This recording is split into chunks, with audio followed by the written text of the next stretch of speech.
soalan saya yang ketiga, saya nak tanya Kuja, apakah bagi Kuja yang Kuja nampak perbezaan paling ketara di antara play style untuk Thailand dan juga Malaysia? Okey, macam yang saya cakap tadi adalah saya rasa orang mekanik kita lebih kurang sama sebab bagi saya majoriti mekanik punya user memang tak jauh beza.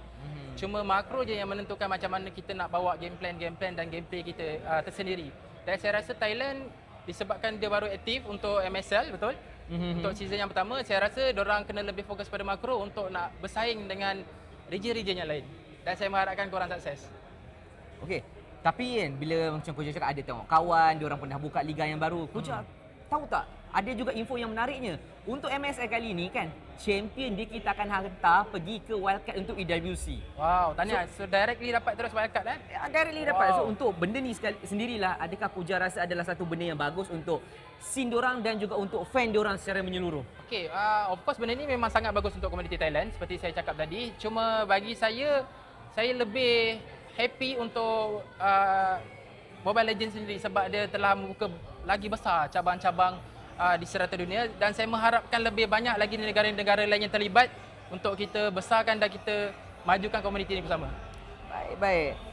Itu sahaja daripada saya. Anything nak shout out kepada kawan-kawan IDNS kalau diorang tengah tengok benda ni? Okey, untuk IDNS yang semua nama ZZ kat belakang, mungkin saya tak ingat sangat lah. Mungkin saya ingat cuma Amzi dan Frame TZ, saya tak ingat lah. Tapi memang kalau tengok muka saya memang kenal. Saya mengharapkan korang come back. Dan untuk komuniti Thailand, all the best. So sekarang you guys ada platform yang sangat-sangat baik untuk you guys tunjukkan bakat. Dan saya mengharapkan korang terus maju jaya ke hadapan. Dan jumpa di international. Good luck guys, all the best. Terima kasih Kuja. Itu sahaja daripada saya dan Kuja. Kita jumpa kejap lagi. Sawadee.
Pada akademi, anak saya berpeluang untuk belajar dan eksplor minat dia. Akademi kami mencorak masa depan industri game.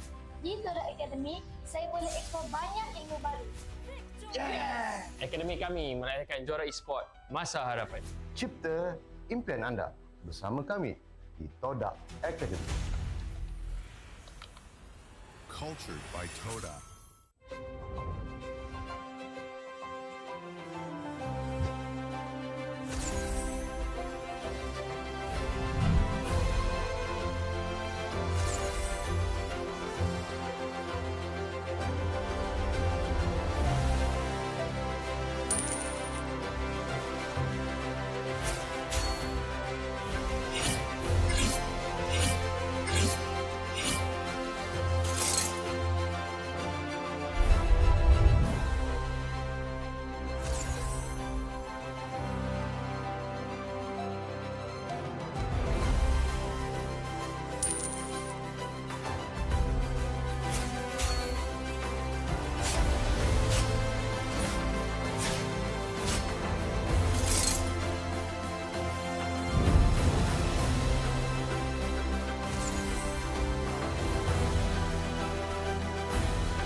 MPL Talk MY dibawakan khas daripada Tora Gaming. Gimana ngelihat standings yang sesuai ekspektasi? Invictus Gaming, waktu diorang nak secure that second turtle, diorang dah ready untuk main dengan 1-4. Cultured by Tora.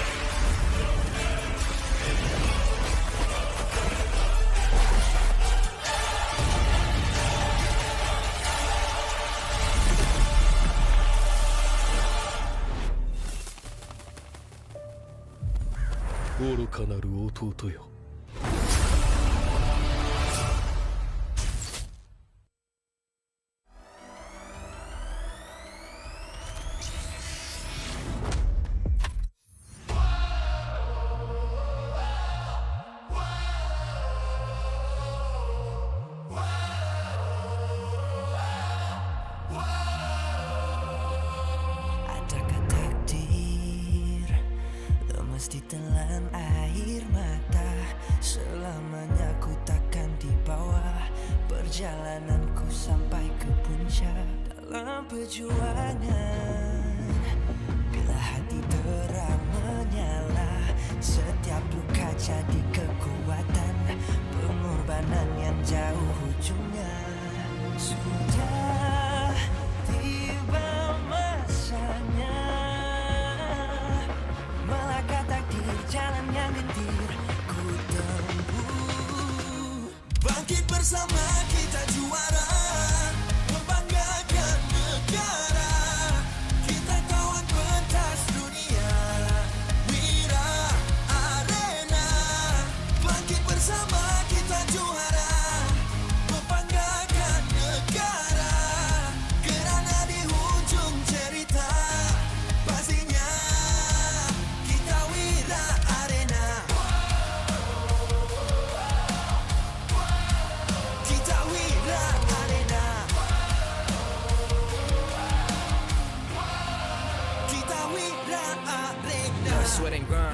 so we never gon' fade. This that definition of a legend. Every single move that I make, feel the same, no doubt. Dorang kena aku, I'm a winner. Cuba check gerak-geri aku semua tiptoe macam ballerina. Genggam bara api, biasa berjadi arah. Mimpiku mula menjadi, tiada siapa je yang halang. Kalau bikin hari-hari, benda susah jadi senang. Segala cabaran aku ready, masa depan aku terang. Sudah tiba masanya, melangkah takdir jalan yang gentir ku tempuh. Bangkit bersama kita juara, membanggakan negara. Kita kawan pentas dunia, Wira Arena. Bangkit bersama kita juara, membanggakan negara. Kerana di hujung cerita, pastinya kita Wira Arena.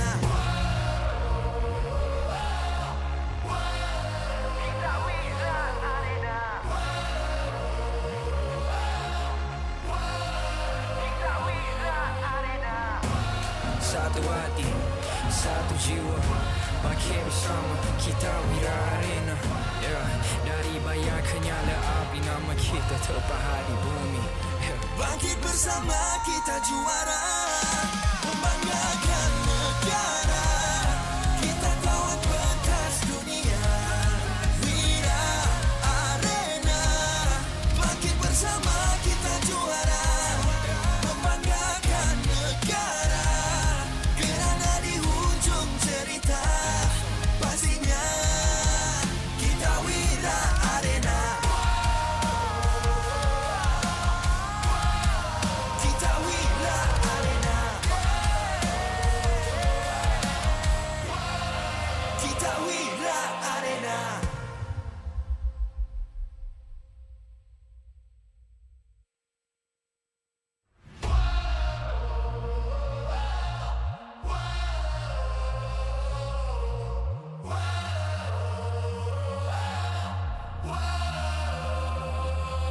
Adakah takdir lemas ditelan air mata? Selamanya ku takkan di bawah perjalananku sampai ke puncak. Dalam perjuangan, bila hati terang menyala, setiap luka jadi kekuatan. Pengorbanan yang jauh ujungnya. Sudah tiba masanya, melangkah takdir jalan yang gentir ku tempuh. Bangkit bersama kita juara, membanggakan negara. Kita kawan pentas dunia, Wira Arena. Bangkit bersama kita juara, membanggakan negara. Kerana di hujung cerita, pastinya kita Wira Arena.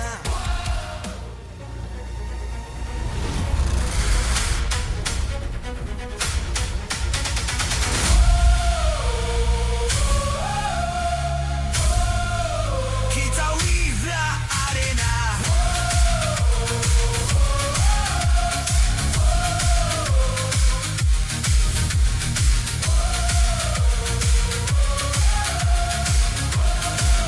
Kita Wira Arena.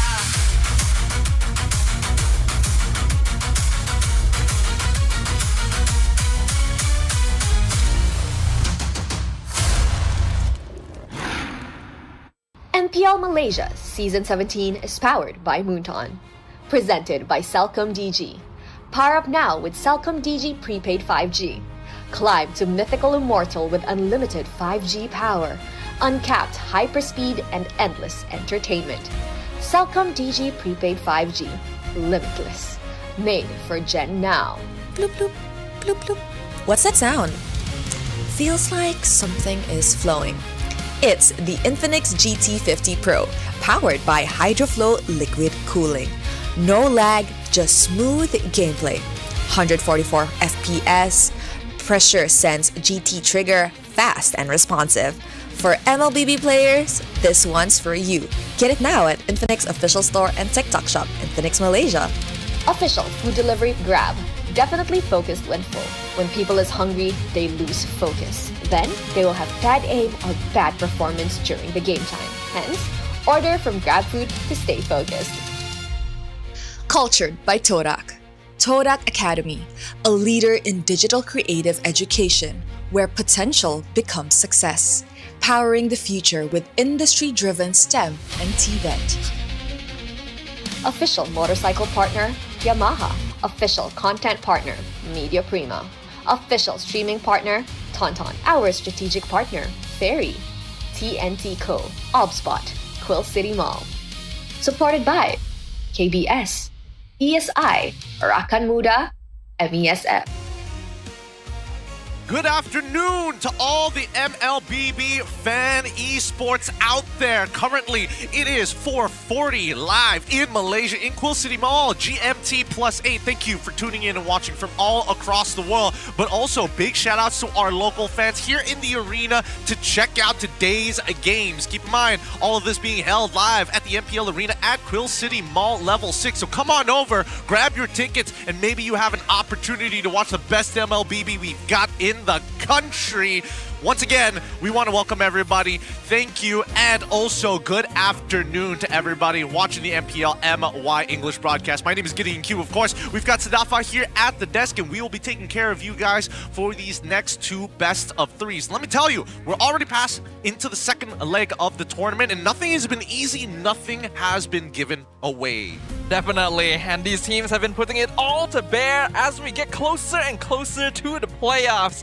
But some things don't change, just like this QR code or redemption code that you can use at the bottom of the screen right now. Pick it up now while you still can. Go into your game and quickly punch in the code, or if you want to save some time, scan the QR code to save yourself that extra millisecond. But with that being said, the second leg has been rather interesting. I would have imagined that at least in terms of like league standings that we'd see a little bit more shifting, but the downward trend feels a little, it's starting to become a behavioral pattern here. It's a little bit concerning, a little bit worrying, but at the very least, we don't have to worry for very long because we can now power up with Cellcom DG, the prepaid 5G power pass. If you're looking for something consistent, then at least the power up with Cellcom DG's prepaid 5G power pass is the way to go, because you could go limitless with unlimited 5G power and uncapped hyperspeeds made for the Gen now, and I think even while you're watching this show, you can have it side by side with playing an MLBB game at the same time. And that's not all we're gonna tell you guys about now, because we've got a brand new All-Star event available from the 30th of April, which of course is already passed, which means it's happening right now. You guys can team up and dive for fortune in-game. There's a lot of cool stuff for you guys to check out. The Yuzong skin is looking pretty nice. And knowing these events, they put a little extra effort into making sure the little particle effects are real good. So quickly hop on, get your team now, and quickly finish up the event and get the in-game currency sooner rather than later. We know how they're like with these events. They really make you work for it. Just like Gara, right? But you get rewarded, right? We even saw, if you were observant enough, you would have seen that the loading screen, the UI is different because we got the underwater teaming going on. So if you guys like that kind of thing, there's skins that are going to be coming out that are available now. You guys should go have a look at that. Now, let's bring it back into the game, because Team Rey initially did not look as good in the early weeks. Coming into like the second leg, they're actually looking much better and one of the more consistent teams. Vamos is one of those few teams that actually, you know, kind of put them in their place a little bit, but now in the second leg where they have to face each other off again, Vamos, it's clear, they're the early game team. I think it's time. Ooh, actually, wait. You think Vamos is more of the early game team? In comparison to Team Rey, unfortunately, yes. And I will make an argument that the mid game is a little bit based on the draft more than anything else. But so far, I feel like Team Rey has shown a little bit more consistency compared to Vamos, because those late games can be pretty awful sometimes. I agree with you that Team Rey is more consistent mid game than Vamos, but I actually think that Rey has a stronger early game. Really? I feel like they're more stable, they're more consistent. Vamos may be a little more aggro, but in terms of success rate, I lean towards Rey. Okay, that's fair enough. Execution is going to be a big matter of debate here. We also have another matchup between BTRM alongside with RRQ. I think that's also another executional debate that needs to be talked about as well. But for now, with the upcoming patch, and I think is Allus legal this week? Actually, he was legal last week. He was legal last week, but nobody wanted to touch Yeah. him. I don't know if anybody wants to touch him today to try and shake up the meta. But with that being said, let's look at some of the game highlights. The previous time we saw here on Expanding Rivers in the Land of Dawn, where Vamos had to take on Team Rey in the first leg. And in this case already, we could see that Team Rey was starting to find their footing. They were starting to fix the issues that were afflicting them during the earlier weeks of the tournament. And while Vamos was still pretty stable, getting some wins here and there, it ended up being a pretty close match. Yeah, unironically, a pretty close match, and you can tell, like, it really just comes down to executions here. The drafting looks a lot better coming from Team Rey's composition in comparison to Vamos, but there are a couple of ways to go around it, right? Because the laning phase has been such a big... well, maybe not the laning phase. The mid-trio's laning phase is by far the most important, second to only the EXP. Yeah, so far I've been really liking the mid trio coming in from Team Rey, and I think they are a large factor of the success this team has found. Jaskar has really rose to stardom in a way no one would have expected in those first couple of weeks, and everyone else has been able to rally around him. If I'm not wrong, a victory here for Team Rey basically guarantees playoffs, right? It gets them pretty close. We still have to monitor the performances of some of the other teams. Who knows what could have changed up, but considering the number of games, it's a very high likelihood. If Team Rey gets this win now, securing the playoffs is pretty close by. Yeah, because I think I heard earlier when we were discussing that they just need a victory here and they're basically guaranteed top 6. Can't be too certain, but I think that's what we recall. Yes. Which would be pretty big, since this is the team that has been cursed with eternal number 8. Yeah, and like it's pretty consistently overall, which is kind of sad, but we've got a bit of a poster to show you guys. Let us talk about the qualification chances. Now, Team Rey, as you saw before, already currently at match point 7, which is pretty darn good. And as you mentioned, a single game can put them into the contention of top 6 very convincingly, because nobody else comes even remotely close to their points. They've still got 5 matches left, so their maximum points could go up to 12 if they're able to secure victory in all of them, but you can see that their chances of making it to playoffs is already at a whopping 95%. They're nearly guaranteed unless they somehow lose every single match they have left, which doesn't seem likely based on their current performance. Team Vamos, their percentage not looking too bad either, 75 to 90%. They also have 5 matches left, but they're gonna have to work for it a little more. Yep. With the matches left that they have played, it really just boils down to securing your aggregate points, making sure that you are winning the matches you are supposed to win to put yourself in at least a tiebreaker contention for another spot later down the line. Most importantly, you do not want to be in that 6th place. You don't want to be anywhere close to 7th or 8th, and the numbers are getting closer and closer every week. We still only have 2 weeks left of gameplay before we head into the playoffs. It's a longer regular season, so they've been a little more opportunity, but the chances are dropping low. Now we have a community post actually from one of you guys out there, and it seems like, let's see what they're saying, right? The closest team to go to the internationals with SRG, maybe it would be Team Rey. While other teams face pressure and criticism from netizens online and about the lineup and took advantage of the short transfer window, Team Rey stayed focused with the roster that they had and trusted the process. Jaskar, one of the junglers that is always mentioned to be changed. Is always mentioned to be replaced. Okay, Yes. gotta get the subcontext here. Somehow delivering a strong performance and man, why do they have to switch between the 2 languages? God damn it. That's the Malaysian style. It is ruining my brain, and it's showing that he can not only play tank jungle, and it's shown more. One of the few teams that has stolen 1 point against SRG. And then they one of the few teams that stole a game from SRG, and maybe it's too early to hope for Team Rey, but I don't want other teams to step up. The key is consistency. Okay. No, they're saying like, that's... Oh, sorry, the other team... Hopefully the other teams can step up, or like the other teams need to step up, with the key being consistency. So this is a very good observation coming in here from one of our fans out there. Thank you very much for your input. And this was made quite recently as well. This was 5 days ago. So they do think that Team Rey is good, but still not quite at the level where they can guarantee they move on, which is surprising because I think a lot of us are thinking of Team Rey as top 2 material currently if they maintain consistency. Not yet. I really? I have yet to see them show polish. And I think that's the one thing I'm always looking out for a team, especially in the context of internationals. In local, I don't care. But if it's an international, that's where you're speaking my language here. And unfortunately, I don't think Team Rey is at that stage just yet, right? One of the few things that I need to see proof of is through that gold lane. But before we go any further with this discussion, we're going to throw it over to Rose up on stage. Rose, what are you up to? What's going on up there? Terima kasih kepada kasa-kasa kita. Hey guys, this is Rose dan sekarang Rose actually bersama dengan seorang super fan daripada Team Rey. Hello abang. Hello Rose. Apa nama abang? Saya Super Kai. Super Kai. Okay, abang Super Kai. Kenapa abang ni sokong Team Rey? Saya sokong Team Rey daripada season lepas lagi. Dia bermula dengan mungkin underdog. Sekarang ni dia sudah menjadi satu tim yang perlu dipandang tinggi oleh tim-tim MPL yang lain. So bagi abang, Team Rey adalah underdog untuk musim inilah? Ya, betul. Okay, so kalau abang rasa Team Rey adalah underdog untuk musim ini, siapa favourite player abang? Favorite player saya tak lain tak bukan Siska. Weh, Siska. Ya, betul. Kenapa suka Siska Tu dia. Siska sini. Sini sikit Siska. Okay, so actually since abang ni suka Siska, Team Rey pun ada hadiah untuk abang. Di mana Team Rey sediakan satu jersey and of course signed by all the players untuk abang. Siska? Ya.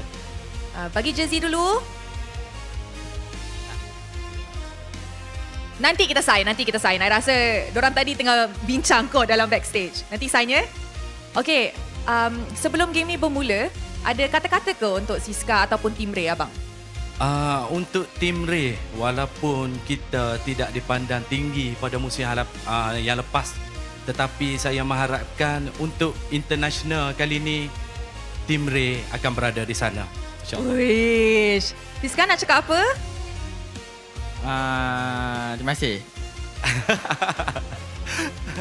Alright, good luck Siska untuk perlawanan ini of course. Kepada abang, congratulations. Nanti kita bagi diorang jersey untuk sign. Kalau you guys pun nak dapat jersey macam ni, jomlah datang ke MPL MY Arena. With that, let's throw it back to the casters untuk mulakan perlawanan ini. Thank you so much, Rose, as well as Siska, giving a super fan from BTRM Esports, a local police force who actually has an MLBB league. Big shout outs to our law enforcement here locally. Great shout outs to them. That's so awesome. It's always cool to see people in different industries coming together with MLBB or with other game titles as well, right? That's just the reach that esports can have, and it's great to see the ecosystem continuing to grow.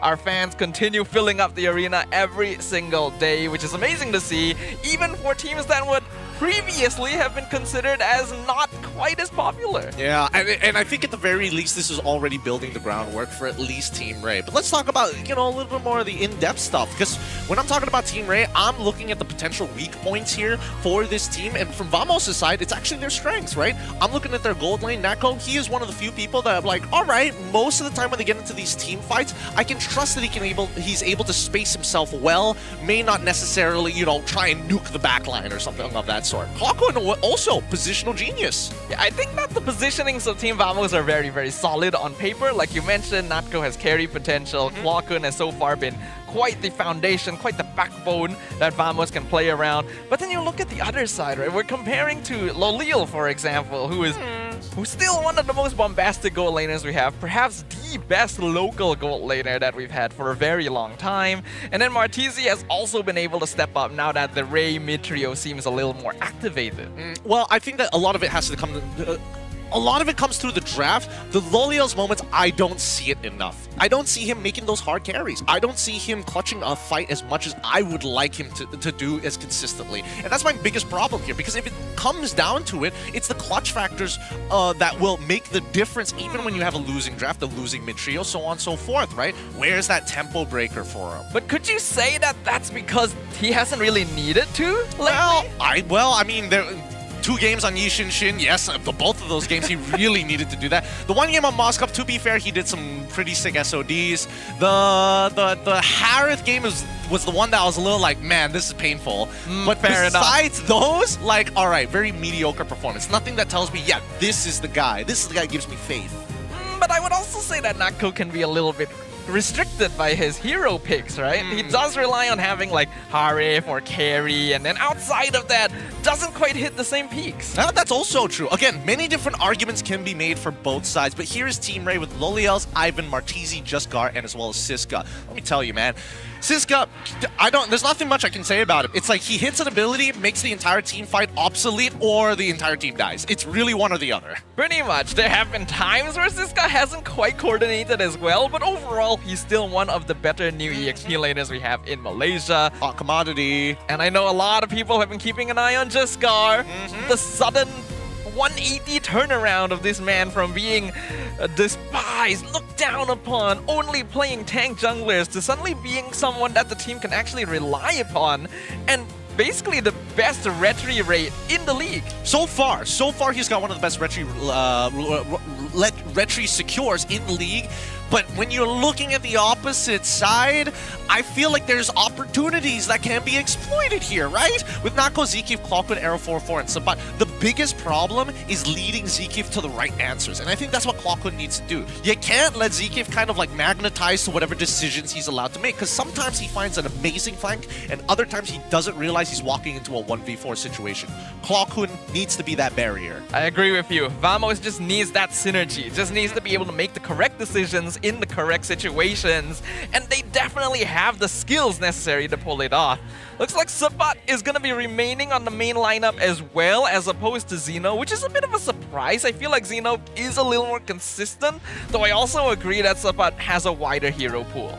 Xeno has a bad problem of tunnel visioning. Tunnel visioning and also the laning phase is also one of the weakest. I would say that Sabat isn't the greatest at the laning phase, but he knows how to manage it a lot better to Xeno, and that's something that Xeno will pick up over time, because somebody's got to make some sacrifices in these drafts, and if you have to go Arla into Phoveus, so be it. Let Sabat handle that. Yeah, having him around does give them more options in terms of what heroes they want to pick up, but I think it's about time, right, ladies and gentlemen? Let's welcome Team Rey and Team Vamos onto the stage.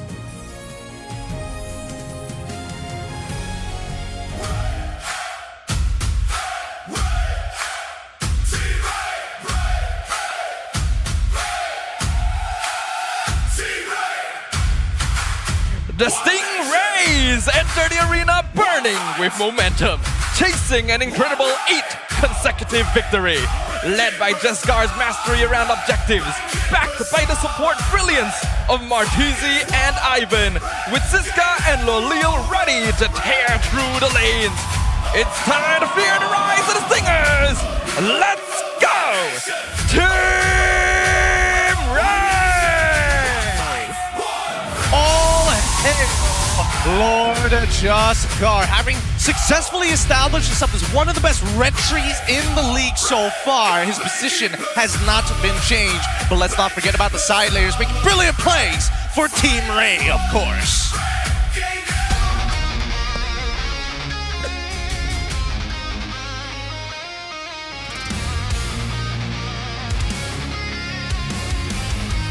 Defeat cuts deep in their first meeting, and now the villains march into the rematch seeking redemption. All eyes fall upon the young shot caller Zekif, trusted to guide the squad through the storm and the shift in momentum. The Venom returns to the battlefield with a vengeance. Let's cheer for Team Vamos!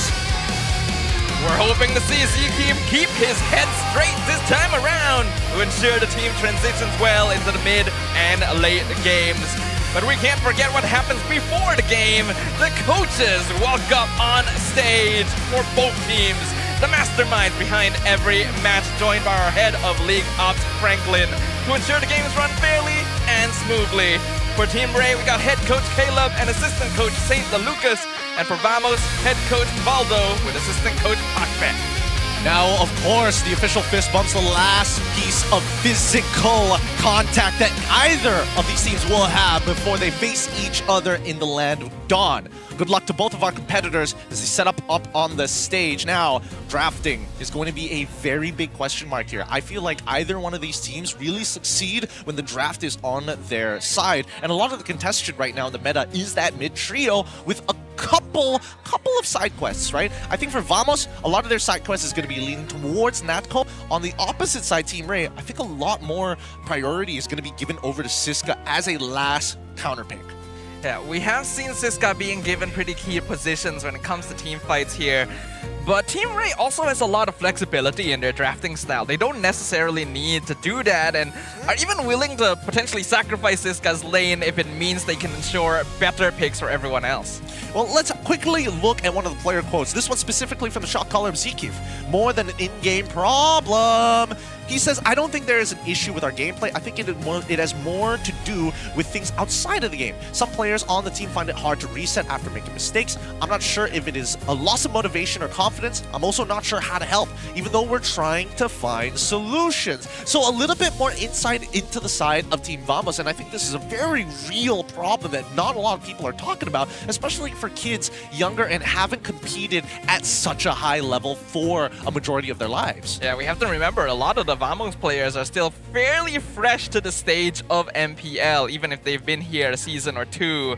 And it has been a historical issue for Vamos as an organization as well. Despite it being a brand new era of players, they still have this issue of being very momentum-based, where if something goes wrong, you can see that energy dip.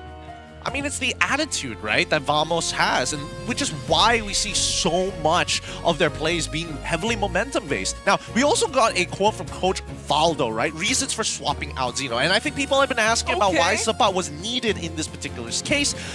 Valdo says the decision of bringing in Sapat was more about more than just needing a 6-man. We were also facing some in-game communication issues which led us to make the swap with Xeno. For now, Sapat's scrim performance with Vamos has been better than Xeno's, so we decided to move forward with him. And to be honest, Sapat wasn't our first choice, but we had to make do with the situation. Who was the first choice? Now that's an interesting question, isn't it? What was the other EXP laner who's like better than them all? I feel like a lot of them are already taken at this point. Or they're imports, right? True. It's probably an import, right? Who else would be in that position to be? Then they'd be replacing Clawkun or Natco, and that doesn't feel very good either.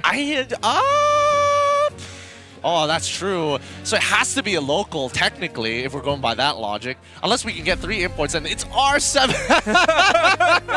R7 joins Vamos. How wild would that be? That would be a call back. People would go wild. He gives up his entire content career. He's just like, no, one more time, but this time in Malaysia. Vamos just spoke to me. Yeah, that actually sounds so accurate. Oh my goodness. All right, let's see how this game is going to be played out, because it is almost time for these teams to head into the land of Dawn. I'm hoping for Broken Walls. That's the dream. Broken Walls or Expanding Rivers will really show how aggressive either side can absolutely be here in the drafting phase. Game number 1 of our best of 3. All right. Let's see what kind of heroes are going to be locked in here. And brand new UI once again for new All-Stars. Make sure you guys check that out. We got Broken Walls for game number 1. Yes, I like it. Broken Walls, at the very least, really shows teams who know how to take advantage of you, right? Oh, I'm going to be 0.5 seconds faster than you on the clear. Guess what? Over the span of time, your clears are going to be even quicker with Broken Walls. These are compounding elements that add up upon each other. It's also a map that helps facilitate tank junglers to farm a little bit quicker.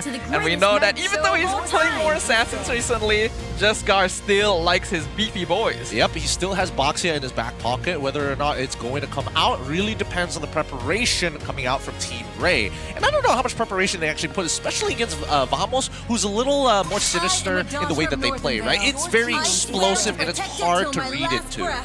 Well, for now, we got the Fanny and the Harley band from Team Rey. Big focus on the jungle.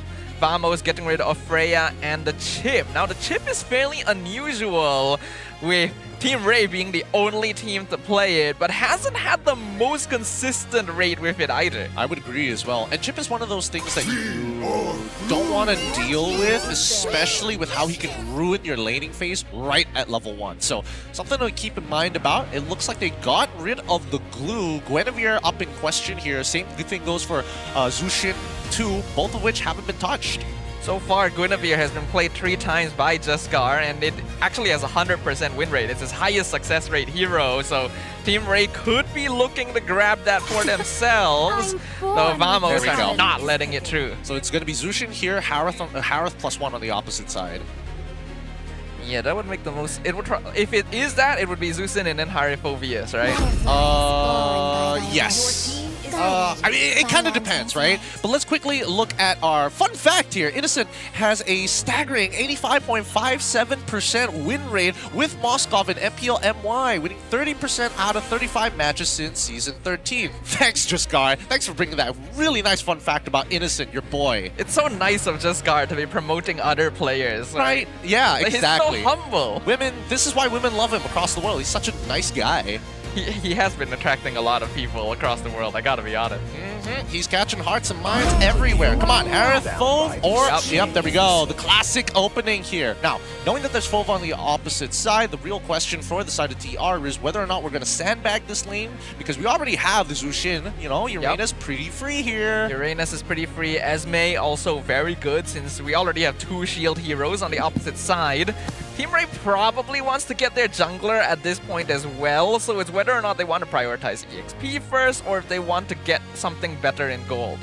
Maybe a Suyo if they're looking to blind pick their jungler. I think they can hold off on it for just a little bit. What else would be a Exorcist of the Shadow support, at your right? service. We'll see. Baxia is still open too. What? We're going Granger here first? Okay. You have that. You have the matchup in gold, but then now it just means that Vamos just needs to get a... Alright, there it is. This is a little bit more respectable, so they don't want the gold lane to get pitched, so they get the Granger early on, but it also incentivizes Vamos to get something like a Cho to force Granger to take Flicker early. Purify early, and then at level 4, Nako can kill him. Yeah, that is a genuine possibility. Team Rey are betting on the fact that Zeus and Baxia together will be able to rotate fast enough, especially on broken walls, to help deny a little bit of that early game pressure.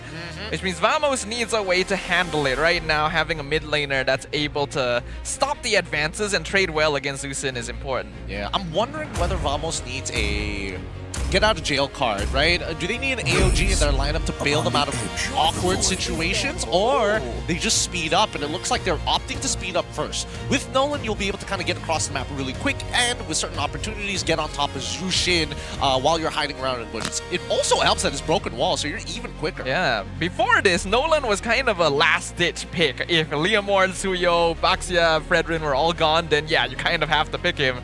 But Vamos is skipping the queue a little bit, going straight to the hero that will allow them to outpace Jaskar in the jungle and put on pressure early on to get the momentum that Vamos always plays for. At this point, I wonder if Team Rey wants to freeze the mid lane, or do they want an early clear to be able to move off and play for rotations? That's the only question I have, because it looks like Vamos is more than happy to say, you know what, let's get rid of the Hilda first, let's get anything that is able to invade early, and then if they clear fast to fight for 3, maybe you have an opportunity. And they ban out the Cho to deny the option for Granger to have to take Purify. Yeah, both teams already focusing on making sure that there's no heroes that can cause trouble in the backline for free, and to make sure that the early game goes about as standard as possible. Next best pick would probably be the Khalid. I imagine if Vamos doesn't want it on red 4, then they'll ban it here. Otherwise, they'll try to keep it for themselves.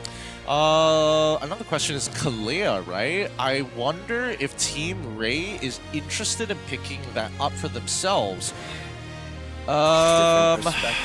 This one's tough. Ooh, I was wondering about the Marcel, but it looks like Vamos is one step ahead of me. Yeah, unless we see like Valentina or something like that, I'm expecting Marcel to be like held back for a little bit, because some teams don't like dealing with double golden hours, and then even then, Marcel can still save somebody from that tough situation. Khalid gets banned out too, so Kalea is open. It's pretty free for Vamos, but it compromises their draft a lot.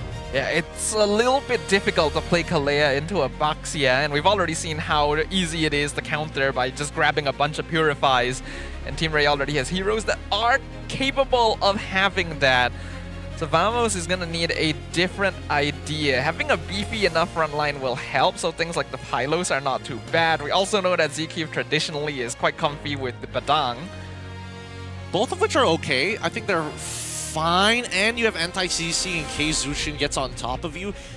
You could potentially peel the box so you can cancel a couple of abilities coming in from Granger, but it's not the most like safe feeling in the world. And they opt to go for Kalia instead. They want to have the Tsunami Slam as an option because they're already banking on Natko to win his lane. So Vamos wants to go hard, go fast, and well, that's what we expect of this team. Having Kalea and Nolan together means that they want to gank the side lanes. They want to move as fast as possible, outpacing even a Baxia on broken walls. Not an easy thing to achieve, but definitely possible here.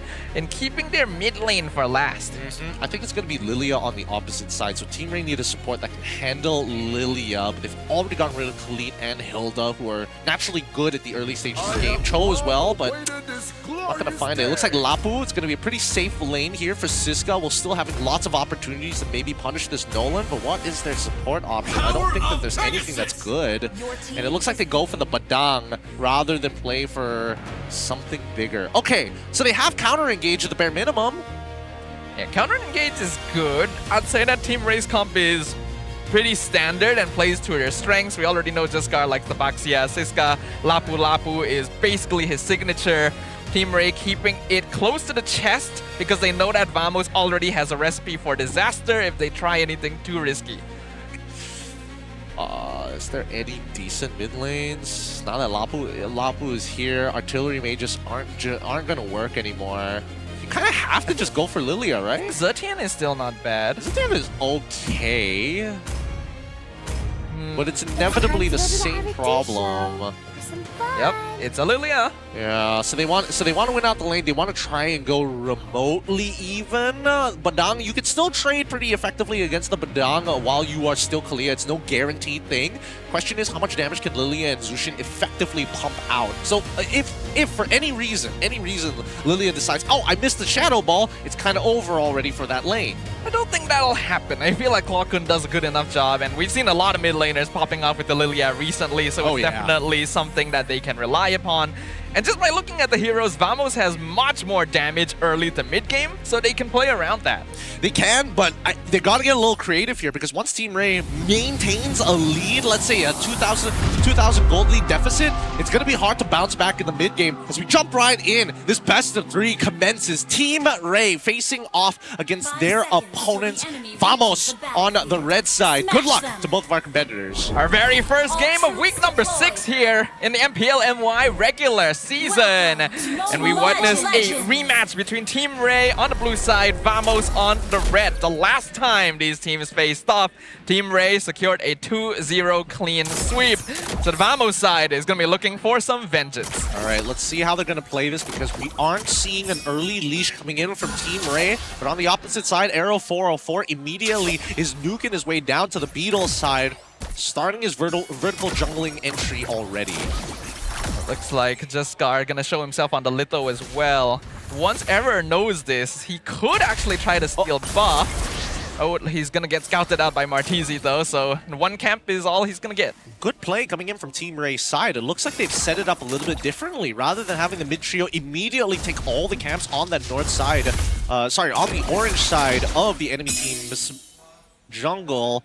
Yeah, again, Martizi calling that off. This is going to put him, unfortunately, it's going to put the Nolan behind. Yeah, this is actually really good from Team Rey. They understand that Baxia needs to be winning the jungle trade, so... they got retreat. Yep, Jaskar still showing why he's been winning out in the turtle trades. This is good. This is really, really good. Now, it shows that Jaskar is equal level, but in terms of what is safe to farm, a majority of his side of the jungle has plenty. And you can see that even Arrow 4-4, right? Trying to take advantage of the situation here at level 4 to make it happen. But with no real setup, they're not going to find it. Yeah, the Purify there gets Martizi out of danger, so that means a level 4 timing for the Nolan.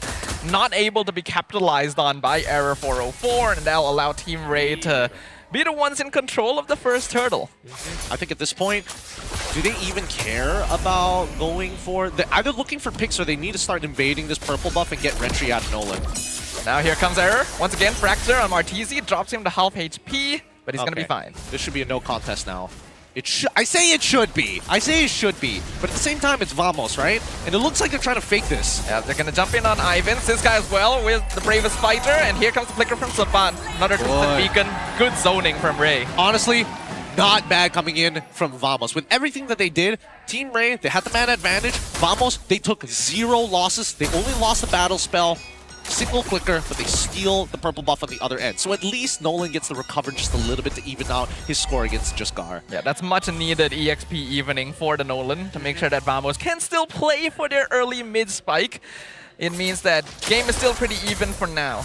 Yep, Error correcting the entire jungle rotation here. Really, really nice stuff. Zekif has the information onto Juskar's side, and Siska is making an early move, which I think is a bit of a mistake here. Juskar gonna be rolling in, trying to go pretty deep on the Lilia right there, trying to force out the Black Shoes. Clockhood still holding on, will pop it eventually.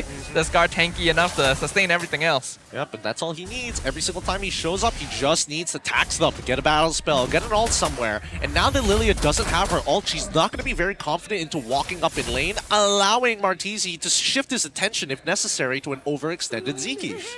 You can see up top as well, O'Leal slightly ahead in EXP compared to Natko, which is to be expected. Granger has a good laning phase into the Hari. Error looking for an engage, but here comes Juskar and he says nope. Yup, zone him away. That's what you want to do with Boxia. Steal away camps, show face, make it difficult. Now Natko doing a very good job at winning out this lane, and unfortunately Lolios without Flicker cannot win this lane in a 1v1 against Natko unless Natko really makes a mistake. Yeah, his goal is just to farm from afar, and he's doing that so far. I wonder if Natko wants to dive though. It looks like he will manage to recall back home up there. Next turtle gonna be up in another 15 seconds. Gonna have to take their time here. Based on how the laning phase goes, EXP side, Siska gets to make first move while Sabat, again, unfortunately, 2 attempts at trying to freeze, didn't get much off of it. So now they're even. This should be the next big clash for this game. Yeah, in fact, this turtle fight going to be a very important clash. Instantly, Martizi, Crimson Beacon, gets out of the fracture. Good disengage, but no more Zeus in ult.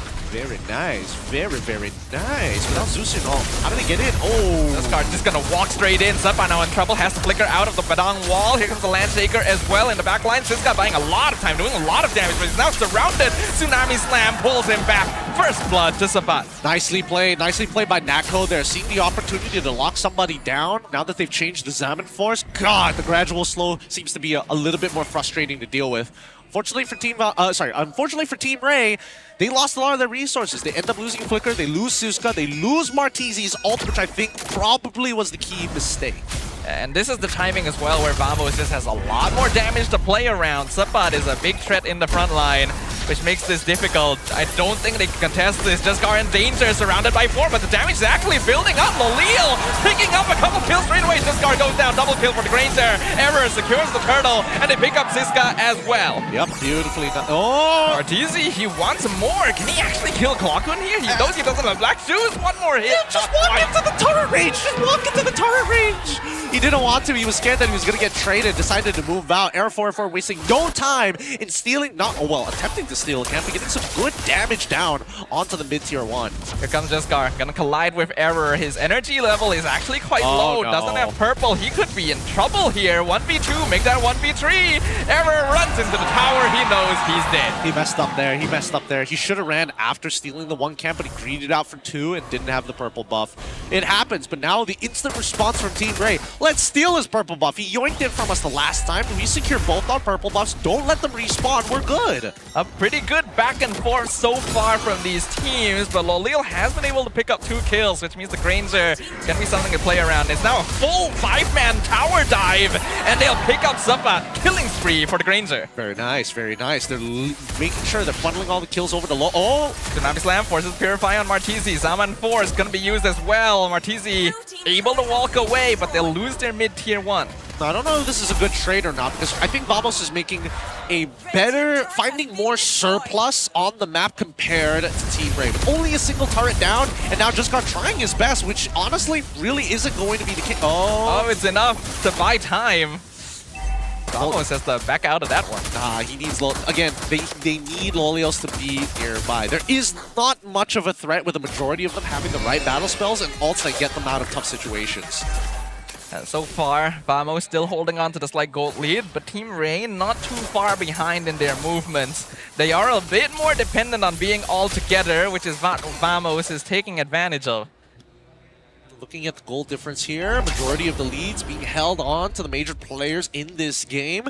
Seems like Suppot doing very well against Siska. It may be a 500 gold lead, but that slight gold lead is an extra component, an extra item, some extra stats. Now next turtle, contested, Vamos already in position, and it looks like Team Rey isn't too interested in committing everything, but they'll still roll in anyway. Here comes this guy as well. Error will secure the turtle. Jescar still sustaining for a long time. Flicker comes out from Suppot to avoid the lantern, and that's gonna be it.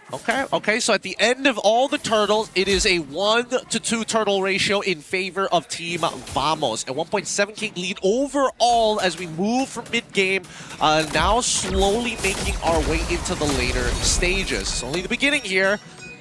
I don't think they're going to dive. And the second problem that I'm seeing with Team Rey is that if, for any reason, Team Vamos is able to find a huge shutdown, a full team wipe, I don't know how Team Rey is going to defend their base.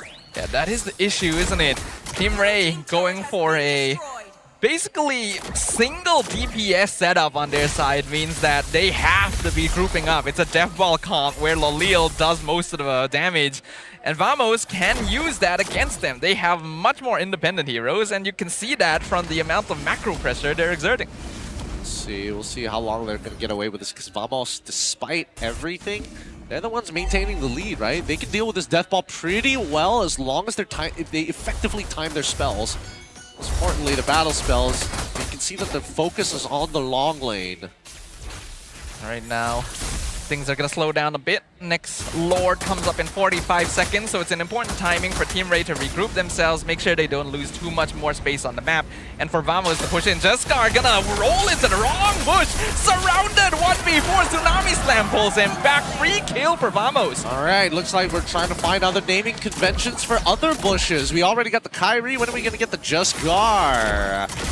Couple more times in the same spot, and probably that's going to be the case, but opening the map in that particular way, kind of dangerous, but I'm assuming that Jescar was just confident. Yeah, there's no way they kill me, right? I just have too many stats. If it was like 2, maybe 3 people, he actually could have survived long enough, but that was the entire team, so a little bit of misjudgment. Mid lane 1v1, Flicker Landshakers. This guy's trying to fight Error 404, drops him down to 10%.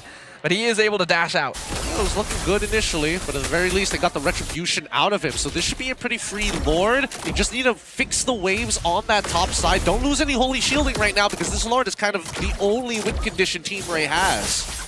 Even though they use their retry, they are going to be able to make it back in time. It's only 10 more seconds before it comes off cooldown, and Vamos clearly have more control over the map. Jescar 2 levels down on the Nolan too, having some trouble. Man, they're really hesitating on this, huh? Team Rey not so... After Jescar dying like that, being less proactive in opening up the map. They should have known they should have been able to get that top side for free. Suppot just flickered. He missed his engage, actually. A little awkward. Yeah, shouldn't have missed it. Oh, but here's the flicker Tsunami Slam once again on Jescar, pulling him back to the team. Suppot already in the backline. Lolil has to completely back it off, but Suppot not letting him go. Even the Purify already used. He finally gets out, but the rest of his team is going to be abandoned. Ivan trying to get away from Error 404. Suppot still tanking, still alive, and Ciscar's the one that goes down instead. Killing spree for Natko. Nicely played. Natko already having the trinity of items that you expect to see on a Harith. It is kind of over at this point. I think from this point onwards, I don't think Team Rey will ever win another fight unless we see a major mistake, right? Because Vamos, they completely outscaled them here. There's no real answer to it. You're hoping that your mid laner does those things, scale and play for high ground. Unfortunately, with Jushin, you got to play for the earlier stages of the game and really snowball that out of position. And unfortunately for Lolios, with 3 kills, that's not enough Skypiercer stacks. Yeah, Team Rey did a good job of playing defensive to make sure Vamos couldn't get too much of an early lead, but also ended up giving the space they needed to make up for it in the mid game anyway. Now the Lord pushing in mid. And that's the thing, right? We needed to see Rey consistently contest Vamos while minimizing the damage. Now we see the Holy Shielding start to break here on all sides. All 3 Holy Shields are gone at this stage. They try to save the bottom one, don't find it. But it's still the best time to use them anyway, since they'll expire in another 10 seconds, so Team Rey couldn't have asked for a better time for the Lord to collide, so they're gonna have to deal with another wave now. Nako is Armored Force instantly right into the base, maybe a bit deep, but he has Purify, so Jescar's gonna be baited forward, goes down, Tsunami Slam already used, not really finding the target, but the damage is done. They'll lose 1, more minion waves still streaking in on both top and bottom. Natko handling the bottom tower, and I don't know if they can stop him. That's going to be a free inhib for Vamos. They can't. He's too strong. He's about to hit max level already 12 minutes into the game as a gold laner of all roles. And even for Loliel's, right, he's missing out on a good chunk of the farm because of how quick these lanes, and more importantly, the T1 started to collapse. Error. The damage. Ivan is able to get away. Had to use his dash to do so, which means another tower goes down. Very systematic assault from Vamos. I'm interested to know why Vamos didn't try and force the long lane over you know, mid and bottom side. I think that Team Rey were putting a lot more emphasis on protecting the long side to make sure that they can actually contest or at least somewhat coin flip the 50-50 on this upcoming Lord. Jaskar, how far behind is he in comparison? Level 12 compared to level 15, so a 3-level difference right now that he has to compensate for. And that's the risk of the box, yeah. Strong early, but if you're not able to get off that ground, then you fall behind very, very quickly. And without him, Team Rey just cannot sustain these fights long enough for Loliel to do his thing. I think the early game decision, the smart decision he made about going into that vertical jungling style, stealing both side camps before going back, I think that might have hurt him here, right? He had to adapt twice to correct the jungle pathing, and unfortunately only took one rotation for Arrow 404 to correct his. That's the Nolan for you, the speed of the hero, unprecedented. 25 seconds to the next Lord, and with only one inhibitor left standing, very unlikely for Team Rey to walk up to contest it. They may have to just try and play base defense. It's going to be pretty hard to do so unless we see Zekif really mess up on the engage, right? They're going to be spotted here. Jaskar wants something, but he knows that they're not going to find success here. Not yet at the bare minimum. They start backing up now, and Team Rey just gotta clear these waves. That top wave is already starting to build up very nicely, but they have no choice because Vamos already has priority over this Lord. It's a tough timing. Vamos is one of the better teams at late game wave management, so they're gonna make sure to use it against you. They haven't even seen Sabat down bot already. Jaskar gonna be jumped on. Look at the damage! Sabaxia is dead! And Loliel is jumped on by Sabat. Martins is gonna spend all of his energy just to make sure that the Granger doesn't die, and Sabat is still going! Purify already used! Dark Wave just barely dodged. Loliel finally finishes him off with a mega kill. Flocko looking for another, has to use the Black Shoes back, but they secure the Lord with error. Best case scenario here, best case scenario for Team Rey. Unfortunately, they weren't able to take. Oh my god! Dashes straight in, shut down, double kill, mega kill. He's racking them up.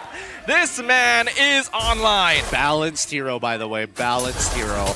So much fun. Look at him. He's just blowing through all of them, right? He's already max skilled. And the flicker. Flicker catch, Tsunami Slam used, and they know he doesn't have it. But this frag in return, it's too bad. Loliel is dead. If he was alive, that would have been huge. Jaskar gets the revenge kill on 2, but it's not enough. He is 1v3, including both Nolan and Harim. Killing spree. Team White. Vamos secures game number 1. Very nicely done from Vamos. A good game between both sides. The small decisions really started to compound upon Team Rey, adjusting a little too much, but they just needed to get the right jungle path down, deny Nolan that purple buff each and every time. I think one of the few minor mistakes, you should have taken your buff, left the small camp so that he can't steal away your own and invade. You steal his, you deny your own, what is he gonna do? It's those minute movements, right? Especially in a game where both teams are playing hard for the first couple of minutes. Yep. Those exchanges can make a big difference down the line. But I also feel like Team Rey was playing a little bit too safe, right? The draft was very standard, lacking damage, and weren't pushing their timings well enough. Yeah, there's not much you can really say about that one, right? It's just you hope that you could have done better, but you just weren't brave enough to open up that map first. And you saw Jaskar, the tankiest person on your team. He goes in, he dies. You kind of lose confidence in opening up the map, and that costed them this game because that top side was completely exposed. You pretty much can't do anything at that point, and Vamos made sure to dig into that wound. I gotta give him props. This was really cleanly done. The discipline from Vamos was very solid. They had the right heroes to really mess with Team Rey, and Sabat was a huge threat. Literally, Loliel could not join fights because of him alone. Yeah, no, well, I mean, it's not just him alone. There's also the argument that, you know, Zekif made it really really tough, right? Because no matter what, there's always the fear of Tsunami Slam, and that's why they're so hesitant to kind of go in. And it's difficult to harass your opponent because when you're thinking, I'm about to lift him up, he flickers on you and then does the Tsunami Slam. So if you're just Gar, you have no counterplay. Retribution is like your only spell, which sucks.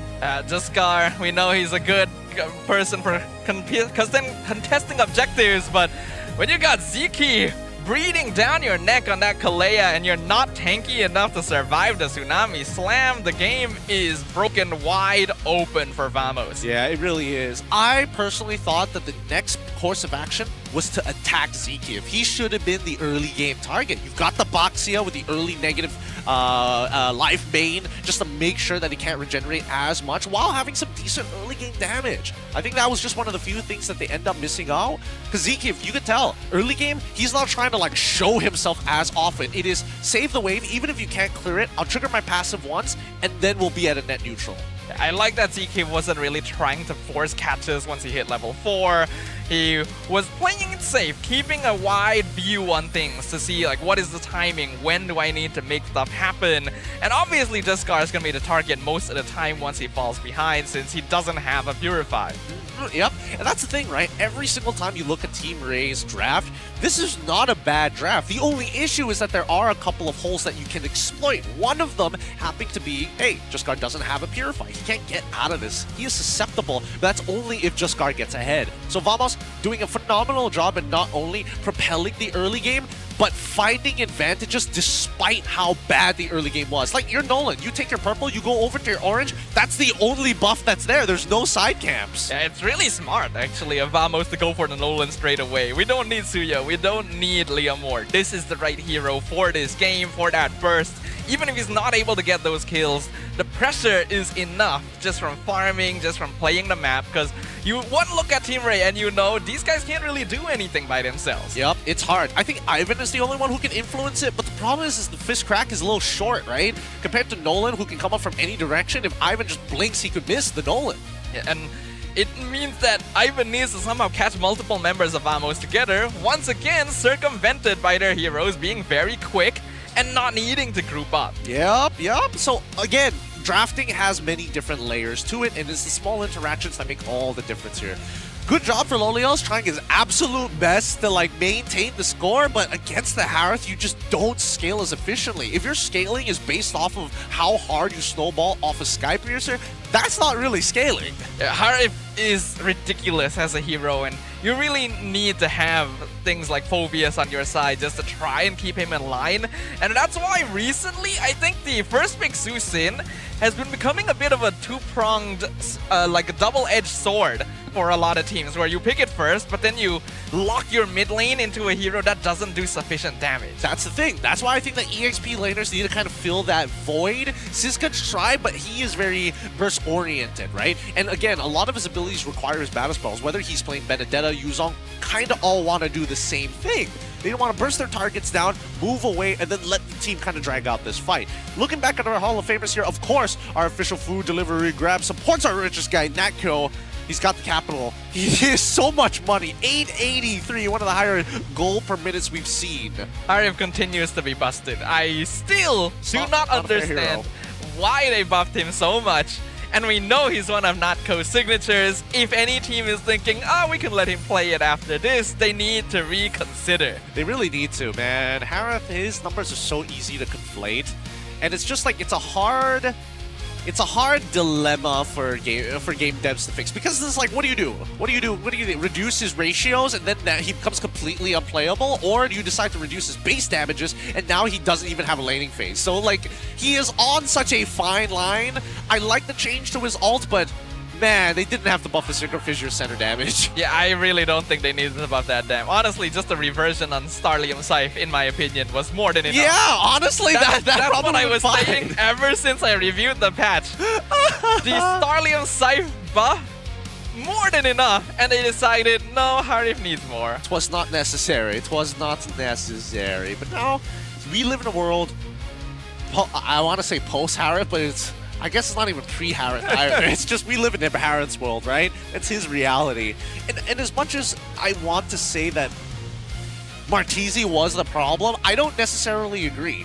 I think that unfortunately we didn't get to see enough of an advantage from the mid trio, right?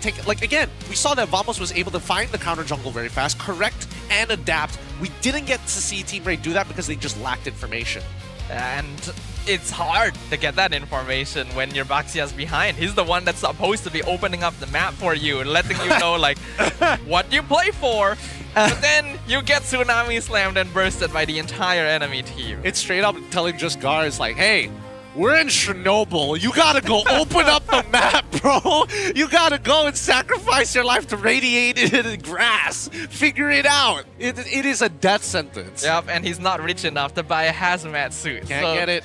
Can't get it. It's tough, and yeah, Badang can't match a Kalea in opening the map too, so... I mean, he does it more effectively compared to Kalea, because at least he's like, oh, I'm tanky enough to like eventually just roll out. Kalea can jump out, but then still get caught inevitably afterwards, so... I mean, there's a bit of a give and take here. I just think that unfortunately for Baxia, and especially in Kalea in this particular matchup, Vamos just had a better 5-man plan. Yeah, it's time to change the strategy, because it's clear both teams are trying to play for the early game. Both teams are quite good at getting momentum through early game. Oh yeah. But Vamos has a little more experience in dealing with people who also want to play their style. I agree, and I think that first things first, let's get rid of this Baxia. Unless we have a 2-set rotation, and I'm talking about first rotation was good. Second set of rotations, you need to adapt. You need to talk to Siska. You need to say, hey, could you check this camp so I can reaffirm the information? Because on the opposite side, Vamos was doing everything. They even got their mid laner for some reason to start checking bushes too. Yeah, and well, you can do that with Lilia, so you should be able to do that with Zusin. There are questions to ask, but there are answers that are gonna be given very, very soon, because on the 9th of May, we will have the official announcement of the playoff details at 4:30 p.m. and then ticket sales at 8 p.m.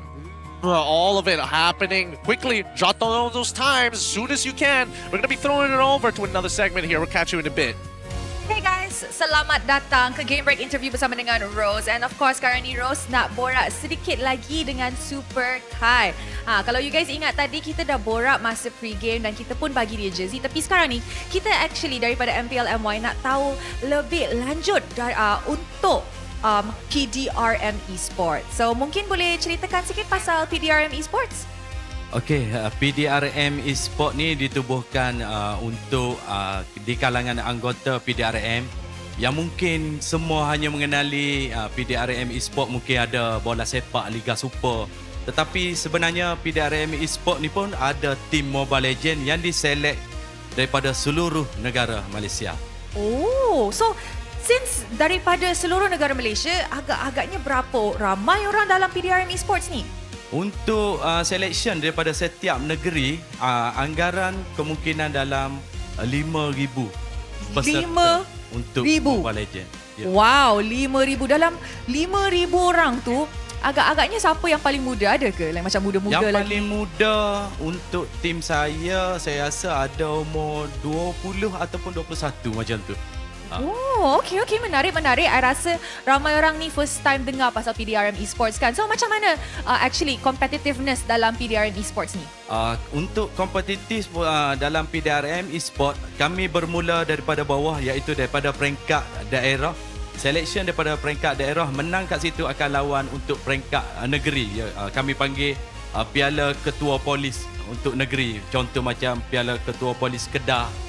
Lepas pada tu kami akan pergi ke satu selection lagi, iaitu merebut Piala Ketua Polis Negara, iaitu KPN Cup untuk Division Mobile Legends. I see. So itulah sistemnya daripada daerah dulu, lepas tu negeri, and then after that negara. Kita naik satu-satu. Sangat-sangat menarik.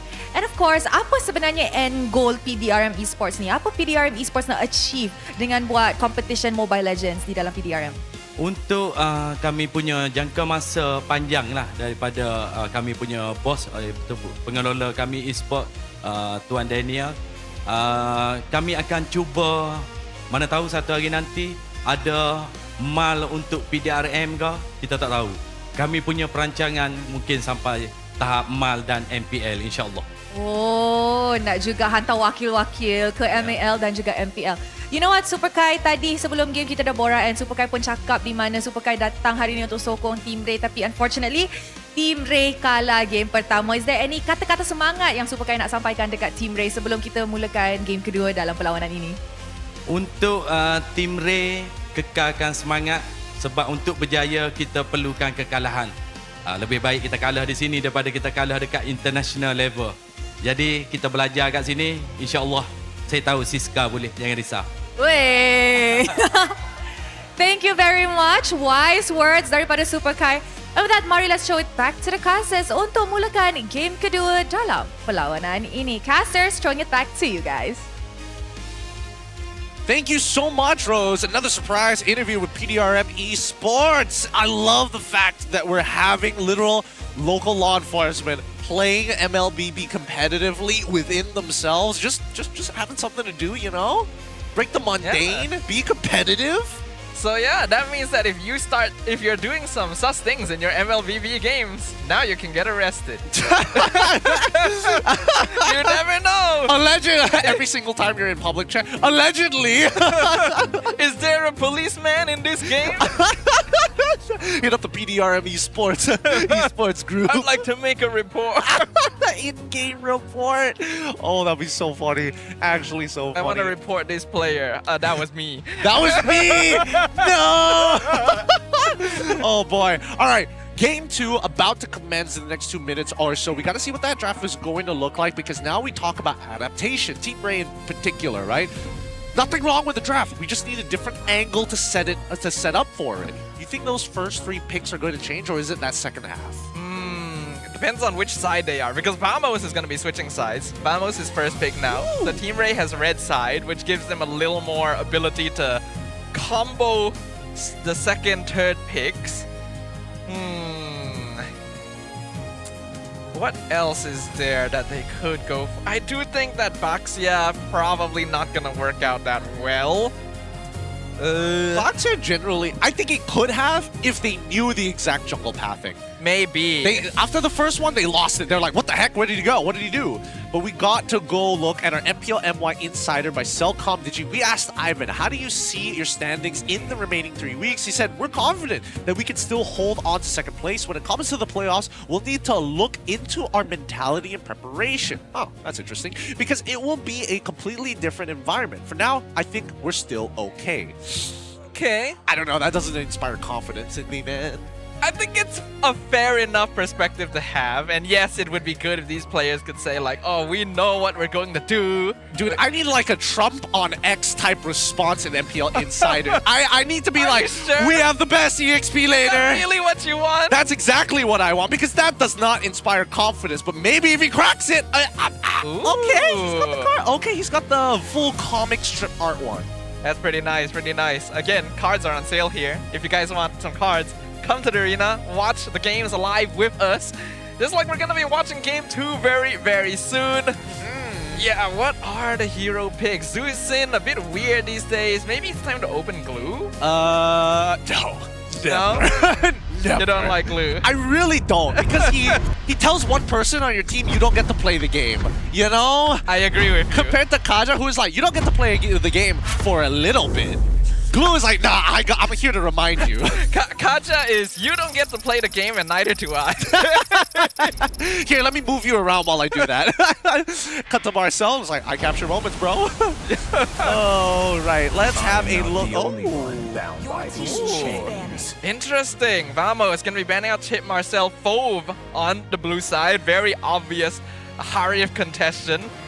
Team Rey bans the Fanny Freya. Okay. What is that? That leaves us with so much. My life. Oh my god, they're willing to give everything. Alright, Vamos, what's it gonna be? Are you gonna show us Guinevere? Are you gonna show us the traditional Zushin? I do like Guinevere more, and so does Vamos. They'll go ahead and snatch that away. Team Rey has the opportunity to go for Zusin. No, Harif is banned. Oh yeah, it's banned. No. Guinevere is such a good hero though. Your team guided. Uranus. blind pick Uranus, actually. It's okay. Flex Uranus for sure. Actually, this is kind of good for Vamos. Now that they see the Uranus, they can go into like, they can give, oh wait, does Sabat, can Sabat play it? Play what? He has what, Benedetta? He's got a Benedetta in his pocket, right? He does. I don't think he's been one of the more stellar ones, but he's able to play. Yeah, then you just don't have to interact with the Uranus at all. No, because this is still flexible. This could be a Juskar Uranus too. Oh, that's also true. He's had, hold on, how many? 3 games with Uranus. 3 games with the Uranus. Played a majority of the time on. Okay. You're right. Better not jump to conclusions just yet. Keep it safe. Arlet? Oh man. Arlet? Interesting. Okay. Wow, dang. I mean, this used to be one of the Sabat specials. I mean, sure, but why not go for your mid laner here?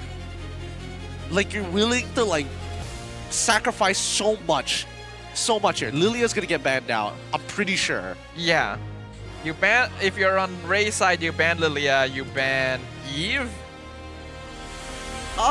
Do you ban Eve? Wait, let me think about this. Do you ban Eve, actually? I feel like you can deal with the Eve. You can, oh wait, actually, okay. Because it's Arlet Eve. It's Arlet Eve, Gwen, and then they need a support that also triggers, so maybe arguably even glue as well on top of that, right?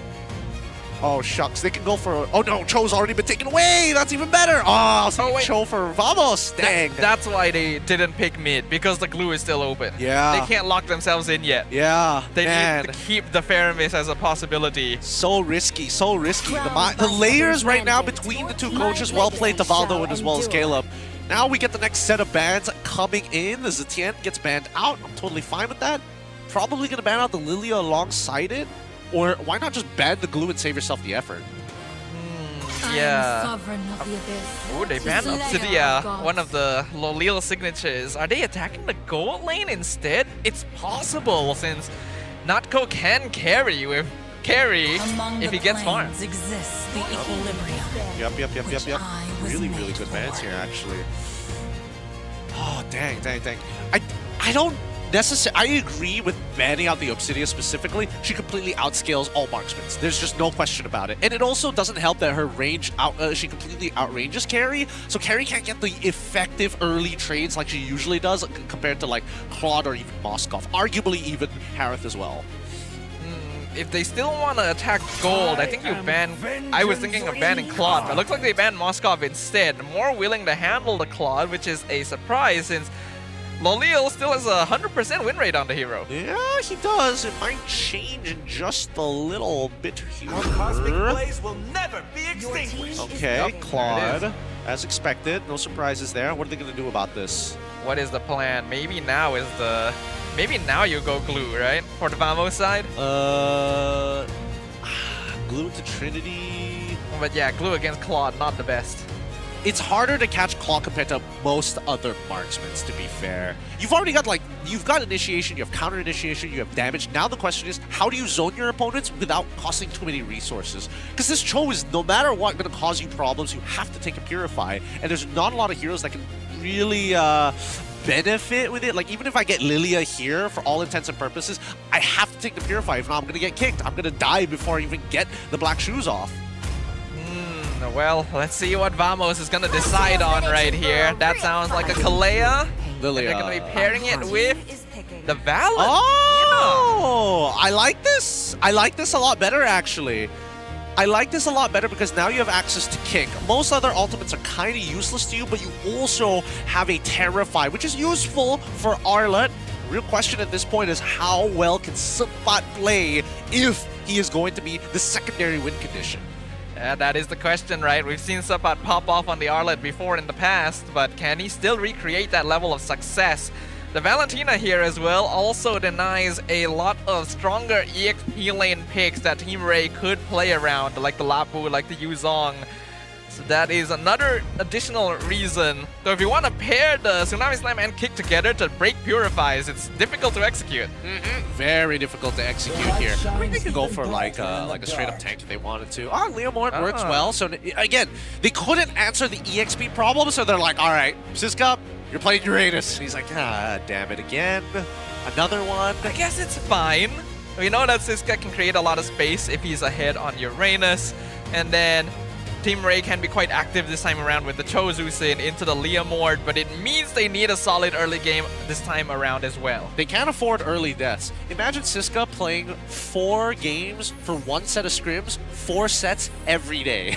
Ooh, just playing this one hero. Like, dude, will you lose your mind or not? Like, Subban clearly is going to have a way more fun time, but this hero's obnoxious, but really boring to play. It really is. He takes damage to heal himself. Unfortunately, we can't heal ourselves from the damage taken playing him over and over again. In the mental strain, they don't tell you about that. It's like being in a cockpit of an AC-120. There's so much lead in the air that it's dangerous. I have no idea what that is. We're jumping into the land of dawn, ladies and gentlemen. It's going to be Vamos versus Team Rey. Will Vamos be able to find the revenge they've been looking for since leg 1 of the regular season? Yep. An AC-120 is the big kill streak thing that you get in Call of Duty. When you're in the plane, that's an AC. It's a plane? It's a gunship actually. Okay. Yeah, you're shooting out of the side of gunship. I don't play the just full of lead. Don't worry about it. Don't worry about it. It's more pop culture. Level 2 mid lane gank from Error. Martizi down to 10%. He gets out. Was nobody watching for that? Can they not have punished that? Did Zkeep just not have anything, maybe? I'm not 100% sure. Because it's one of those ganks where you're looking to kind of skew the tide into one side's favor. And honestly, he's already done the job, right? With that initial engage, there's no more regenerate on the other side, and Zkeep can walk and take the damage, not having to worry about too much. It's a pretty even trading between both these duos in the mid lane. Zkeep gonna... Oh, here comes Error again. Purify used. I'm liking the activeness from Error. And that's exactly what he should be doing. Early conditioning of your opponents. You are not scared to initiate. You are not scared to use the Magic Thump. You still have Spatial Migration to get out of there, and Kwakun and Zkeep to guarantee your escape. So that's why Super Bowl getting involved, and also has costed Martizi a good amount of resources. I've also noticed that Martizi, he's kind of jumpy in a lot of these situations. Like, sometimes he overreacts. Like, even when he was playing Zushin the previous time, he gets jumped on. He still had Purified. He ulted and Purified. I agree with you. I can see those situations happen, and that needs to be fixed. Resources are valuable under these circumstances. Scar actually able to steal the crab. Small win, small jungle It's a cheeky steal right there. Hey, that's exactly what you need. Zeke might be in some trouble, but he gets out no problem whatsoever. As we see, eventually, Arlet's going to hit level 4 here, and we want to wait for the combo. Target priority is important. Falcon going to steal away the horse, not using it yet, but Crimson Beacon's out. Flicker Final Slash doesn't catch anyone, only Siska, but they do jump on him and go down. First blood to Subban. Lord dropping low. Jiskar secures the first turtle of the game, and now they go in on Kwakun. He's able to dash away, though. 2-man stun from Subban, and now Jiskar gets punished. Ziki picks up a kill. Beautifully done. That's exactly what we want to see. Kwakun played that so very, very well. He drags out his abilities until there's only 1 second left to cast them. Shadow Strike doesn't matter. He holds it up till the very end. And now Lolil is in danger. He's not gonna have Purify, actually. It was used earlier. Free kill up top. Free. And this is what you want to see from Vamos. Every little advantage needs to be taken advantage of course. Now, there's still a potential gank down on bottom side. Siska has 30 seconds left before he gets his Purify back up. Unfortunately, Arrow 404 won't be able to do that initial setup because he still has to top to bottom jungle clear. But considering things, his team is already doing very, very well for themselves. We talked about how important it is for... Oh, hold on, in the jungle, they're jumping in. Crimson Beacon already used, and now Ivan caught out Violet Requiem. That's another free pickoff for Vamos. Yep, if Team Rey doesn't find the initial pick in the first 3 seconds, knowing that Guinevere is nearby, you should give up on it. Really shouldn't test their fate here. I'm actually surprised. I'm looking at Team Rey. I would have imagined that Siska would be doing a much better job at this stage at like trying to develop a lead, but we've seen constantly Arrow 404, he's just about when the lane is about to be demolished, Arrow 404 is at the right side of the map and he has to back away. Yeah, there's some impressive discipline coming in from Team Vamos. You can tell there is a game plan. They seem to have prepared for this one quite well because there's none of that usual bombasticness. They are hitting the timings perfectly. Yep. And now Siska has adjusted, now looking to freeze that wave. Top side as well. Both goal laners trying to influence the wave as much as they can as mid is at a complete standstill. Ivan, however, might have a play in mind. He doesn't have Flicker, but he's sitting by Tribrush. a little bit of a reminder of the stakes here. Ivan's Cho and Lolil's Claude are still both at 100% win rate, and the game is not looking good right now, so Vamos could be looking at breaking those streaks. Oh, win rates at risk here. Oh, final slash! Sabat finds Merchizzi! And the Violent Requiem beautifully done! Sets up! Jesgar steals the turtle away, Blazing Duet does some good zoning, but the damage is already done. Vamos finds the much better trade, and now they're looking to dive actually, but they'll just stop at taunting. Pretty good, all things considered. Jesgar still was able to get the turtle, which is the most important thing. Despite losing a couple of members, it's not the end of the world. Your team can actually scale, and you do have some decent wave clear in comparison. Oh, stop out again! Flicker final slash. Lolil has BMI, he's able to get out. Siska has to use Purify just in case of the Tsunami Slam. Crimson Beacon gonna be used up, but typing in deep, he picks up the Mega! He gets shut down, but man, that's stylish. Nicely done. Error with the Violent Requiem. Vamos not letting up on the pressure. They find another kill on the Uranus. Flicker kick is good. Right into the Phantom Steed. But error! The movement! Vamos is styling on their opponent. Yo! We needed a replay of that. That was so sick. That he completely juked Jesgar. He completely juked him. Made him think at 100 beats per minute. Oh, that was nice. That was so nice. We know Vamos is a momentum-based team, and they got so much of it from game one. God, they are playing so well right now. Taking the time with this, and even Sapat, the fact that he was able to find Loliels in a 1v3 scenario when he should have died way earlier, all of these small moments are starting to add up. And in terms of overall gold lead, Sapat holding a wide majority of it. It feels like Siska, unfortunately, not only couldn't find that winning lane, but because of this jungle pathing, it is just negating the fact every advantage he creates gets reset to 0. Yeah, you gotta feel bad for Siska. This is not one of his comfort picks here. He's not able to playmake the lane, especially against an Arlet, who is having a much bigger impact in the team fights for Vamos so far. 8 kills to 1 before the 7-minute mark. Yeah, Siska has to take control of this lane somehow.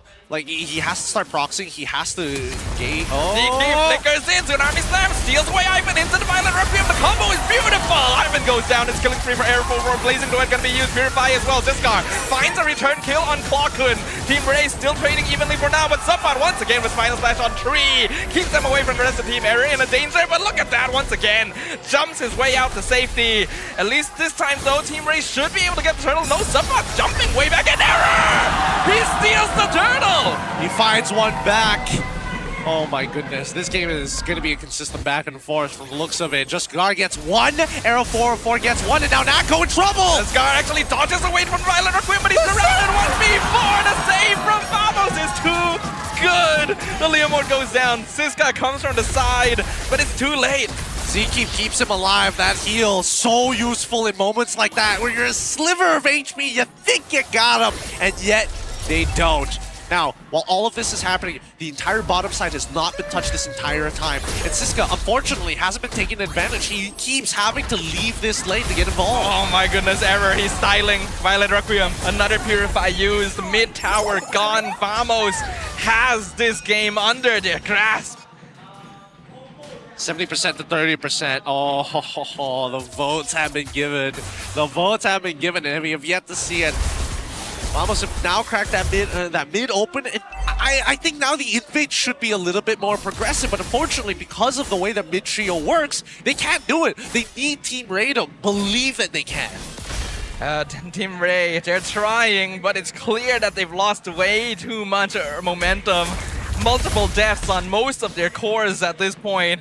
The only consolation is the net worth difference not as big as you would think, considering everything that's happened, but Lolil is suffering. Okay, okay. Now they're going for it. Yep, Tsunami Slam, Violent Requiem, the combo is way too good. Rey knows they have to abandon Siska. Yep, beautiful 4-man execution. They get another turret off of this, and this is where we want to see Team Vamos really pour gasoline on this fire. 16 seconds left until the very first Lord, and you can tell that they are making sure they are more on top of the waves than Team Rey. Triple Purify has been the speller of doom for Kalea teams in the past, but pair that up with a Guinevere and you're A-OK. Team Rey needs to hold on to the resources longer, but it's so difficult. It is hard. It's hard. Marchese, he's got to take some risks here. He's got to start walking up. Saban, final slash on Lil! He's dashing in! All the way straight through. Blazing Druid has to be used defensively. Here comes the Crimson Beacon as well. Lord dropping low. Tsunami Slam going to be used into Violet Requiem. And Eric secures the Lord at the same time. Jumps in, gives the knockup on Xiskar once again. They're dismantling Team Rey. 2 kills for free. Vamos, vamos! This team has put some good preparation here today. They're really picking up, like, they know Ivan's habits. They figured it out. They know his unconscious behaviors. And they're punishing it hard. Another final slash, this time whiffs. Violet Requiem a bit strange, so for once Vamos makes a misplay, but Era just jumps straight in again. Lolil explodes. Mega kill. Tsunami Slam used. Purify defensively. Team Rey can do nothing in this situation. Error once again dunks in with Saban. Final slash pushes Ivan in. Saban! He is proving the naysayers wrong right now. Mega kill for Natko. Very, very nice. Very, very nice.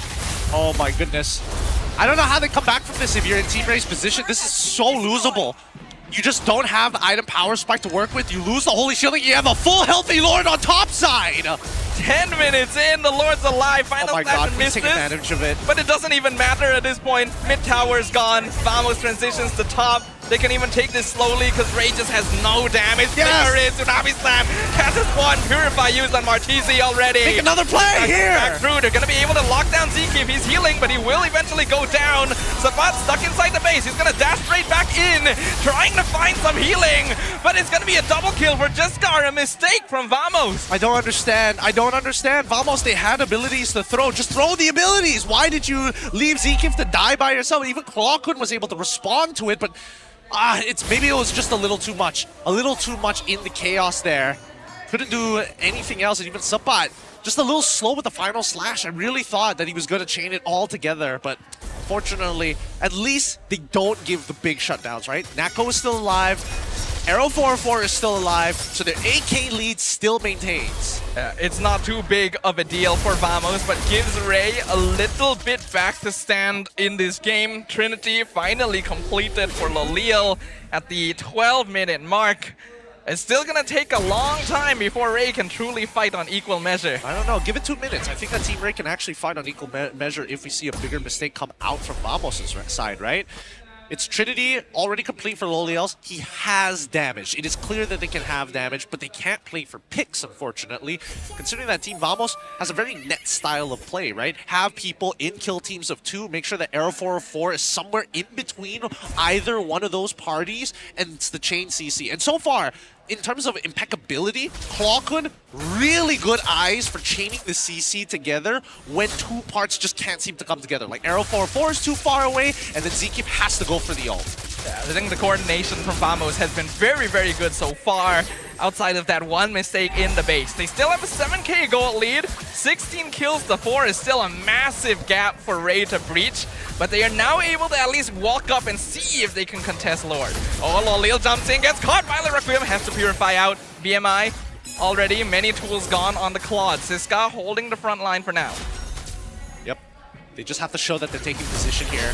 That's exactly what you want to do. Oh, there's final slash. This is perfect. Team Rey looking. Tsunami Slam gonna be used. Ivan jumps into the wrong place. A Nolan Saban with a triple sweep lineup. Double kill for Natko. The entirety of Team Rey falls like bowling pins with only one left. Xiskar, the final bastion. Nothing but a stone in the path for Vamos. They're gonna run their way down the mid lane. They already got minions in the base. Not even gonna stop the taunt. They know what they've done. It's a clean sweep for Team Vamos. Vamos, they came in extra prepared here today to get a solid 2-0 victory. No questions that unfortunately Team Rey were outclassed in this match, whether it came down to the drafting, but my god, the chemistry. Vamos, they adapted just much better into this. The set early game plays of Team Rey could not find its mark. This is a clear sign of preparation done, ladies and gentlemen. Vamos has always been a team with a strong foundation, and it seems like they found a bit of polish in the past week to transform it into the gameplay we've seen today. It's nice, very proud of Vamos. What a very good showing and something to reinvigorate the fans with. For Team Rey's side, I think this goes to show, right? That mentality and how they're feeling about the game really goes a long way. If you're feeling confident, they check those bushes there. They make that single mistake, they need to recover on those mistakes. Both sides actually on very even footing, but it's the mentality that makes the difference. And Vamos came in with spades of it. This is an early game team for sure. But now that it's the end game, let's see what they have to say. We'll throw it to the interview up on stage. Berjaya patahkan win streak Team Rey. Vamos comes in with the sweetest revenge. 2-0 bersih dan game yang sangat-sangat clean, boys. Congratulations. Thank you. Welcome. Okay, kita borak dulu dengan Zikif. So, Zikif, kalau kita tengok balik di game pertama kan, Vamos ada 10k gold lead. Adakah dominance ini tengah tunjuk kepada semua orang that Vamos dah tahu macam mana Team Rey actually main? Sebenarnya kita orang fokus dekat diri kita orang sendiri semula lah. So kita orang dapatkan momentum macam mana kita orang win streak hari tu. So kita orang perbaiki apa yang kita orang lemah. Okay, now kita borak pasal win streak di leg pertama. Sebab kalau kita tengok di leg pertama, yang patahkan win streak Vamos adalah Team Rey, betul? Betul. Dan tadi dalam satu quote daripada Zikif kata antara punca kekalahan sebelum ni is because ada beberapa player yang ada masalah untuk reset mental dan sebagainya, betul? Betul. So dengan kemenangan ini, adakah Zikif dah yakin semua player dalam Vamos dah dapat reset dengan sepenuh-penuhnya and of course ready untuk beberapa match yang akan datang?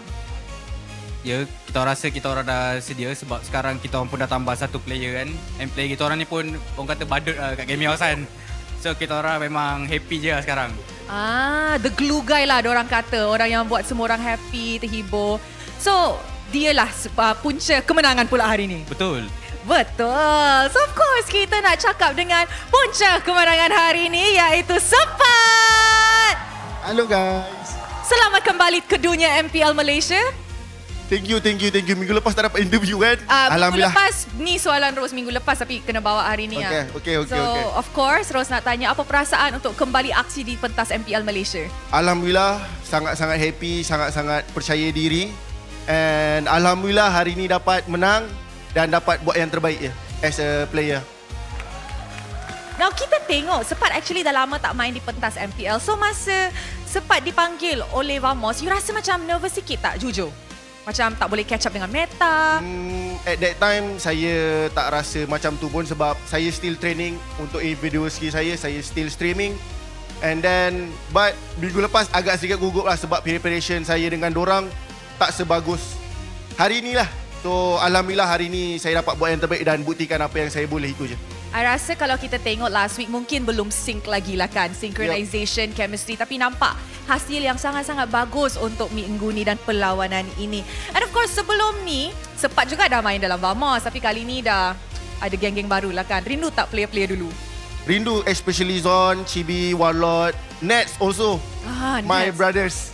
So yeah. Ada kata-kata tau untuk orang sebab you rindu. Hopefully next season or next 2 season we can play together, itu je. Weh, nak comeback ke Vamos OG ni? I don't know. Kalau ikut Sepat nak lah. Okay, I rasa betul tu. And of course, I rasa your abang ni tengah tengok online mungkin ada kata-kata ke untuk Saiful? Untuk Angga. Akhirnya dapat menang Hype-hypekan aku sikit. Jangan Sepat out je. Sebab dia punca Sepat out kan. So hari ni hopefully hype-hypekan aku sikit lah. Itu je untuk Angga. Dia sangat-sangat hype untuk you. Betul. Tadi Rose dah baca dah. Sangat-sangat hype, sangat-sangat proud. Of course guys, kita pun dah nampak clean sweep daripada side Vamos tapi hanya seorang yang boleh menjadi MVP of the game. Agak-agaknya siapa MVP dia? Alright, mari kita tengok MVP in 3, 2, 1. MVP jatuh kepada...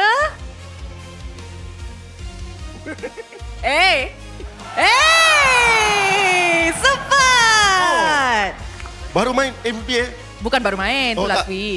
Tu last week. Tapi hari ni prestasi yang sangat-sangat baik daripada Vamos. So dengan prestasi ni, you guys ada 4 match lagi sepanjang regular season, betul? Betul. Adakah you yakin Vamos is ready to go to playoffs and of course potentially win it all? Yep, kita orang yakin dan kita orang akan pergi ke playoff. dan itu target pertama kita orang as a team. And then kita orang akan cuba menangkan mana-mana pertandingan yang boleh untuk bawa momentum tu ke playoff itu je.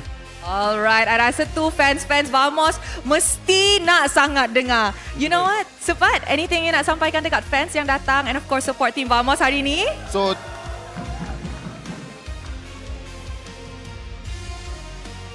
So, pertama sekali terima kasih untuk Bos Hanan sebab datang dan bos-bos yang lain juga. Thank you so much. Thank you so much coaching staff. Thank you so much fans-fans Vamos, fans-fans Team Rey juga. Thank you sebab meriahkan MPL MY. Thank you mana yang tengok stream. Ya, doakan kita orang. Semoga kita orang lebih berjaya lepas ni. And then kita akan buat yang terbaik lah. Tak akan mengecewakan kita orang. Tak akan mengecewakan korang. Baru betul. Gugup sikit. Terima kasih and once again congratulations to Team Vamos on that amazing win. Sekarang let's run back to the casters to analyze apa yang terjadi dalam perlawanan ini. Throwing it back to you guys. Our MVP of this game goes over to none other than Team Vamos' very own Sapan. Used to be known as Sapakito, but now we gotta figure out something else now that he's playing Arlet. I've been thinking about it. I have not gotten anything remotely good. Yeah, it just doesn't quite work together. Yeah, so Arlopat? I don't know. Arpat? Arlopat? Arlet just sounds like a... It's bad, it's bad. What we need is to buff Paquito. Yes, buff Paquito! Buff Paquito! Bring back Paquito, you solve the Vendetta. That was a fun meta. You actually needed to like know your matchup. If not, you're just washed. You're just washed. Paquito so much. I agree. But that doesn't change the fact that it's a 21-4 victory for Vamos. A complete domination from beginning to the end.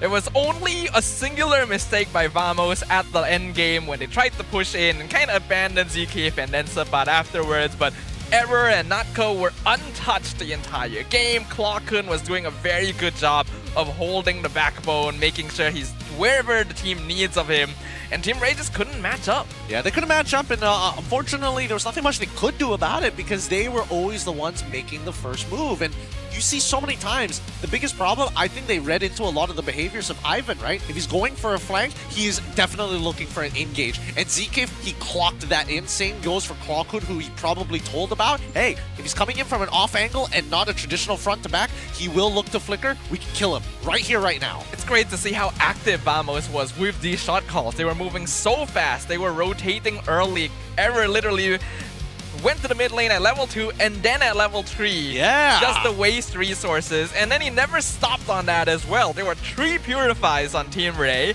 and they were still getting caught every single time. Yeah, but there's just too many big abilities to dodge, right? A lot of it has, and worst of all, some of them actually have pretty big hitboxes. Final Slash, Magic Thump, really good examples of them as well. Yeah, I love how Sabat was playing, how aggressive he was on this Arlet, and as he should. The cooldown on Final Slash, you don't really think about it compared to a lot of the other ults in the game, but it is so quick. It's like, what, 12 seconds at like level 15 with all the... Well, assuming what your item build is, but traditional item build with a little bit of CDR, it's fine. It's okay. I think it's time to change the name of the skill, because it's clearly not final. The Final Slash, comma, again! Not the in brackets, not the last one. Final Slash, A New Hope. Final Slash, episode 3. Electric Boogaloo. Oh, that's good, that's good. All right, once again, our official food delivery grab food notices that our rich guy, Natkill, he didn't hit 800 this game, despite a 21-4. Despite a 21-4, how does he not get 800 GPM? Honestly, that's a good question. Right? I think they were just fighting so much that he didn't really bother farming anymore. Were they that worthless at that point? He was like, I've died 8 times. I'm only giving you 10 gold. It's not impossible, honestly. It's a bit of a feels bad moment for Team Rey. Siska especially just can't do anything on this Uranus. You can tell that they kind of were forced to give it to him at the end. Yeah. Well, okay, to be fair, they didn't know what exactly Air 404's path was going to be. For all intents and purposes, it could have gone over into the gold lane, right? And I would make an argument, unfortunately, that Air 404's, the few times that he showed up into the Uranus's lane, already gave Siska a bit of chills. Because you can tell he's not proxying at that point. He's figured out, based on the information on the other side of the map, that he's always pathing downwards. It does feel like Team Rey were affected by the previous game. Just not the style of Team Rey we know. But Vamos were so aggressive. Every single minute something's happening. Yeah, where was that super sick play? Where is the choke kick into the spatial migration? That's the one I want to see. Here. Okay, here it is. So he knocks up. Okay. Was it here? Yeah, it's here. This one. He gets boom, kick, jumps the wrong way, spatial migrations it. That's how he got away. So he was trying to predict. It's not that he completely missed. He was trying to predict the initial spatial migration. And just can't catch up. Error firing on all cylinders. You can tell that the energy of the team is very high after their previous victory, and Team Rey not able to match it. I think that they had a composition that could have done something this time around, but weren't pushing themselves to do so. I think the only way they could have really find that big punishment is if there were more rotations to the mid lane. But it's hard, right? Because Jusgar is playing Leomord. He needs to be level 4 to get things done.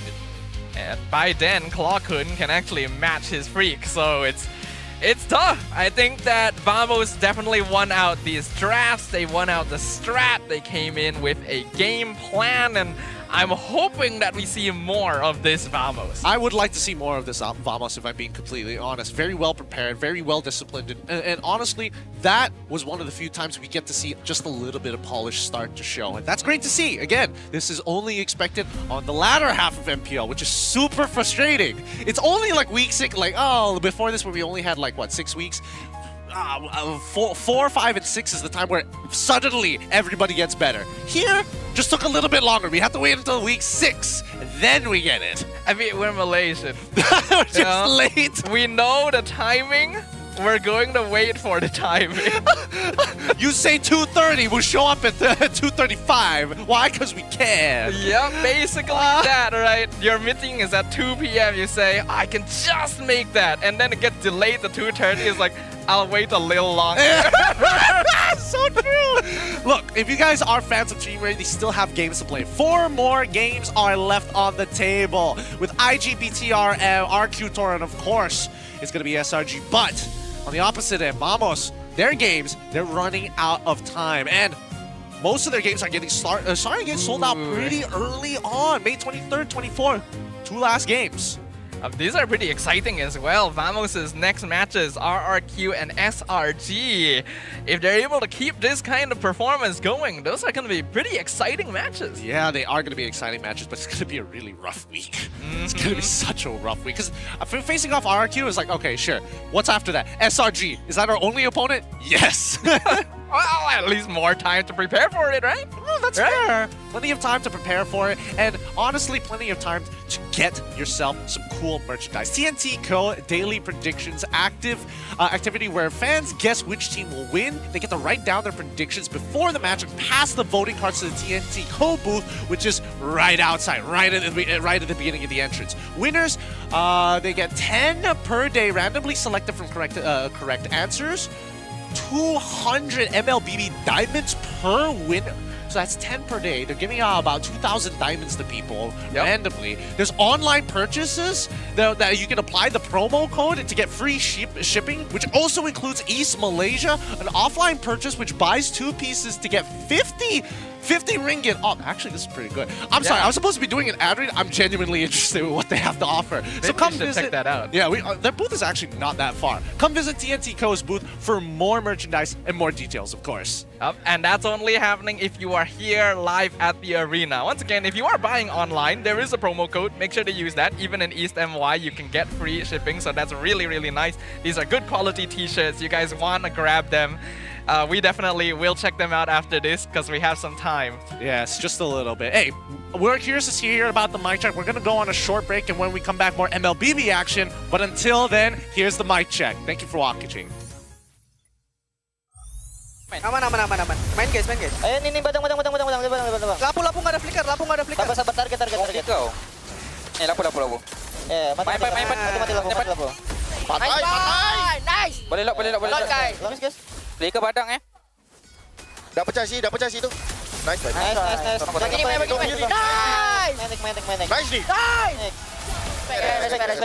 Respect. Nice banget. Nice. Main dulu. Bunuh dulu. Dah mati. Nice one, bro. Nice one, guys. Gua TP nih. Enggak ada mana. Guys, one more game, pasti guys. Reset. Ini vamos boy. Let's go. Fokus lagi guys. Pasti. Lo kan nomor dari Akidil. Coba flicker. Lagi. Mi. Tuh. Itu apa? Hati. Aku tak ada. Mati. Lagi. Ini lo semua. Bye. Sabar. Atas. Kejap lagi. Bye. Kek, kemenangan pertama nak lawan Siska lagi Let's go. Alamak. Kocek. Kalah ke vamos itu.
Di Tora Academy, anak saya berpeluang untuk belajar dan eksplor minat dia. Akademi kami mencorak masa depan industri game.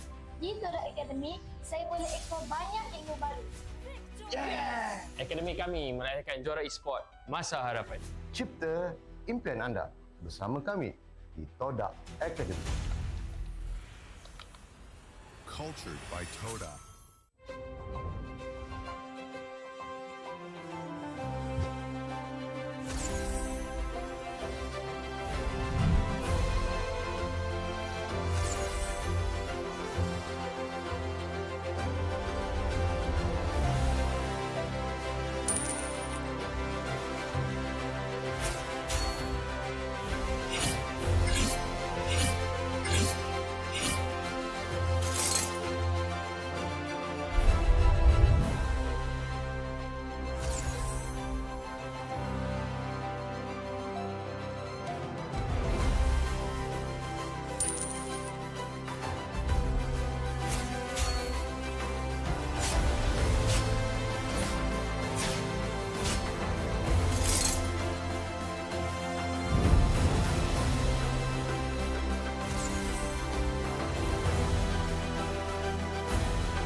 MPL Talk MY dibawakan khas daripada Toda Gaming. Gimana ngelihat standings yang sesuai ekspektasi? Invictus Gaming, waktu diorang nak secure that second deku, diorang dah ready untuk main dengan 1-4. Cultured by Tora.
Tonight is movie night.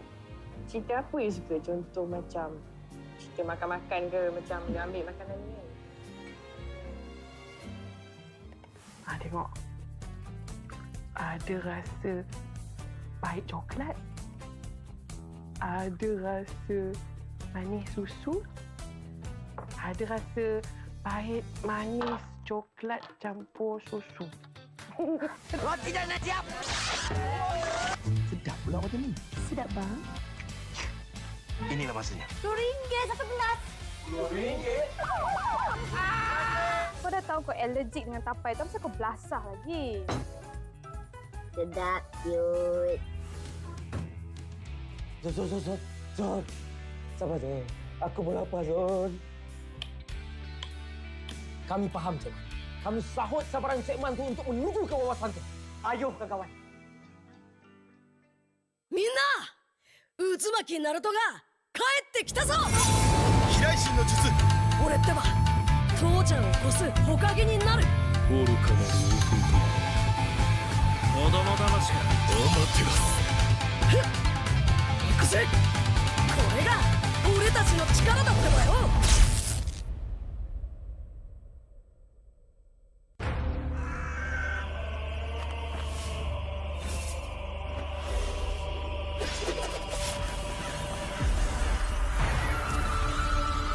アマテラス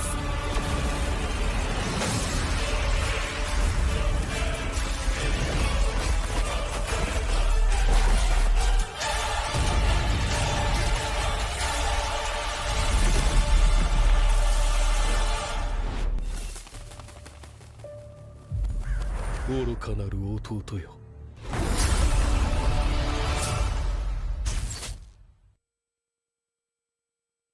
Welcome to the Hook Battlefield. Welcome to the Hook Battlefield. Shake it to left, shake it to right. Got you now, got you now. I can control, I'm flying high. Shake it to right, shake it to left. Try to who, how's my skill? Bigger, bigger, bigger, bigger. Bigger, bigger, bigger, bigger. Bigger, bigger, bigger, bigger. Bigger, bigger, bigger, bigger, bigger, bigger, bigger, bigger. Bigger, bigger, bigger, bigger, bigger.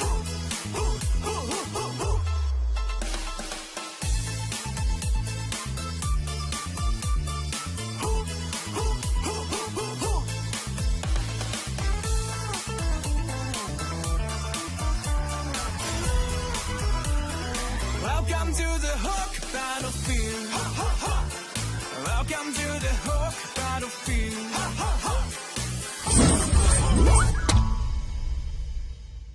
Saya tengok ending semalam. Tak ada tonton. Tak ada tonton. Tak ada tonton. Tak ada tonton. Tak ada tonton. Tak ada tonton. Tak ada tonton. Macam ni baru boleh kawan.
渦巻きナルトが帰ってきたぞ。飛来神の術。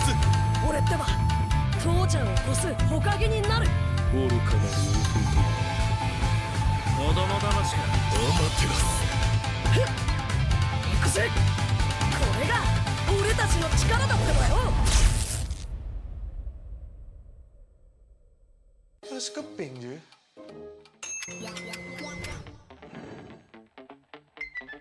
Mesti shopping pun boleh. Oh, siap ada diskaun lagi.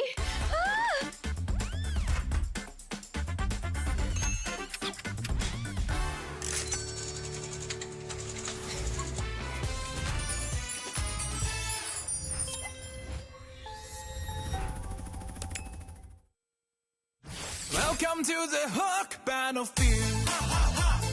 Welcome to the Hook Battlefield. Shake it to left, shake it to right. Got you now, got you now. I can control, I'm flying high. Shake it to right, shake it to left. Try to who, how's my skill? Bigger, bigger, bigger, bigger. Bigger, bigger, bigger, bigger. Bigger, bigger, bigger, bigger, bigger, bigger, bigger, bigger, bigger, bigger, bigger, bigger. Bigger, bigger, bigger, bigger, bigger.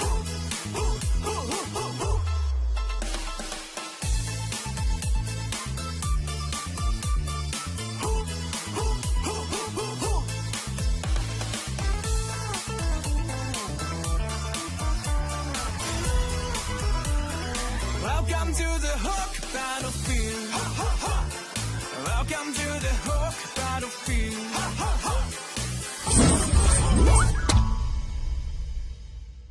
Anda kembali bersama saya Poji dan juga orang yang kuat di dalam scene e-sport ni sendiri, Kuja. Apa khabar Kuja? Alhamdulillah sihat. Alright Kuja, kita nak menghimbau kenangan sekejap Boleh. 9 tahun lepas Kuja pernah bermain di MSC dan masa tu ada kumpulan IDNS. So Kuja ada tak apa-apa sejarah ke, pengalaman ke bersama dengan pasukan-pasukan diorang? Okey, IDNS short form dia, dia punya full name dia adalah I Do Not Sleep. Tak tidur? Memang tak tidur. Memang kita orang bersama-sama dulu main rank sama-sama dekat rank waktu tu. Memang berkawan rapatlah dengan orang.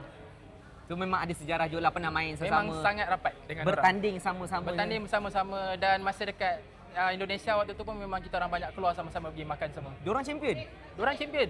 Hebat IDNS. Betul. Tapi IDNS ni tim daripada Thailand. Kuja tahu tak sekarang adanya MSL tu, MLBB Super League yang baru buka dekat Thailand. Serius lah? Serius. Kuja ada tak apa-apa macam pendapat untuk scene yang baru dibuka dekat Thailand ni? Okey, sebenarnya saya happy lah untuk komuniti dekat Thailand sebab diorang dah berpeluang untuk bertanding secara lebih orang kata apa, agresif atau lebih aktif.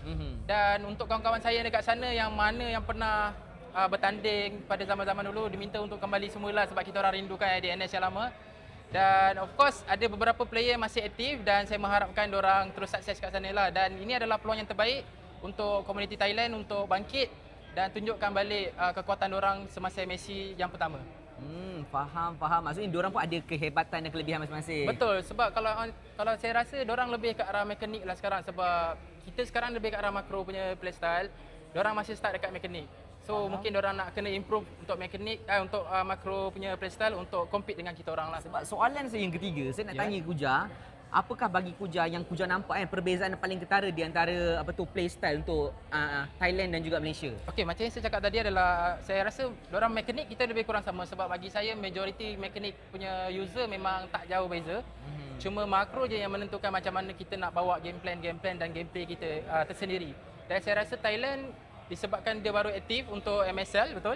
Untuk season yang pertama, saya rasa diorang kena lebih fokus pada makro untuk nak bersaing dengan region-region yang lain. Dan saya mengharapkan korang sukses. Okey, tapi kan bila macam Kuja cakap ada tengok kawan, diorang pernah buka liga yang baru. Kuja tahu tak, ada juga info yang menariknya. Untuk MSL kali ni kan, champion dia kita akan hantar pergi ke wildcard untuk EWC. Wow, tanya. So directly dapat terus wildcard Directly dapat. So untuk benda ni sendirilah, adakah Kuja rasa adalah satu benda yang bagus untuk scene diorang dan juga untuk fan diorang secara menyeluruh? Okey, of course benda ni memang sangat bagus untuk komuniti Thailand seperti saya cakap tadi. Cuma bagi saya lebih happy untuk Mobile Legends sendiri sebab dia telah membuka lagi besar cabang-cabang di serata dunia, dan saya mengharapkan lebih banyak lagi negara-negara lain yang terlibat untuk kita besarkan dan kita majukan komuniti ini bersama. Baik. Itu sahaja daripada saya. Anything nak shout out kepada kawan-kawan IDNS kalau diorang tengah tengok benda ni? Okey, untuk IDNS yang semua nama ZZ kat belakang, mungkin saya tak ingat sangat lah. Mungkin saya ingat cuma Amzi dan Frame TZ, saya tak ingat lah. Tapi memang kalau tengok muka saya memang kenal. Saya mengharapkan korang come back. Dan untuk komuniti Thailand, all the best. So sekarang you guys ada platform yang sangat-sangat baik untuk you guys tunjukkan bakat. Dan saya mengharapkan korang terus maju jaya ke hadapan. Dan jumpa di international. Good luck guys, all the best. Terima kasih Koja. Itu saja daripada saya dan Koja. Kita jumpa kejap lagi. Sawadee.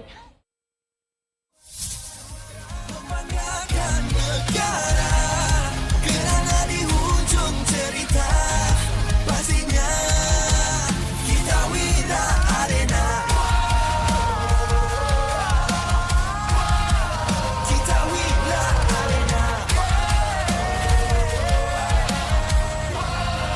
Kita Wira Arena.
Di Tora Academy, anak saya berpeluang untuk belajar dan eksplor minat dia. Akademi kami mencorak masa depan industri game.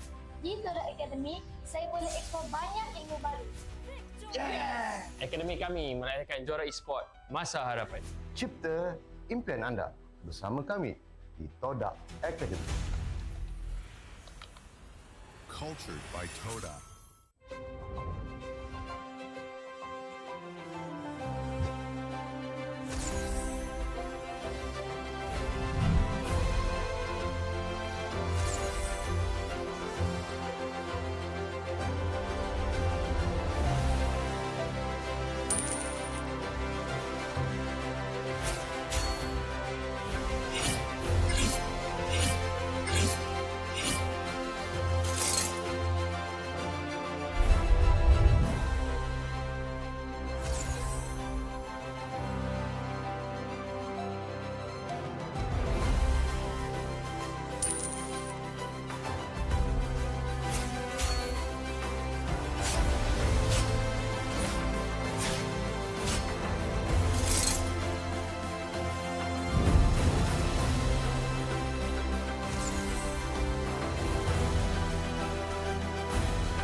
MPL Talk MY dibawakan khas daripada Tora Gaming. Gimana ngelihat standings yang sesuai ekspektasi? Invictus Gaming, waktu diorang nak secure that second title, diorang dah ready untuk main dengan 1-4.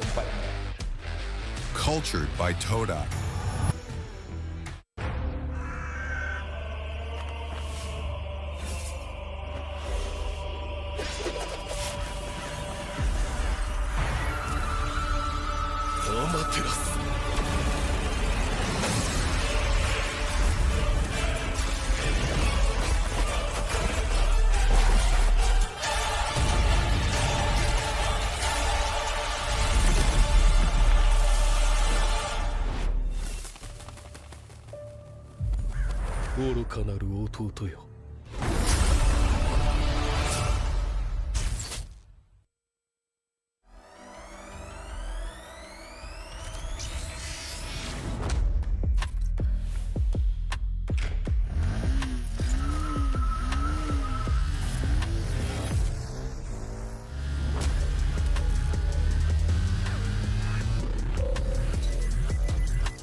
Tonight is movie night.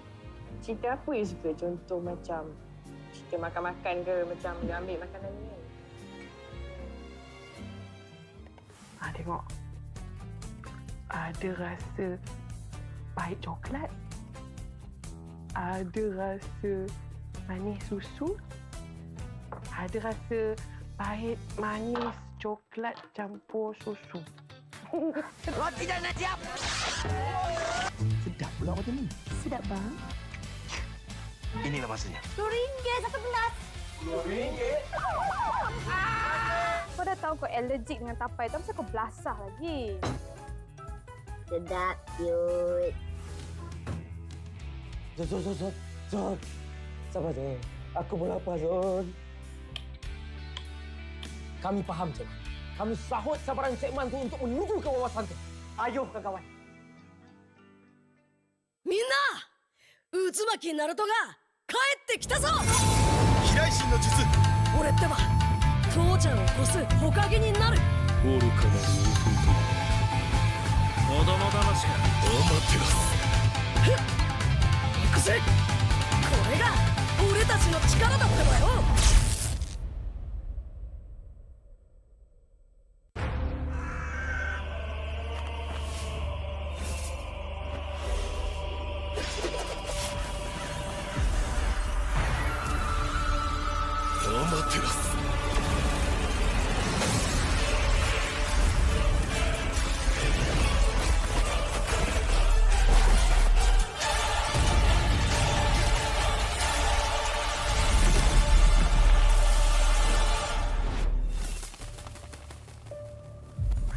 愚かなる弟よ。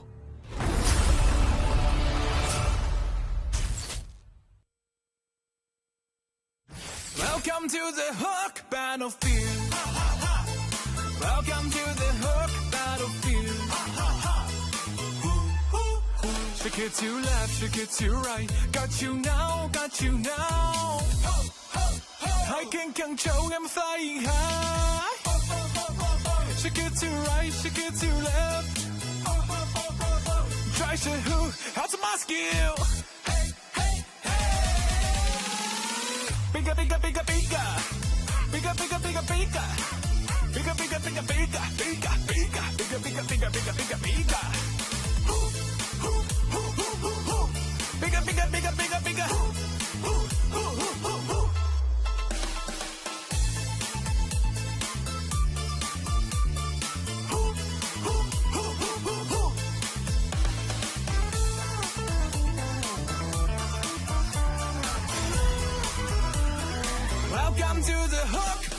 battlefield. Welcome to the Hawk battlefield.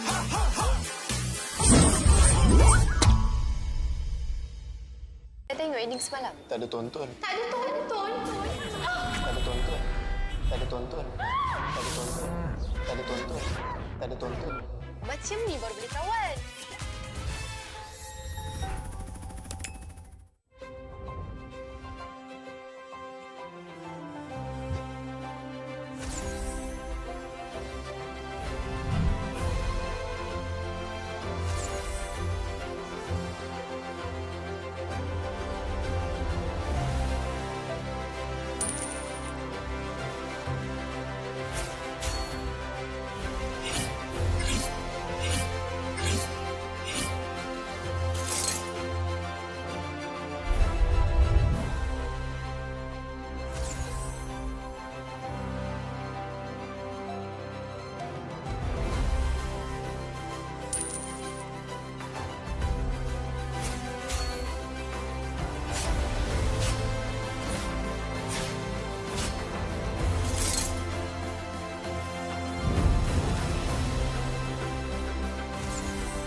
Uzumaki Naruto が帰ってきたぞ。飛来神の術。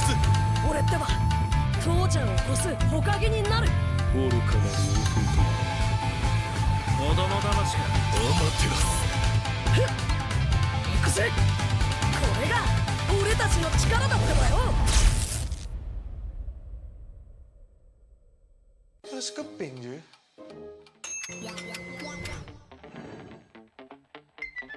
Mesti shopping pun boleh. Oh, siap ada diskaun lagi.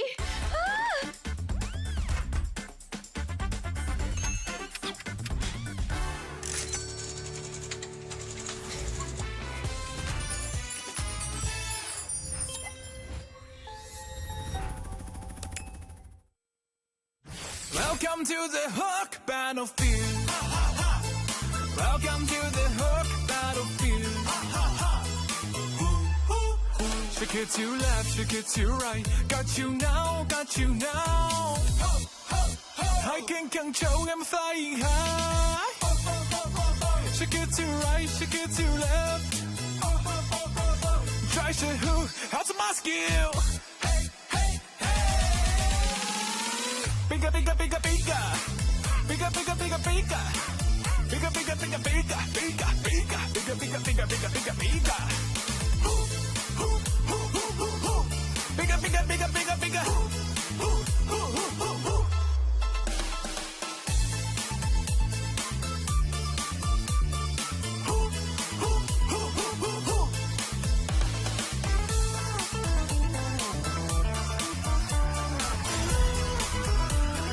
Welcome to the Hawk battlefield. Welcome to the Hawk battlefield.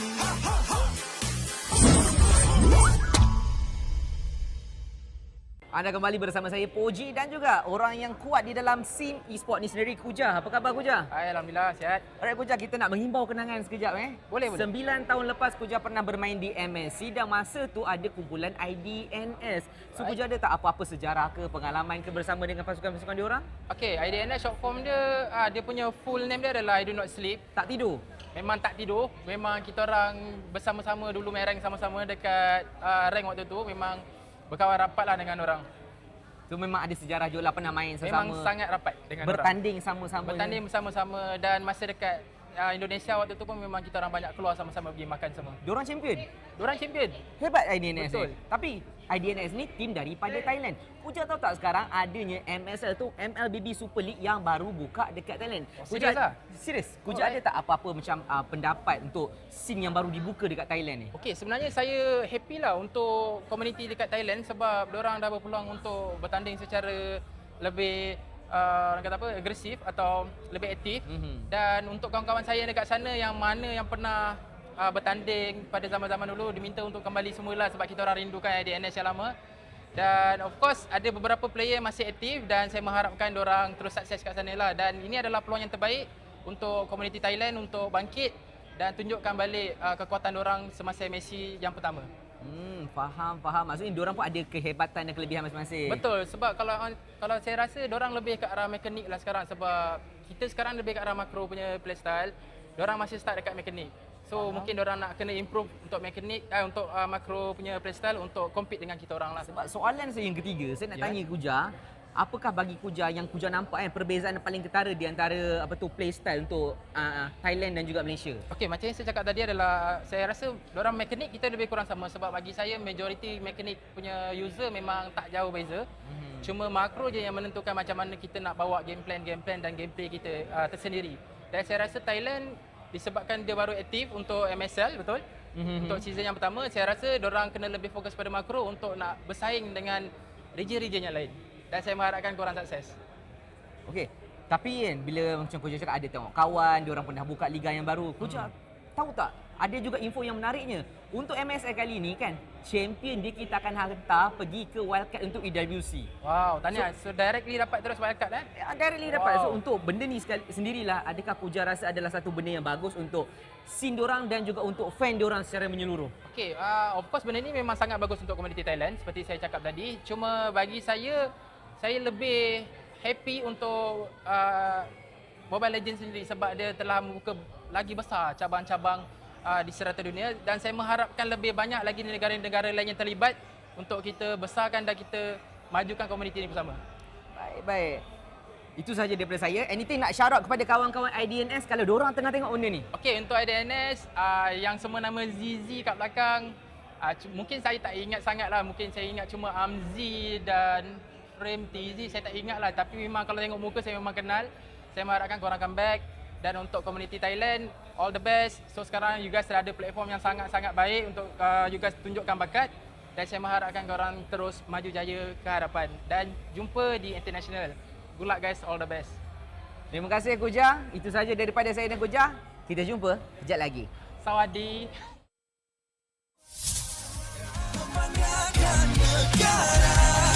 Kerana di hujung cerita pastinya kita Wira Arena. Kita Wira Arena. Kita Wira Arena.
Gunakan dunia digital anda di sini.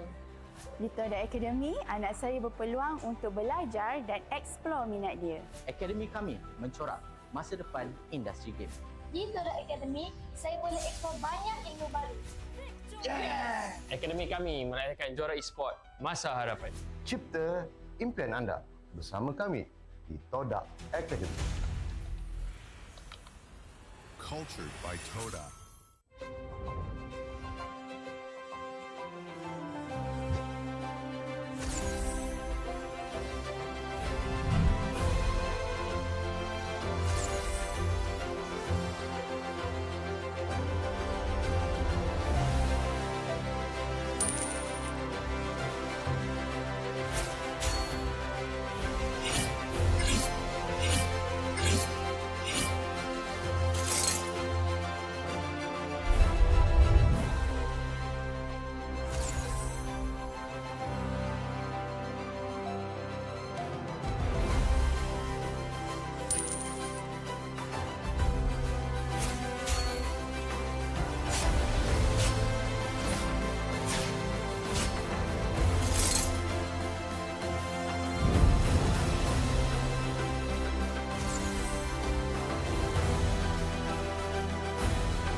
MPL Talk MY dibawakan khas daripada Tora Gaming. Gimana ngelihat standings yang sesuai ekspektasi? Invictus Gaming, waktu diorang nak secure that second title, diorang dah ready untuk main dengan 1-4. Cultured by Tora.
Tonight is movie night. Cerita apa you suka? Contoh macam cerita makan-makan ke, macam dia ambil makanan ni kan. Tengok. Ada rasa pahit coklat. Ada rasa manis susu. Ada rasa pahit manis coklat campur susu. Roti dah nak siap. Sedap pula macam ni. Sedap bang. Inilah masanya. RM2 satu gelas. RM2? Kau dah tahu kau allergic dengan tapai tu, kenapa kau belasah lagi? Sedap, cute. Zon. Sabar, Zon.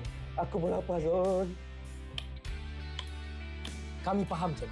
Kami sahut sabaran Cik Man tu untuk menuju ke wawasan tu. Ayo, kawan. Minna! Uzumaki Naruto ga kaette kita zo! 飛来神の術俺ってば父ちゃんを越す火影になる。愚かなる弟子供騙しかアマテラス行くぜ。これが俺たちの力だってばよ。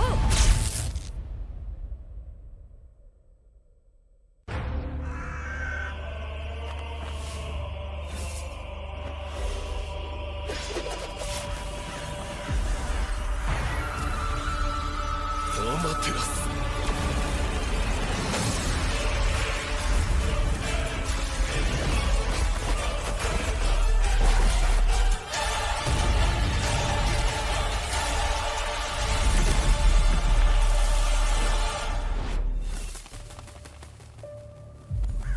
愚かなる弟よ。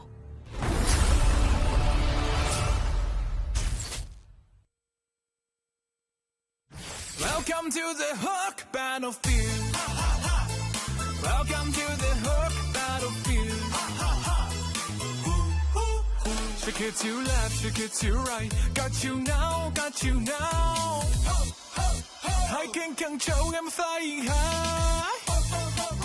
Shake it to right, shake it to left. Try to who, how's my skill? Bigger, bigger, bigger, bigger. Bigger, bigger, bigger, bigger. Bigger, bigger, bigger, bigger. Bigger, bigger, bigger, bigger, bigger, bigger, bigger, bigger. Bigger, bigger, bigger, bigger, bigger.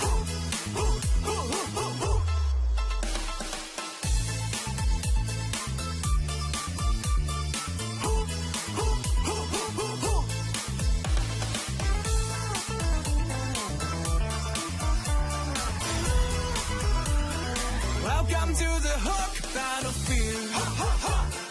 Welcome to the Hook Battlefield.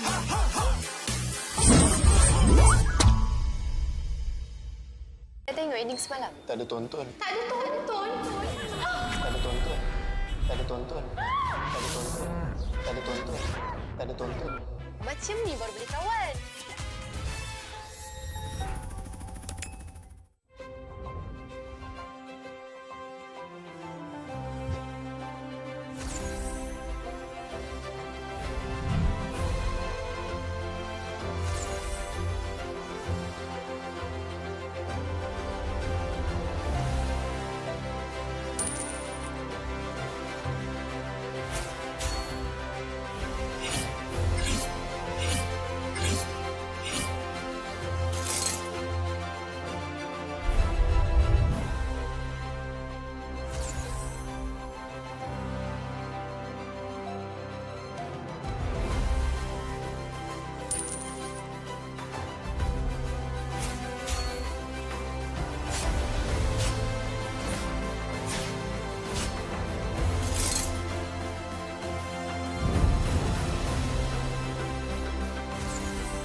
巻ナルトが帰ってきたぞ。飛来神の術。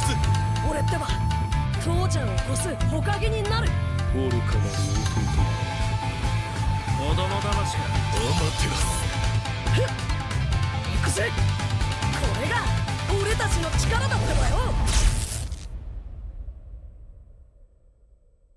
Mas keping je.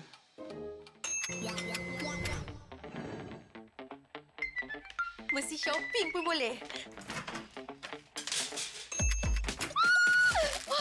Siap ada diskaun lagi.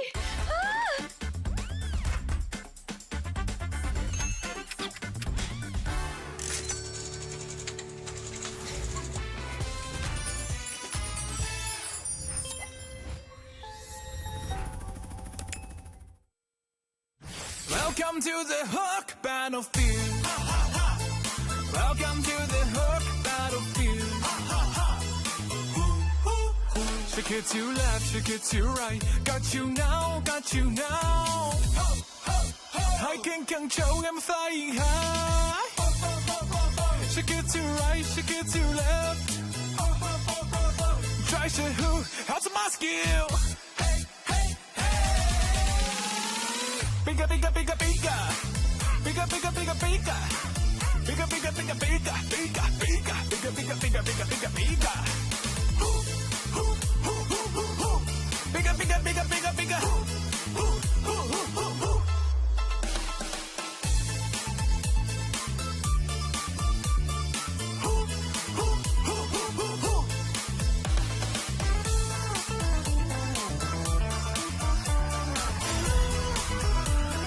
Welcome to the Hook Battlefield. Welcome to the Hook Battlefield.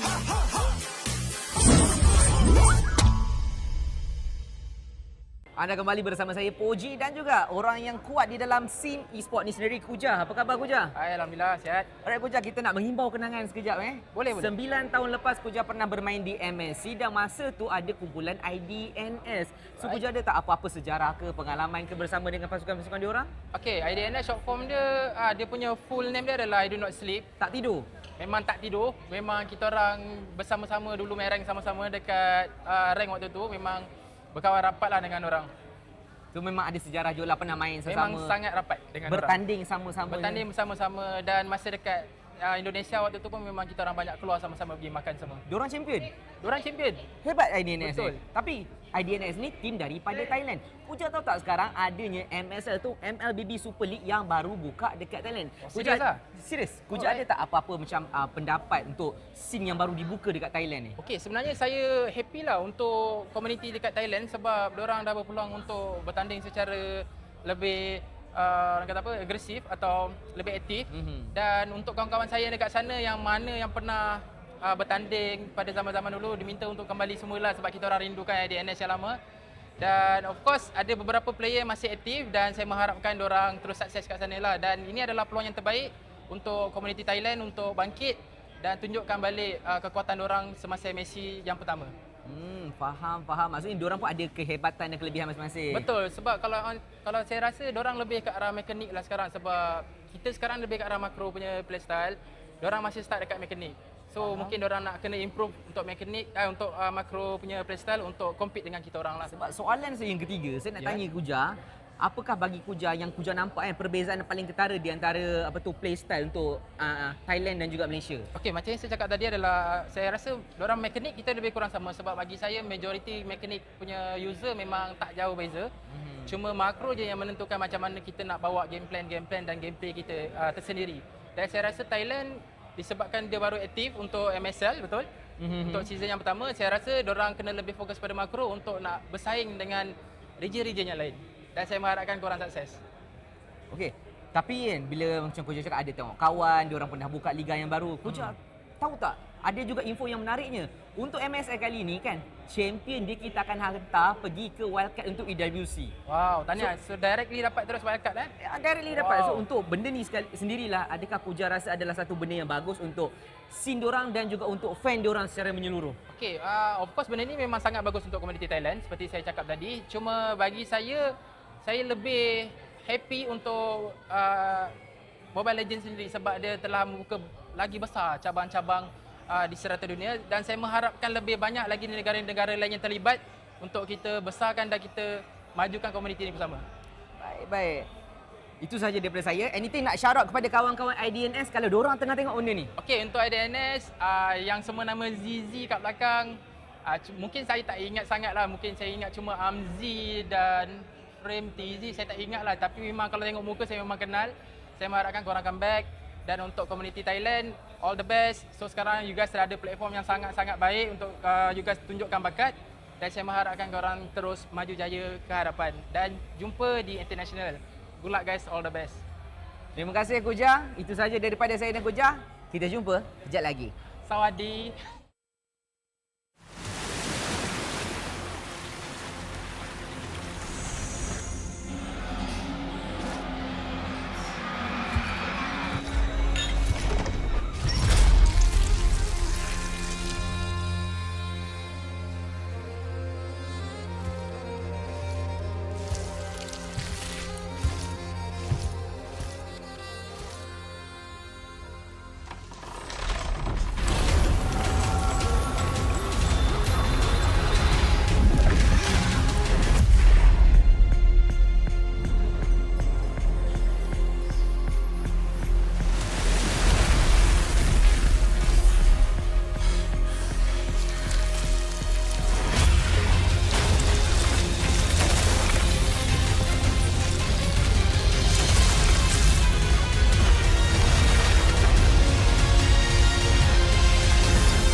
Di Tora Academy, anak saya berpeluang untuk belajar dan eksplor minat dia. Akademi kami mencorak masa depan industri game.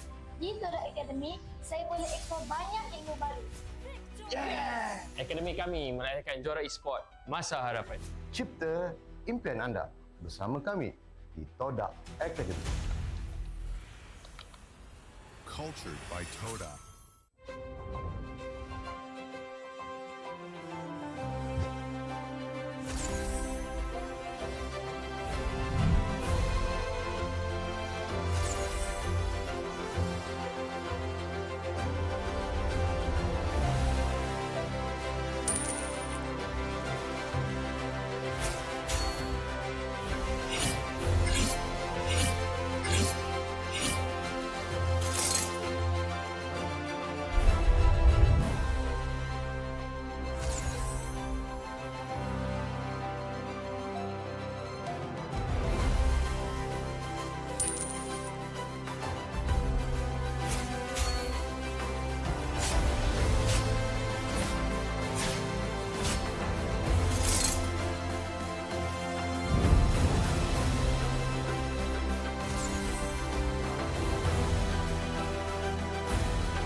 MPL Talk MY dibawakan khas daripada Tora Gaming. Gimana ngelihat standings yang sesuai ekspektasi? Invictus Gaming, waktu diorang nak secure that second turtle, diorang dah ready untuk main dengan 1-4.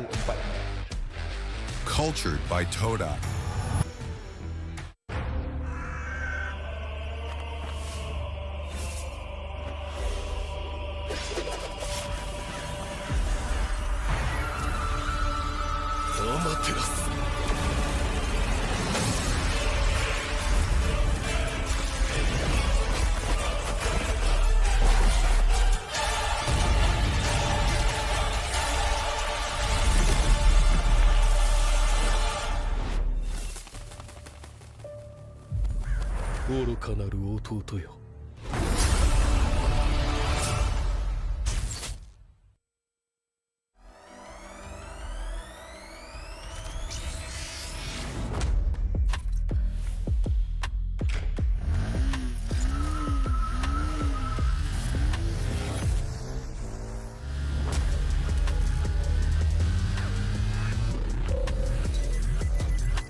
Tonight is movie night. Cerita apa you suka? Contoh macam cerita makan-makan ke, macam dia ambil makanan ni kan?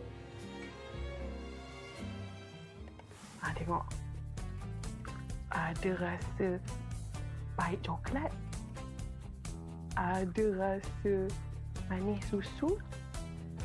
Ada rasa pahit manis coklat campur susu. Roti dah nak siap. sedap macam ni. Sedap bang. Inilah masanya. RM2 satu gelas. RM2? Kau dah tahu kau allergic dengan tapai tu, kenapa kau belasah lagi? Sedap, cute. Zon. Sabar, Zon. Aku pun lapar, Zon. Kami faham, Cik. Kami sahut sabaran Cik Man tu untuk menuju ke wawasan tu. Ayuh, kawan.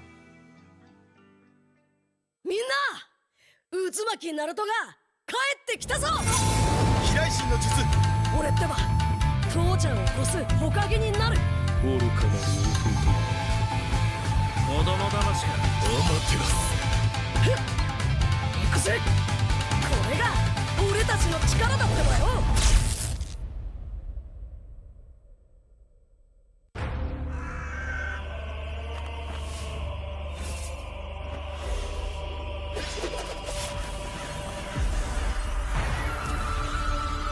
アマテラス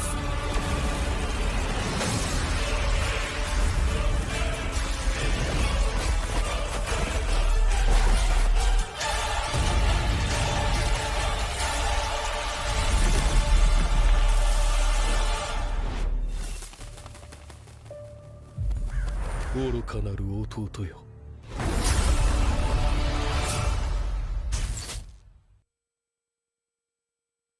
Welcome to the Hook Battlefield. Welcome to the Hook Battlefield. Shake it to left, shake it to right. Got you now, got you now. I can control, I'm flying high. Shake it to right, shake it to left. Try to who, how's my skill? Bigger, bigger, bigger, bigger. Bigger, bigger, bigger, bigger. Bigger, bigger, bigger, bigger. Bigger, bigger, bigger, bigger, bigger, bigger, bigger, bigger. Bigger, bigger, bigger, bigger, bigger.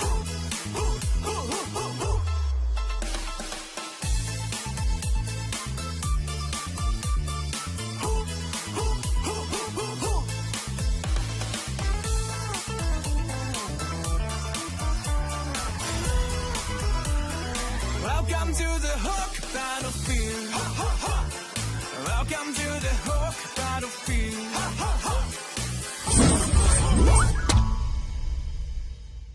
Saya tengok ending semalam. Tak ada tonton. Tak ada tonton. Tak ada tonton. Tak ada tonton. Tak ada tonton. Tak ada tonton. Tak ada tonton. Macam ni baru boleh kawan.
巻ナルトが帰ってきたぞ。飛来神の術。俺ってば父ちゃんを越すほかげになる。愚かなる弟。子供騙しかアマテラス。行くぜ。これが俺たちの力だってばよ。Mas keping je.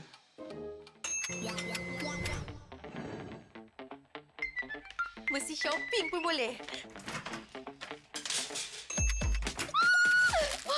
Siap ada diskaun lagi.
Welcome to the Hook Battlefield.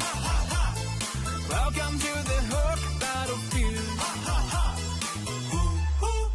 Shake it to left, shake it to right. Got you now, got you now. I can control, I'm flying high. Shake it to right, shake it to left. Try to who, how's my skill? Bigger, bigger, bigger, bigger. Bigger, bigger, bigger, bigger. Bigger, bigger, bigger, bigger, bigger, bigger. Bigger, bigger, bigger, bigger, bigger, bigger. Bigger, bigger, bigger, bigger, bigger.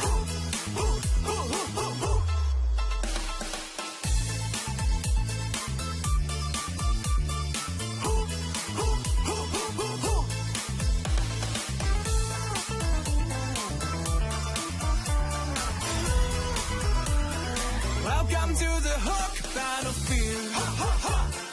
Welcome to the Hook Battlefield.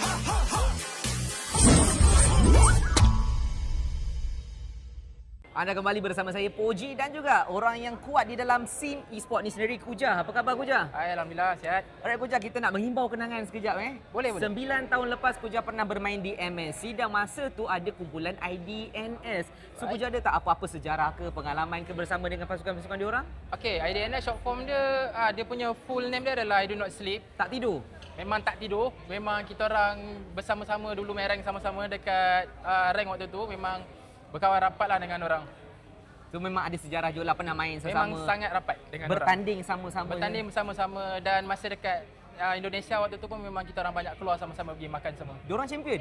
Diorang champion. Hebat IDNS. Betul. Tapi IDNS ni tim daripada Thailand. Puja tahu tak sekarang adanya MSL tu, MLBB Super League yang baru buka dekat Thailand. Serius lah? Serius. Puja ada tak apa-apa macam pendapat untuk scene yang baru dibuka dekat Thailand ni? Okey, sebenarnya saya happy lah untuk komuniti dekat Thailand sebab diorang dah berpeluang untuk bertanding secara lebih orang kata apa, agresif atau lebih aktif. Dan untuk kawan-kawan saya dekat sana yang mana yang pernah bertanding pada zaman-zaman dulu, diminta untuk kembali semula sebab kita orang rindukan ADNS yang lama. Dan of course ada beberapa player yang masih aktif dan saya mengharapkan diorang terus sukses kat sana lah. Dan ini adalah peluang yang terbaik untuk komuniti Thailand untuk bangkit dan tunjukkan balik kekuatan diorang semasa MSC yang pertama. Faham. Maksudnya diorang pun ada kehebatan dan kelebihan masing-masing. Betul, sebab kalau saya rasa diorang lebih ke arah mekanik lah sekarang, sebab kita sekarang lebih ke arah makro punya playstyle. Diorang masih start dekat mekanik. So mungkin diorang nak kena improve untuk mekanik untuk makro punya playstyle untuk compete dengan kita orang lah. Sebab soalan saya yang ketiga, saya nak tanya Kuja, apakah bagi Kuja yang Kuja nampak perbezaan yang paling ketara di antara playstyle untuk Thailand dan juga Malaysia? Okey, macam yang saya cakap tadi adalah saya rasa diorang mekanik kita lebih kurang sama, sebab bagi saya majoriti mekanik punya user memang tak jauh beza. Cuma makro je yang menentukan macam mana kita nak bawa game plan dan gameplay kita tersendiri. Dan saya rasa Thailand disebabkan dia baru aktif untuk MSL, betul? Untuk season yang pertama, saya rasa diorang kena lebih fokus pada makro untuk nak bersaing dengan region-region yang lain. Dan saya mengharapkan korang sukses. Okey, tapi kan bila macam Kuja cakap ada tengok kawan, diorang pernah buka liga yang baru. Kuja tahu tak? Ada juga info yang menariknya. Untuk MSL kali ini kan, champion dia kita akan hantar pergi ke wildcard untuk EWC. Wow, tahniah. So directly dapat terus wildcard Directly dapat. So untuk benda ni sendirilah, adakah Kuja rasa adalah satu benda yang bagus untuk scene diorang dan juga untuk fan diorang secara menyeluruh? Okey, of course benda ni memang sangat bagus untuk komuniti Thailand seperti saya cakap tadi. Cuma bagi saya lebih happy untuk Mobile Legends sendiri sebab dia telah membuka lagi besar cabang-cabang di serata dunia, dan saya mengharapkan lebih banyak lagi negara-negara lain yang terlibat untuk kita besarkan dan kita majukan komuniti ini bersama. Baik. Itu sahaja daripada saya. Anything nak shout out kepada kawan-kawan IDNS kalau diorang tengah tengok benda ni? Okey, untuk IDNS yang semua nama ZZ kat belakang, mungkin saya tak ingat sangat lah. Mungkin saya ingat cuma Amzi dan Frame TZ, saya tak ingat lah. Tapi memang kalau tengok muka saya memang kenal.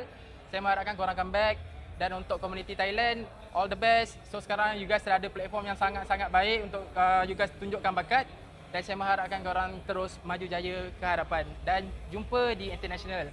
Good luck guys, all the best. Terima kasih Kuja. Itu saja daripada saya dan Kuja. Kita jumpa kejap lagi. Sawadee.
Di Tora Academy, anak saya berpeluang untuk belajar dan eksplor minat dia. Akademi kami mencorak masa depan industri game. Di Tora Academy, saya boleh eksplor banyak ilmu baru. Akademi kami melahirkan juara e-sport masa harapan. Cipta impian anda bersama kami di Tora Academy. Cultured by Tora.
MPL Talk MY dibawakan khas daripada Tora Gaming. Gimana ngelihat standings yang sesuai ekspektasi? Invictus Gaming, waktu diorang nak secure that second turtle, diorang dah ready untuk main dengan 1-4.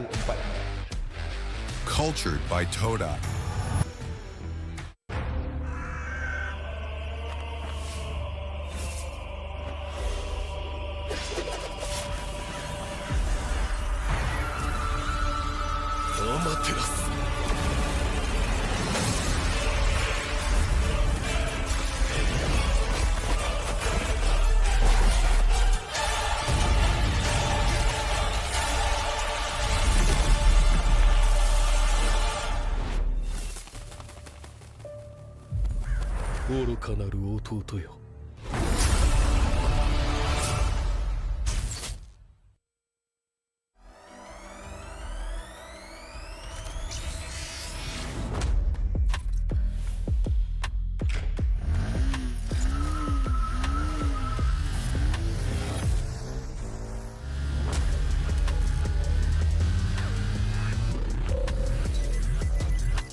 Tonight is movie night.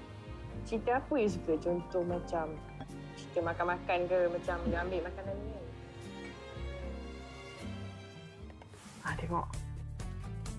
Ada rasa pahit coklat. Ada rasa manis susu. Ada rasa pahit manis coklat campur susu. Roti dah nak siap. Pula macam ni. Sedap bang. Inilah masanya. RM2 satu gelas. RM2? Kau dah tahu kau allergic dengan tapai tu, kenapa kau belasah lagi? Sedap, cute. Zon. Sabar, Zon. Aku pun lapar, Zon. Kami faham, Cik. Kami sahut sabaran Cik Man tu untuk menuju ke wawasan tu. Ayuh, kawan-kawan.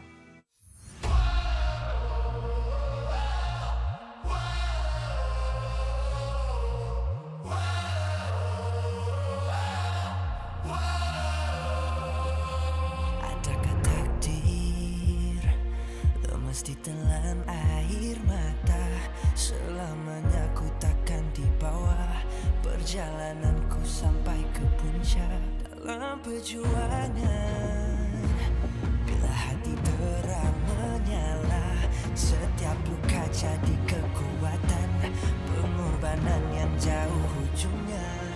Sudah tiba masanya melangkah takdir, jalan yang gentir ku tempuh. Bangkit bersama kita juara, membanggakan negara. Kita kawan pentas dunia, Wira Arena. Bangkit bersama kita juara, membanggakan negara. Kerana di hujung cerita, pastinya kita Wira Arena. Kita Wira Arena. Kita Wira Arena. Sweat and grind, guess we never gon' fade. This that definition of a legend. Every single move that I make, feel it ain't no doubt. Dorang kena aku, I'm a winner. Cuba check gerak-geri aku semua tiptoe macam ballerina. Genggam bara api, biasa berjadi arah. Mimpiku mula menjadi, tiada siapa je yang halang. Kalau bikin hari-hari, benda susah jadi senang. Segala cabaran aku ready, masa depan aku terang. Sudah tiba masanya melangkah takdir, jalan yang gentir ku tempuh. Bangkit bersama kita juara, membanggakan negara. Kita kawan pentas dunia, Wira Arena. Bangkit bersama kita juara, membanggakan negara. Kerana di hujung cerita, pastinya kita Wira Arena. Kita Wira Arena. Kita Wira Arena. Satu hati, satu jiwa, bangkit bersama kita Wira Arena. Dari bayangkan nyala api, nama kita terpahat di bumi. Bangkit bersama kita juara, membanggakan negara. Kita kawan pentas dunia, Wira Arena. Bangkit bersama kita juara, membanggakan negara. Kerana di hujung cerita, pastinya kita Wira Arena. Kita Wira Arena. Kita Wira Arena.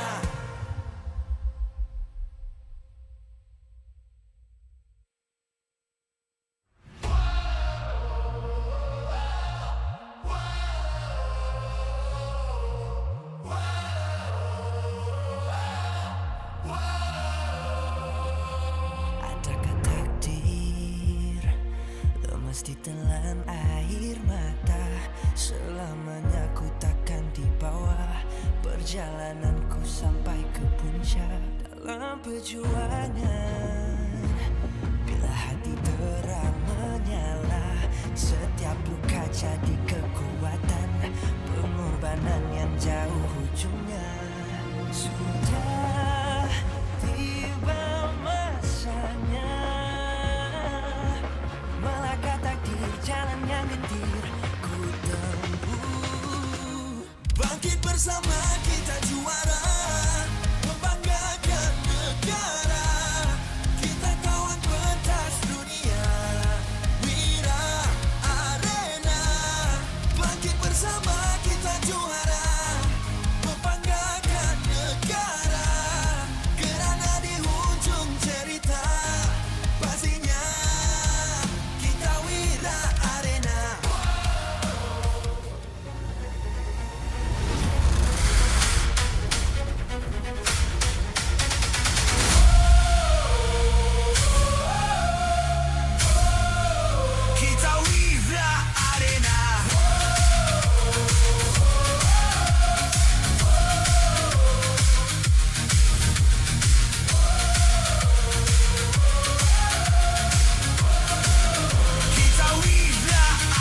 MPL Malaysia Season 17 is powered by Moonton. Presented by Celcom DG. Power up now with Celcom DG Prepaid 5G. Climb to mythical immortal with unlimited 5G power, uncapped hyperspeed, and endless entertainment. Celcom DG Prepaid 5G. Limitless. Made for Gen Now. Bloop, bloop, bloop, bloop. What's that sound? Feels like something is flowing. It's the Infinix GT50 Pro, powered by HydroFlow liquid cooling. No lag, just smooth gameplay. 144 FPS, pressure sense GT trigger, fast and responsive. For MLBB players, this one's for you. Get it now at Infinix official store and TikTok shop, Infinix Malaysia. Official food delivery Grab. Definitely focused when full. When people is hungry, they lose focus. Then, they will have bad aim or bad performance during the game time. Hence, order from GrabFood to stay focused. Cultured by Torak. Torak Academy, a leader in digital creative education, where potential becomes success. Powering the future with industry-driven STEM and TVET. Official motorcycle partner, Yamaha. Official content partner, Media Prima. Official streaming partner, Tauntaun. Our strategic partner, Ferry. TNT Co. Obspot. Quill City Mall. Supported by KBS, ESI, Rakan Muda, MESF. Welcome everybody, our second best of 3 is about to commence here live in Quill City Mall at the MPL Arena in Quill City Mall Level 6. It is currently 7:55. Good night to most people out there here locally, but for those watching online from across the world, welcome. The MPL MY is excited to have you. The English broadcast, of course, ready to take you. With all of our players getting ready here up on the stage, we want to make sure that everybody has a clean chance. BTRM will now face off against RRQ. They're coming in unshaven and ready to play.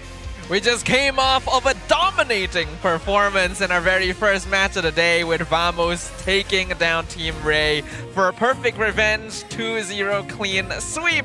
And now it's time to see which of the next two teams will be able to emerge victorious. We don't know whether this is going to be a 2-0 sweep considering both teams' performances. BTRM was able to kind of even it out and find their very first wins. And RRQ Tora, unfortunately, have not been able to maintain that presence. I don't know about you, Sadafa, but I think for the audience, you need to deliberate on that thing. Let that sink in while you type in the QR code. Scan the QR code or type in the redeem code for yourselves for some in-game rewards. I want to see who the maniac is who can type in a QR code. Oh, that would be something else entirely. They do it line by line. Yeah. Luckily, no one here is doing that, right?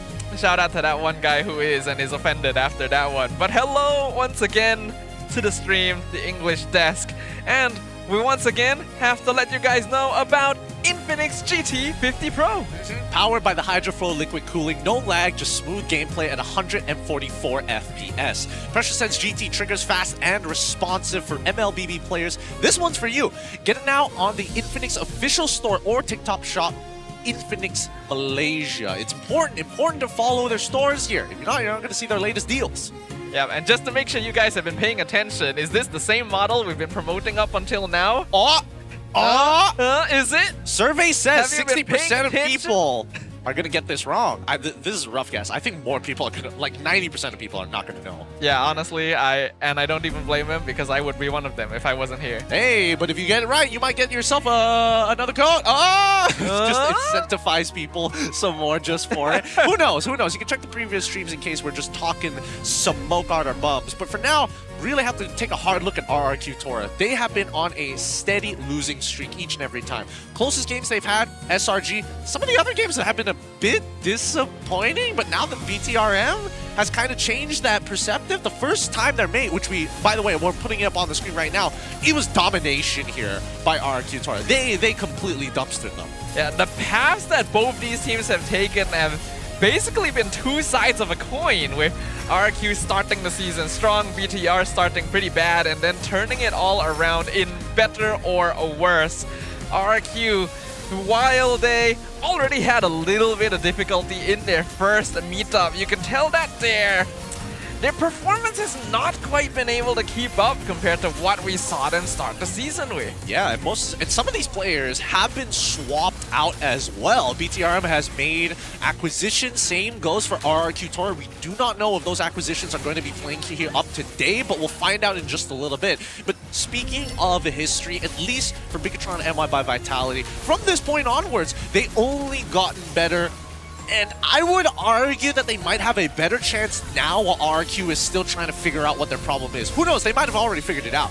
Yeah, it's possible they figured it out, but at the same time, RRQ has had time to think about what is the issue, right? We already saw earlier how Team Vamos has been able to completely revamp themselves, figure out, okay, how do we play against Team Rey? How do we clean up our own gameplay? How do we integrate Sabat in? And it looked really good. So both these teams have a chance of doing the same thing. Very good chances at doing the exact same thing. But I want to talk about, are we going to see Witty today? Or are we going to see Super Yoshi? I know some people have been very critical of what me and LaFell said about Super Yoshi, but at the same time, it's a polarizing opinion, right? Super Yoshi has already admitted hero pool. He's proficient at certain heroes, other heroes not as much, and it shows. Yeah, and it's an unfortunate thing because he was so stellar early on, but he is good. That's the issues. A lot of players have limited hero pools and they gotta work on that. Now, we can have a look at the qualification chances of both these teams to make it to the playoffs. Yup, I mean, this is quite the advantage because in terms of match plays, both have played 8. They still have 6 matches left. However, when we look specifically at the maximum amount of points, 10 is kind of gigantic for the side of RRQ Tora in comparison to the max point of 9. Now, previously, well, based on what we've seen for the other 2 teams that we saw in our first best of 3, those numbers weren't even remotely close to double digits. Exactly. So this is an interesting situation where RRQ can still make it very far up the chart despite being close to relegation right now, while BTR is sitting at that very precarious 6th place spot. Remember, only the top 6 teams will be able to make it to the playoffs. Yep, and also keep in mind that it's important that we're looking at the aggregate because assuming that both of these teams are at the same number of points, we look immediately to the aggregate to break the tiebreaker. So if it's like you're at a 6-7 position, oh my god, you are praying that you have more aggregate points. I know there's a lot of people who will say 6-7 when that happens. Don't worry, I've already got the list of things I will do if people start making that joke. It's happened so often that even I thought of it when I heard you say it. Don't worry, as soon as I said one of the 2 numbers, I knew exactly where this was leading to. I never wanted this. No, I didn't, and that's why walking into the live traffic is actually a potential option if you decide to do that, or maybe cancel important subscriptions like life insurance. That's another one. Don't pay your taxes and see what happens, you know? Like, really wild stuff. A very interesting message that we're sending here today. Hey, but, don't do bad things. Only the best for you guys here. Hey, simply the best. Look, I'm just stoked that we already got BTRM esports here without Ardeen. I can't wait to hoard it over his head and show him random clips of this one guy he's probably never seen in his life because it's a very big org. It is true, that is true. But yeah, it's going to be interesting to see how this match goes, but before we get things started, we have an interview with Rose for you guys to check out. So, Rose, take it away. Hey guys, Rose here. Sebelum kita mulakan perlawanan RRQ menentang dengan BTRM by Vitality, Rose actually nak borak sedikit dengan Widdy. Hai Widdy. Halo. Sehat? Sehat. Okay Widdy, Rose nak tanya beberapa soalan tentang RRQ Tora. You ready? Ready. Okay Widdy. So, kalau kita tengok balik di MPL ID, Dairen dengan Widdy ni biasanya lawan tau. Jumpa di dalam Land of Dawn. Tapi tiba-tiba di MPL Malaysia suddenly become teammate. Apa perasaan Widdy untuk jumpa Dairen sebagai teammate? And of course, pakai jersey yang sama pula kali ni. Ya, perasaannya lebih ke awalnya aneh sih. Cuma setelah ngerasain setim ya seru lah. Soalnya kita saling melengkapi kekurangan satu sama lain. Jadi ya sangat seru dan bisa buat kita improve juga satu sama lain. Dapat complete the incompleteness lah orang kata dalam chemistry kan. And of course, Widdy pun kita tahu masuk di transfer window minggu lalu, betul? Tapi kenapa minggu ni baru sahaja Widdy dapat masuk? Oh, ini karena ada administration lah, kayak contracting gitu kita. Oh, so sekarang dah okay? Ya, harusnya udah, makanya udah. Harusnya udah, so main hari ni lah. Ya. Okay. And of course, minggu lepas selepas satu kekalahan, Poji ada satu segmen namanya Panas ke Tidak, di mana Poji interview Coach Sasa tentang kekalahan berturut-turut RRQ Tora, and Coach Sasa pun bagi tahu that kekalahan tu actually pun salah satu puncanya adalah hero pool. Adakah you rasa dengan kemasukan Widi, hero pool punya problem sudah pun selesai? Sebenarnya kalau hero pool sih nggak ada masalah apa-apa sih, cuma emang Widi ngelihatnya dari bahasanya sih emang kayak susah gitu buat sesama anak-anaknya buat sharing apa yang dia pikirin satu sama lain. Jadi ya itu jadi nyambung ke masalah hero pool gitu-gitu sih Widi lihatnya.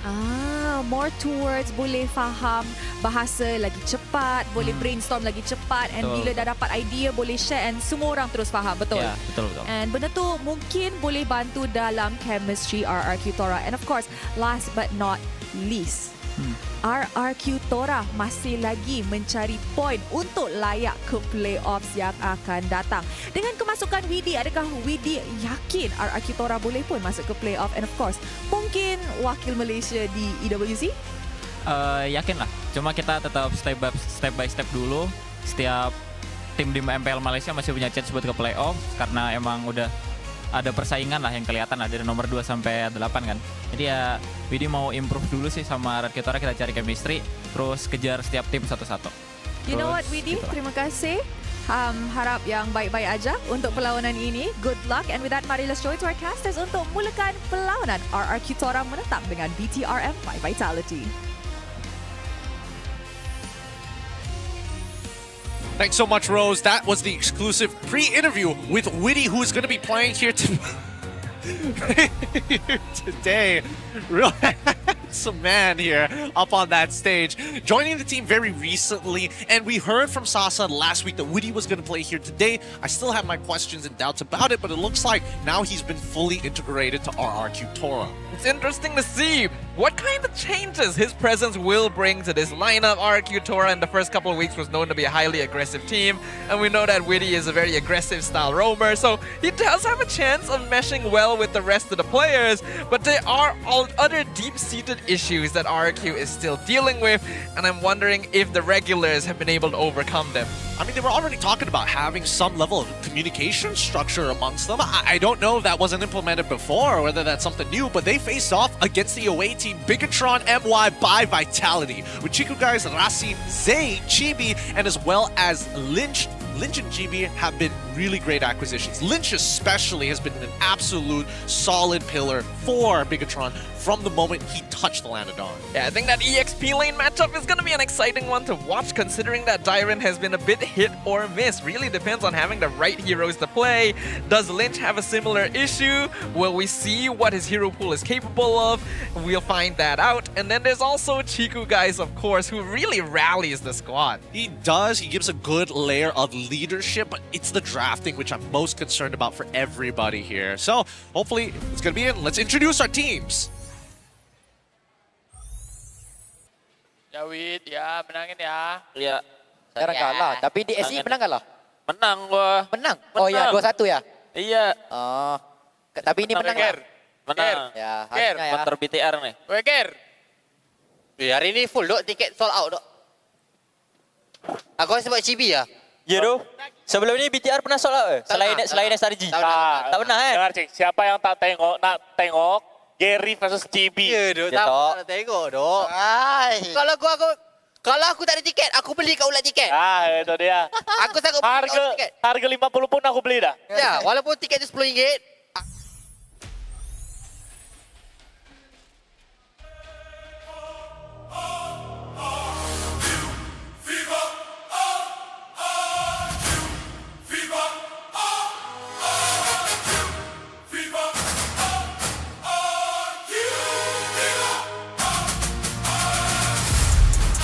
The Kingdom enters the arena under siege, carrying the weight of 4 straight defeats upon his back. But even wounded, the Tigers refuse to kneel, sharpening their claws for a long-awaited resurgence. With Witty the Wise stepping into the starting lineup, can he guide the Kingdom back to glory? It's RRQ Tora!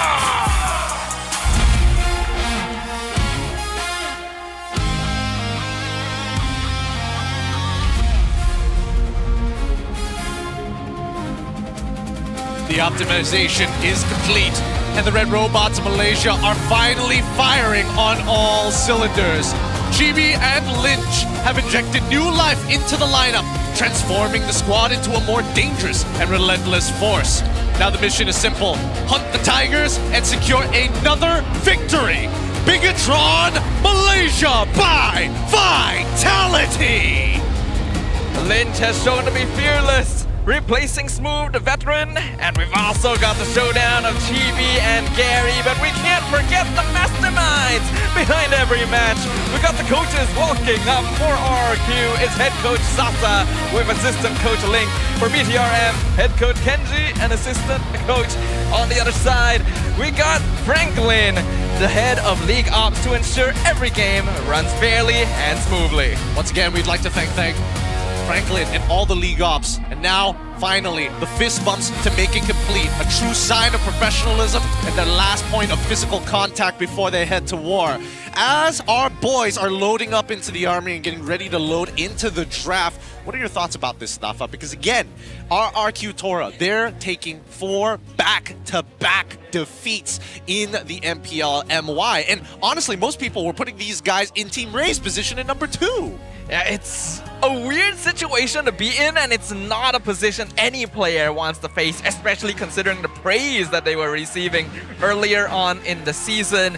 It's very important to be able to refocus, re-energize their efforts, and make sure they identify what is wrong and what needs to be done going forward. I mean, we heard it from the ping check itself. For what looks to be wrong, it feels like RRQ Tora are feeling pretty calm about the whole situation entirely, which is rather surprising. I thought it'd be a little bit more tense. But Bigatron, this is the Chibi versus Gary situation. This is some good old classic MLBB jungle nonsense. Yeah, this is one of the El Clasicos of MPL MY, right? Chibi, Gary, two very accomplished junglers who have been in multiple orgs in the past, having a chance to meet each other again under brand new banners. It's an exciting one. Both are very accomplished, so those neutral objectives are going to be fun to watch. Yep. During the time of M4, where MPL MY qualifiers were still going on, Gary, playing under Team Hawk, actually taking down the homeboys at that point of time. Chibi, part of that lineup. But there's another thing that we have to talk about for the MPL MY Insider by Cellcom Digi. We asked Ruff, so what led to this losing streak? Like, what was going on? And he said, because our base was destroyed. Weren't happy with the answer, but he also mentioned, I think previously we played without any hesitation. But when we started losing, we became a bit off in some areas. A perfectly understandable sentiment. When you feel like you're untouchable, when you're on top of the world, and then it all comes crashing down in a single moment, it really affects you. And then if it keeps going as a result of your affected emotions, it just gets worse and worse, and it becomes more difficult to pull yourself back together. Yeah, no, it's definitely difficult, right? And I think everybody has experienced it in their rank game at some point where you're already dominating 10-1, you've already generated like an 8k gold lead, and that one bad fight where you just don't happen to hit one ability or it's a little angled slightly wrong. And now your opponents have come back. This is what the game demands out of you. Sheer perfection, no mistakes. And we've seen the smallest things make massive impacts. Just look at the minions as an example this season. We got a player quote though from Chibi, stepping up under pressure. And he said, before the match against Vamos, I felt really pressured. First of all, I was informed quite late that I had to play. Secondly, I only had 3 days of official training, and I also had to be the shot caller. It was a lot to catch up on. During those 3 days, I tried my best to get closer to the team so we could build better in-game synergy, and I'm really grateful that my teammates have been supportive and willing to trust me. That's good. That's great to have here, because Chibi is part of the second wave of potential international players to actually try and make it a bar. He's gotten close, but never really getting true wins. Indeed, it's great to see him back in action, and it's nice to see that he was able to pull it together in just 3 days. Now that he has more time, I hope he's gonna look even better. We got peeps opening up the MPL MY player trading cards as well in the venue. Ooh, anything good? Why do we shape it with double borders and why do we shape? I didn't realize it looked like that. Why do we shape questions, Gideon? Why do we shape it with 2 borders, and why do we make the initial border look like FIFA? like FIFA, what do they call it? The elite clubs or something along those lines? Something where you have to like buy player cards and players or something like that? I don't know why they went with that direction. I mean, it works. I mean, I guess. We had the template with Caillou, but I guess these are better? Huh? Are they better? I guess it depends, right? You know. I got it. Uh-huh. Once you get the signature, it's better. Ooh, that's true. Right. Because I don't think I would sacrifice like an SSR Caillou over an exclusive MPL MY player trading card where the actual player can sign it and just, it makes sense. Yeah, it's the players themselves, right? So there is a difference there. Maybe you guys can come over to the MPL Arena, grab some of both and compare it yourselves so that you can tell us what you think. Yeah, we're handing it out like it's free candy here. Everybody who has an opportunity to crack one of these packs to get their favorite players, we got them up on the screen. Yep. Don't worry, I don't know who that player is. It's Hazel, thank God. Oh, that's pretty cool. Okay. Hazel card. And they break out of the board. Oh! Hey! Chico was hyped about it. That's me. On the card. Yeah! Honestly, was it raining super heavily? I can't figure out why he didn't have enough time to like dry his hair out. Who? Chiku. Chiku, is his hair not dry? He was.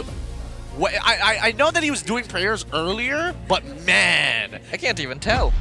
That's the thing. That's the thing. He's had better hair days on other times. I don't think he just had enough time to clean up after his prayers today. But even so, it is time for the drafting phase. Now, this is going to be all or nothing for both sides. We've seen the draft heavily influence losing games and winning games. Alright, so let's find out who will be able to win the draft and set themselves up for game number 1. RRQ on blue side, BTR on the red. The Baxia and the Harif band first for RRQ, and then the Freya Zusin for BTR. These are standard openers across the board. No big surprises. We've already moved on from the Valentina into Sora opening, now having to worry about bigger and worse things. Marcel finally gets banned out by Sasa's side, and the question is, Genji, what is our final ban? Marcel first phase ban is something that RRQ has done from time to time in the past. We know that they're an aggressive team. They want to dive. This is a hero that deals with that quite easily, but what is going to be their prio? Guinevere is still open currently. I think it's worth banning out unless they've got a separate plan to deal with the Guinevere. But anti-CC is just one of those mechanics that it's just tough to beat. Really, really tough. And most of them are like... And most anti-CC abilities are relatively brain dead, and it's more of a rhythm game than anything else. It's just timing. Yeah, it is. We've already seen how scary Guinevere can be. Error 4 played an incredible Gwyn game previously, but BTR a little bit more concerned about the Harley instead, which means that Guinevere wide open, Glue also there as well, but it's obviously Gwyn. Yep, there's no reason. One of the best junglers you can have in the meta currently, can set, can engage, can disengage, has a decent amount of damage without having to commit too much gold into it, has anti-CC to deal with the neutral take. She's got everything in her kit. Other heroes like Franco have to stand there and commit their ult onto one person to lock them down that long, and Guinevere just says, hey, I got AoE. And I've always felt it was so annoying. Yeah, my problem with Guinevere is that from certain angles, if she's jumping from the bottom right side of your screen, you'll see the tip of her head, and the next thing you know, you're already knocked up because you can't see where it's going to drop. And good players know how to manipulate that. Looks like BTR starting with the Valentina Uranus. Kinda odd opening, actually. Why Valentina? What's the ult we're trying to start here? What's the prediction? I think maybe because Glue is still available, they need a deterrent to try and disrupt the Glue combination so that people can prepare. Because if Glue gets a clean combo, you almost guarantee you're getting a battle spell or you're pulling somebody out of a fight or into a fight where they don't want to be. Yeah, I guess this is an interesting dynamic where BTR could still get the Glue, because if they get countered with Faramis, then you can steal the Nether Realm, but it still feels weird to show it so early. You could also argue is to allow the Sora to be, or actually to deny the Sora, thinking about it, because that's what a lot of people have been doing against Dyron. RRQ, lock in the Claude and the Arlet. The Claude is fine, but I think this is in anticipation, right? Because if they're making the call for Claude early. I want to see what the second half of the ban phases are going to be. Are they going to be towards artillery? Sorry, for Kenji, is he going to ban out artillery mages just to say, you know what, Valentina doesn't need to be put in that position? Feels like it would be a bit odd to do so. Arlet also very good ultimate for Valentina to steal, so RRQ is willingly giving that away just to try and win EXP lane. And BTR goes for the Leomord. BTR keeping it pretty standard for now. This could be a two-pronged attack. Maybe BTR were already planning on getting the Leomord. The question was, how do you compensate for the mid lane, assuming that there are going to be multiple problems? One of them being Sora, which is pretty notorious for RRQ Tora even after the nerfs. Second thing, at the very least, Leomord, at least his ult isn't going to be stolen away and given over to RRQ's side. So with both denials through, now we have to figure out, does BTRM want to steal a good ult and leave them open, or are we just playing with the final slash? That is a good question. At this point, it's not like BTR has much of an option in that case anyway. It's all up to RRQ to decide what kind of ultimates they're willing to give away, but BTR is targeting the mid laners now, making sure to get rid of heroes that would prove difficult in lane for the Valentina. I don't think the Farsa is the worst, and I would argue that Farsa kind of struggles in the lane with Valentina if you just can't hit the ability. In a 2v2 setting, it definitely helps when you have CC on your side, but we don't even know the supports. Good ban here for the side of RQ. Okay, so I figured out the tail end of this. What I think is going on is that BTRM is trying to take away slowly. They're not taking away the A+ artillery mages like Eve. They start off with Farsa, see the response. Now that Gatot is already banned out, BTRM are now thinking whether or not it's worth banning out the Eve. I mean, Eve Arlet, always a good combination, but banning out the Farsa also makes me think that BTR is afraid of the combo with the Guinevere, right? The big early mid-game burst that basically guarantees death to anyone caught. Eve doesn't have as big of an issue with that because their damage is slower, but it's also more annoying over time. Plus, it works really well with Claude as a secondary, like, scaling engage style of damage. Hylos gets banned out here instead, so they're willing to give up the Eve. Makes sense, right? Because if they give Eve, they can steal RWM. Right, so it'll be double RWM, and getting rid of Hylos means that RQ doesn't have a way to get out of jail card. Exactly. So there is a level of play here from both sides. At least we're catching on to little fragments of what's going on in this situation, and I think that it's extra beneficial because they have Uranus on their side as well. So they also have the MR Shred. Okay, makes sense so far. What else will RQ be concerned about? They do still have the opportunity to grab glue for themselves since the Valentina has already appeared on the opposite side. They will go ahead and ban the Kalea. Good ban. Rasi has played a good amount of Kalea. So again, getting rid of a couple of traditional comfort picks here, but you can see they were thinking about getting rid of things like Chip as well. There's multiple different angles you can play for them. So, unfortunately, arguably, both sides are at a 50-50 standstill. Based on these three picks, there's no real advantages whether it comes down to in lane. The only advantage I see is really with the Guinevere, but that's about it. Yeah, the Guinevere is still one of the stronger picks in the meta right now, and then you do have the Claude for really good late game scaling. So that's something RQ can play for, but we've already seen the things that Chiku guys is willing to do. Even the Irritel, quite a solid pocket pick for him to win out the lane early.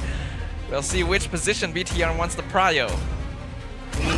Might be a Moscow position, might be something with mobility, but they're going to hold it off until the very end. They're going to lock in the Cho right now just to make sure that Claude has to take a Purify. I don't mind this so much because this opens up the gold lane for more reliable matchups. Because gold lane, most of the time, it's not just a matchup of who you're fighting against. The battle spell makes all the difference. That is true.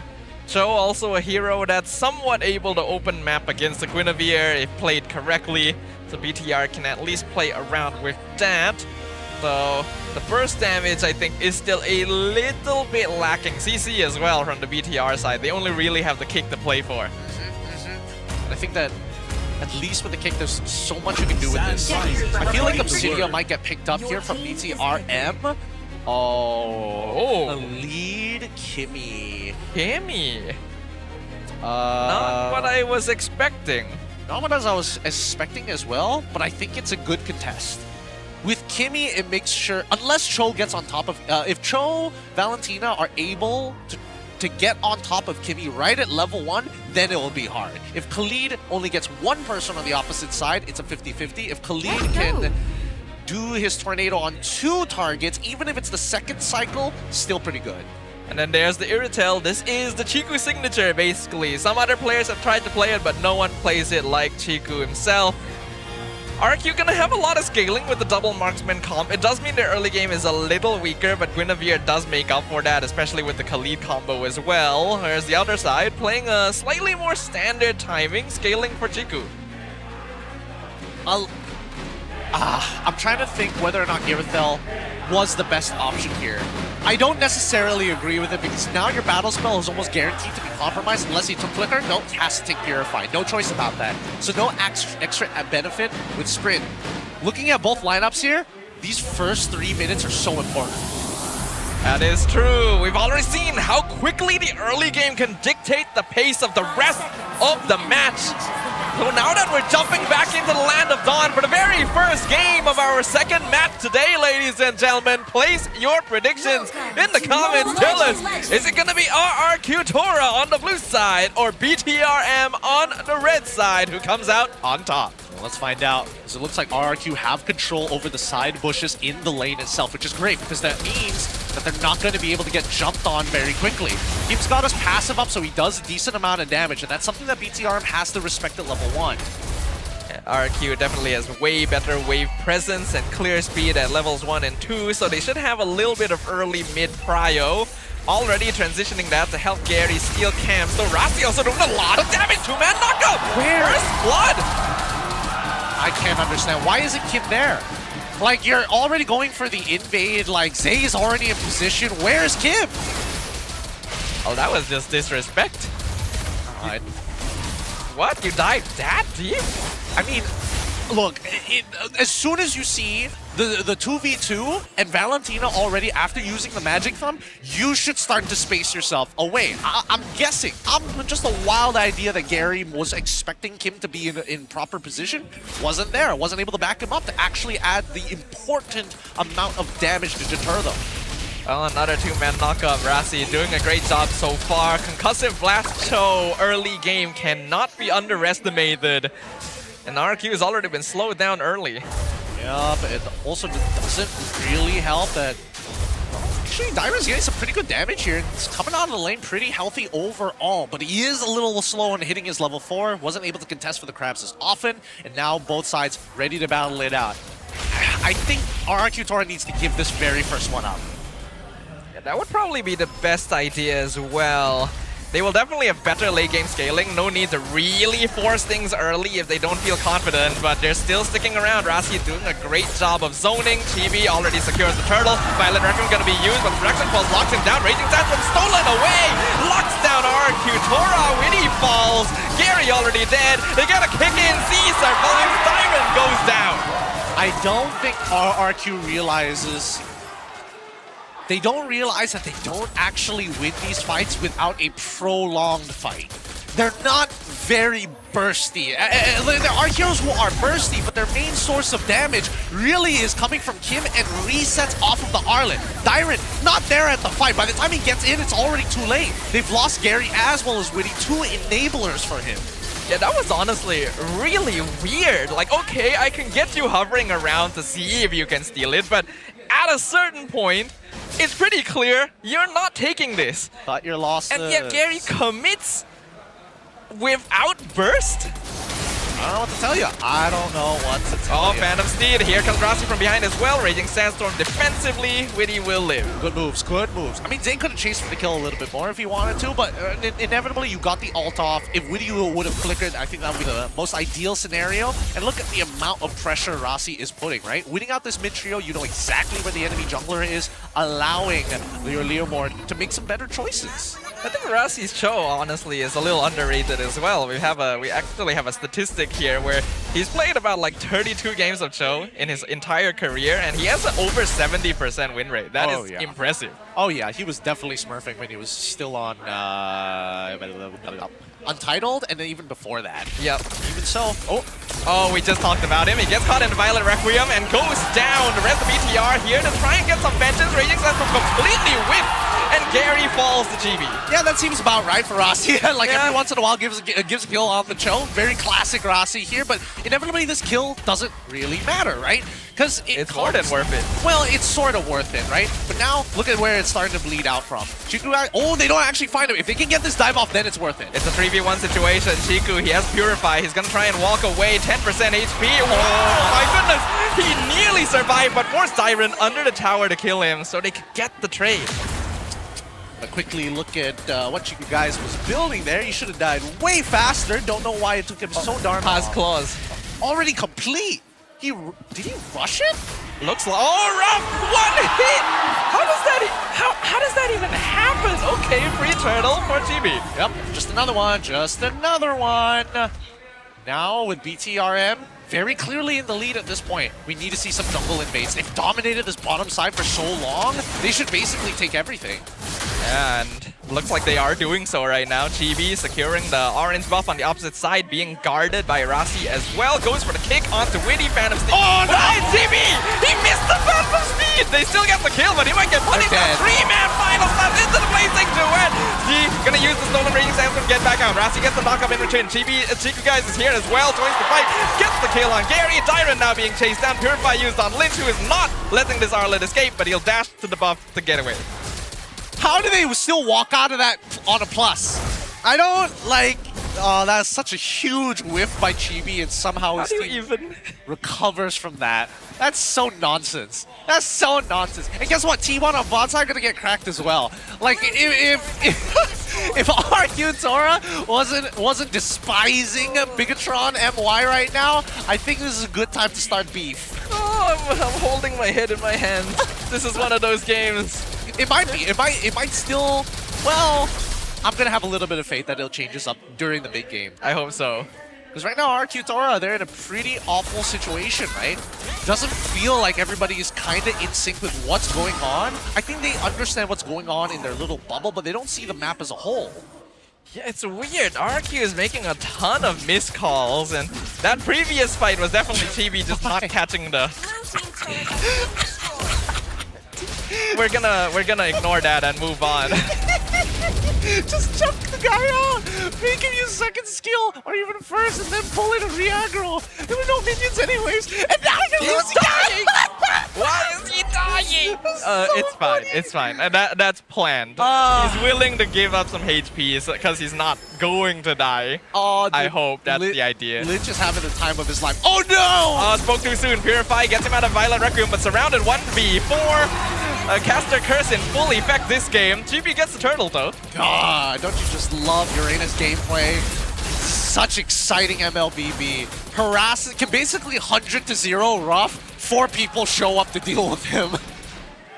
That's the second time already. First time we talked about how good Rassi's Cho is and he gets caught, and now we talk about Lynch doing a good job and he gets caught. So. Hey, I mean, it happens, right? At the end of it all, Ruff, he may be 2-1 and arguably doing the best on his team. He's still 2 levels behind Chiku guys. So if we want to help RRQ Tora, Chiku guys is doing a great job right now, guys. He's so good. Wait. Arasi gonna get caught. Violent Requiem surrounded 1v5 and he goes down. Very good call. Good eyes here. Good eyes. They got to keep up with these types of interceptions, right? Make sure that they leave purposeful gaps. Because right now, Bigatron are going to disrespect them in every case, in every scenario, until they hit their next item power spike at 32. Where are we with Chiku's farm?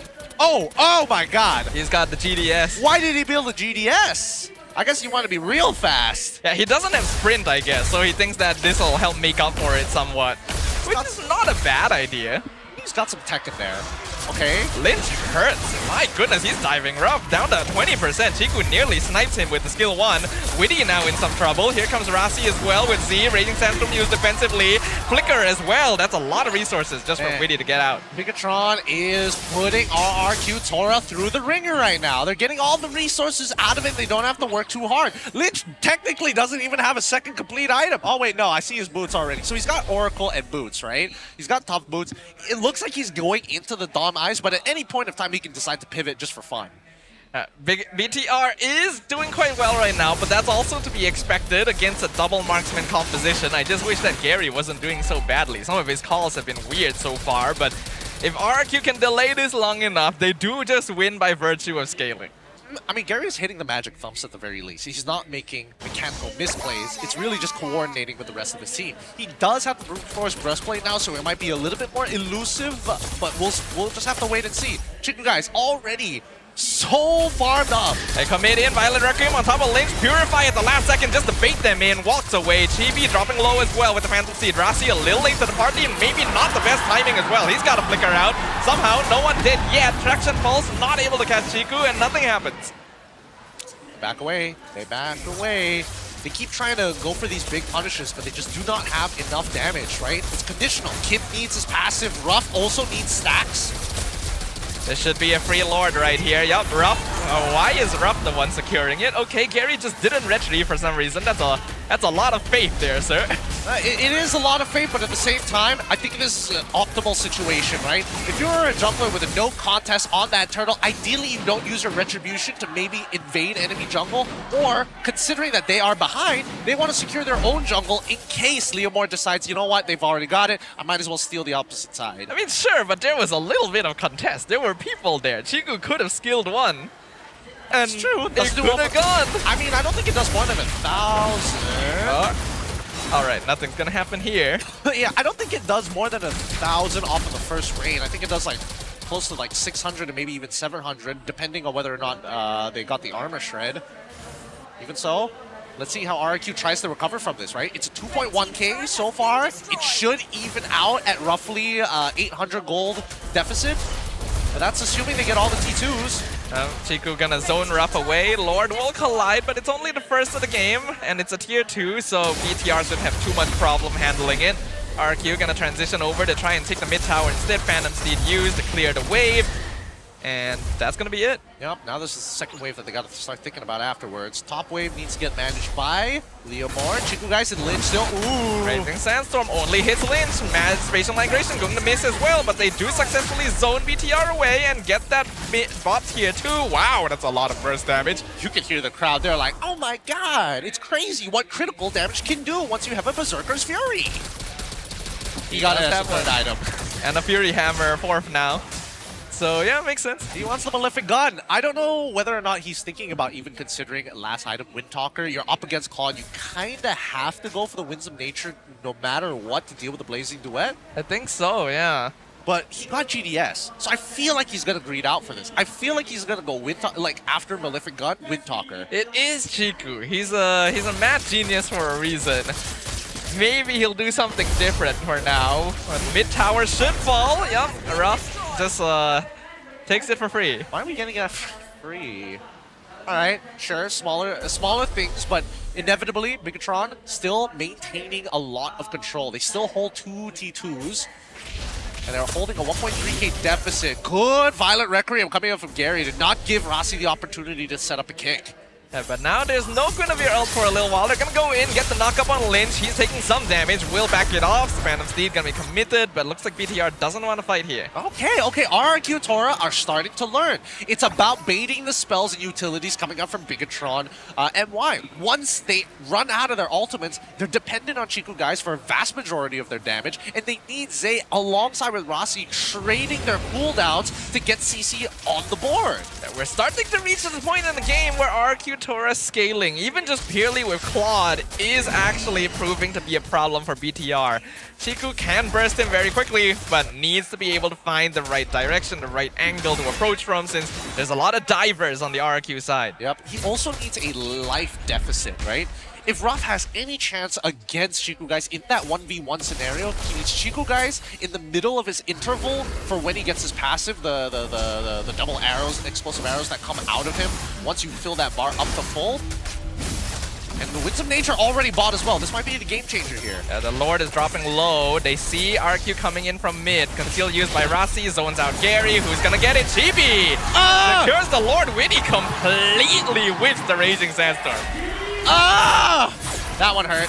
That one hurt, but it's okay. It's okay. Just losing the Lord doesn't mean it's the end of the world. They still have plenty of towers actually. Lose out the Bigatron. They don't mind giving it over because now we are officially in the later stages of the game and anything can happen at this point. Yeah, double marksman also very effective comp for clearing Lord, so RQ shouldn't be too worried about this one. It's BTR that has to try and make something happen with it, ideally. Yeah, BTR have been the ones who have been consistently probing RRQ Tora. Final Slash can be used on lanes. Oh wow, that first damage from Chico coming from far. Track both can be used. It's absolute chaos. Witty buying a lot of time. Rasi though zoning successfully.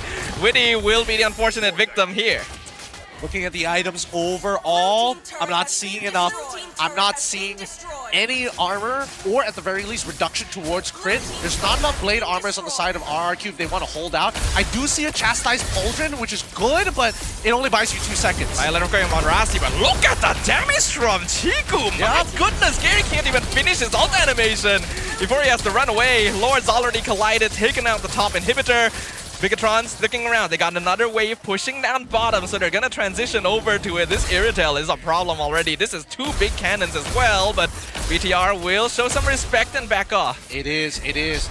All right, step 1. I think that RRQ Tora has to... Oh man, it's pretty difficult with no inhibitor turrets at this stage, but they need to start conditioning people, right? They need to pair up Gary with somebody else and keep showing the somebody else to give them the idea. Whenever I see somebody else, I see Gary, and hopefully that creates an opportunity to get on top of Chiku Guys, because that's the only win condition I see right now. RRQ Tora, unfortunately, composition not very suited to a Claude Kimmy, because they just can't hold the front line long enough against BTR at this point. No, it's about wombo comboing, right? You need to see like a fat final slash into probably, oh, hold on. Rasi with the conceal a little bit short. Final slash gonna be used once again on Lynch. Somehow Violet Requiem catches Rasi on the edge. Phantom Steed gonna come in. Raging Sandstorm connects with 2. Chiku is still in a healthy spot. Dyren out of position a little bit, but RRQ gonna be able to regroup. Forces that flicker out of Rasi. Gary will fall. It's a killing spree for Chiku Guys. Final slash is good. They catch for Chiku Guys. Oh! Survive just long enough to pray. Triple kill for Irritel. But only 1 survivor left for RRQ Tora. BTR, they don't have their marksman, but they still got 4 people alive, and they want to push in. They've only got a single wave. Can Dyren be the hero right now for the Kingdom? Final slash on 2. Pushes the minions to the other tower. Beautiful. BTR, they want to take this away. It looks like they're going with the crowd. They got another minion wave. They're going straight in. Z goes down with BTR. They found the treasure, and that's going to be the game for them. Winter Crown outplay. He could have focused on the minions. He could have dashed back after the Winter Crown, go back onto the minions by a couple more seconds. He had the right idea, Dyren. He nearly caught it. He nearly pulled off a miraculous save. But 1v4, still a little bit too difficult for the man. Impressive by Z to be able to pull out that Winter Crown at the end there just to stop his momentum a little bit. But this was definitely not the cleanest game by any means. Nah, really, it's just the coordination. They should have sacrificed Turtle 1 after the botched attempt down mid, waited for the second Turtle when everybody had their ultimates, and then you can start doing something. Let your opponents be the first person on that Turtle. Man, this could have gotten a little bit better for RRQ, but at the same time, BTR played a strong game. This Irritel, the signature pick, other teams count it out, but when it's in the hands of Chiku Guys, it's just built different, man. That damage, too much to keep up with, even for the double marksman on the opposite side. But you're right, Gideon, I agree, RRQ Tora still looking a bit messy. Looking a little uncoordinated. Not being able to like chain their ults together seems like a fundamental flaw for this team. Because again, if you're going to try and play a high executional comp like that, you really not only have to have the confidence, but you need to be a sure shot. When you say I'm going to hit it, people need to believe you when you say you're going to hit it. I still think the Kimmy pick was a little bit unusual. Having a proper burst mage would have helped so much here. I don't know about that. That's the problem, because inevitably Zay on the other side would have had like a better laning phase because of it, right? Unless it was Yve. Yve is the only exception, but that ult is too powerful to give away. I wonder if that was the plan, right? Was BTR big brain enough to actually put them in this position in the first place? They were. Why do you think that they farce a band on the second phase first and then decided on maybe pivoting off of Yve later down the line? All of this is, again, contemplated, and there was a lot of calculation coming into it, at the very least, when it came to the drafting phase. The in-game, I have to say, Lynch, beast. He played a strong laning phase, but nothing was happening. Come mid-game, despite his team having to get that first turtle, instantly took control of that bottom side. He knows how to bait, this guy. Literally saving the Purify for the last second to force stronger commits. Man continues to impress, but who is our MVP for game number 1? And looks like it is a Z this time around. The rookie showing us up. Yep, really good stuff coming in from Z. I mean, the fact is, he's waiting. He's trying to do the Valentina special. Wait at the very last second to start unleashing your abilities. I'm curious what he sold off to make that Winter Crown happen, or whether he already had it. We'll check the timeline in just a little bit. But overall, Valentina is really good at bridging the gaps in between the fights. Also very good at making your opponents second guess themselves in the draft. And a lot of teams have not really been able to execute that to the fullest of its ability. A lot of people know how to draft to make sure that Valentina never gets off the ground. But this time around, RRQ wasn't quite able to achieve that, and Z going full damage, even stealing Raging Sandstorm most of the time. A pretty difficult ult to use on a full damage Valen. Yeah, really difficult, because as soon as you start flying on that sand track, there's a good chance that you get chunked out by Kim unintentionally, and then you've lost 50% of your HP. Either ways, when we start looking at the build, this is why Chiku guys was opting to go, you know what, I gotta go full crit on this one. I need to be the hard carry if things go wrong. Little do they know, Chibi is basically unstoppable in this double marksman composition as soon as he gets onto Barbiel. Those extra stats make all the difference. Yeah, I still think it's so weird. Why would RRQ pull out a double marksman comp here? This has not been good for a while. Teams are not picking it for a reason, and then you don't even pick up tanky heroes that can support a hero like the Kimmy there. So, ended up being very awkward for them. I mean, they converted what used to be a double marksman like team fight style composition to now a more ult-based pick-off style, right? Because it's really just how many people can Guinevere catch, how many people can Dyrant catch. We throw the net into the water, let's see how many fish. And if it's only one, we'll just have to take it. Man, that's a lot to ask for, though. You have to land a perfect final slash into Violet Requiem. And even then, if your marksmen aren't farmed enough, people don't actually die that quickly. So you're asking for a lot here. I'm asking for multiples, compound interest. If Dyrant hits 4, that means it should be a 4-man knockup into the Violent Requiem. That's the main goal. And unfortunately, that connection wasn't able to be found. And mainly because Dyrant couldn't get out of the lane in time. But by the time he actually got into the lane, the fight's already over. And that first turtle is a real head scratcher right there. Why would they stay so long? Why would they commit when they know Dyrant isn't quite close enough? That's what started the downfall right from the beginning. Yeah, or at the very least, they could have waited for the turtle to be completely done, walk away, and then see who is the last to lag behind and immediately try and pounce on that guy. Yeah, that's a possibility too. A lot of things could have happened, but a lot of them did not happen. BTRM able to reap the benefits of that one. Kim actually did do a good amount of damage, but I imagine most of it was in Lynch, taking 167,000 damage in 16 minutes. Yep. To keep in mind, the carry only did 58,321 damage overall compared to 167 damage taken from Lynch. So really, Chiku guys, he was having kind of the time of his life, right? As long as he didn't make a major mistake, the team confidently won a majority of their prolonged fights. We were very concerned about the opening draft for BTR. Uranus Valentina seems a little bit strange to start with, but they pulled it off. They did very, very well with it. And we talked about how much damage Chiku guys was doing in that late game. Lynch absorbed triple that. Triple. Which is ridiculous. I don't know how, but apparently they wanted him bad, and he just took the damage like a good boy, and he's like, all right, I can keep taking more punishment. My job is just to take damage from my team. Story of the life for every roamer, every utility, EXP laner. It's ridiculous. It's so ridiculous.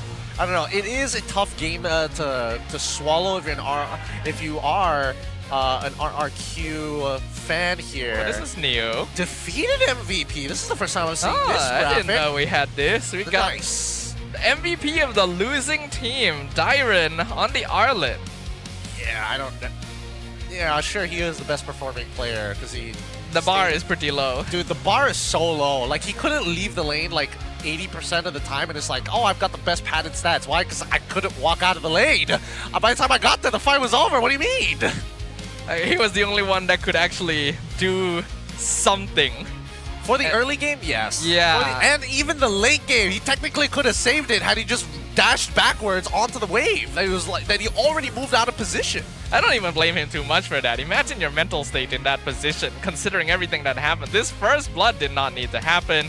There were some good catches, but oftentimes traded for not really worth it situations. Yeah, like, there's so many whiffs here. Rudy on this Khalid might not be it. The Raging Sandstorms have not been as accurate as they honestly should have been.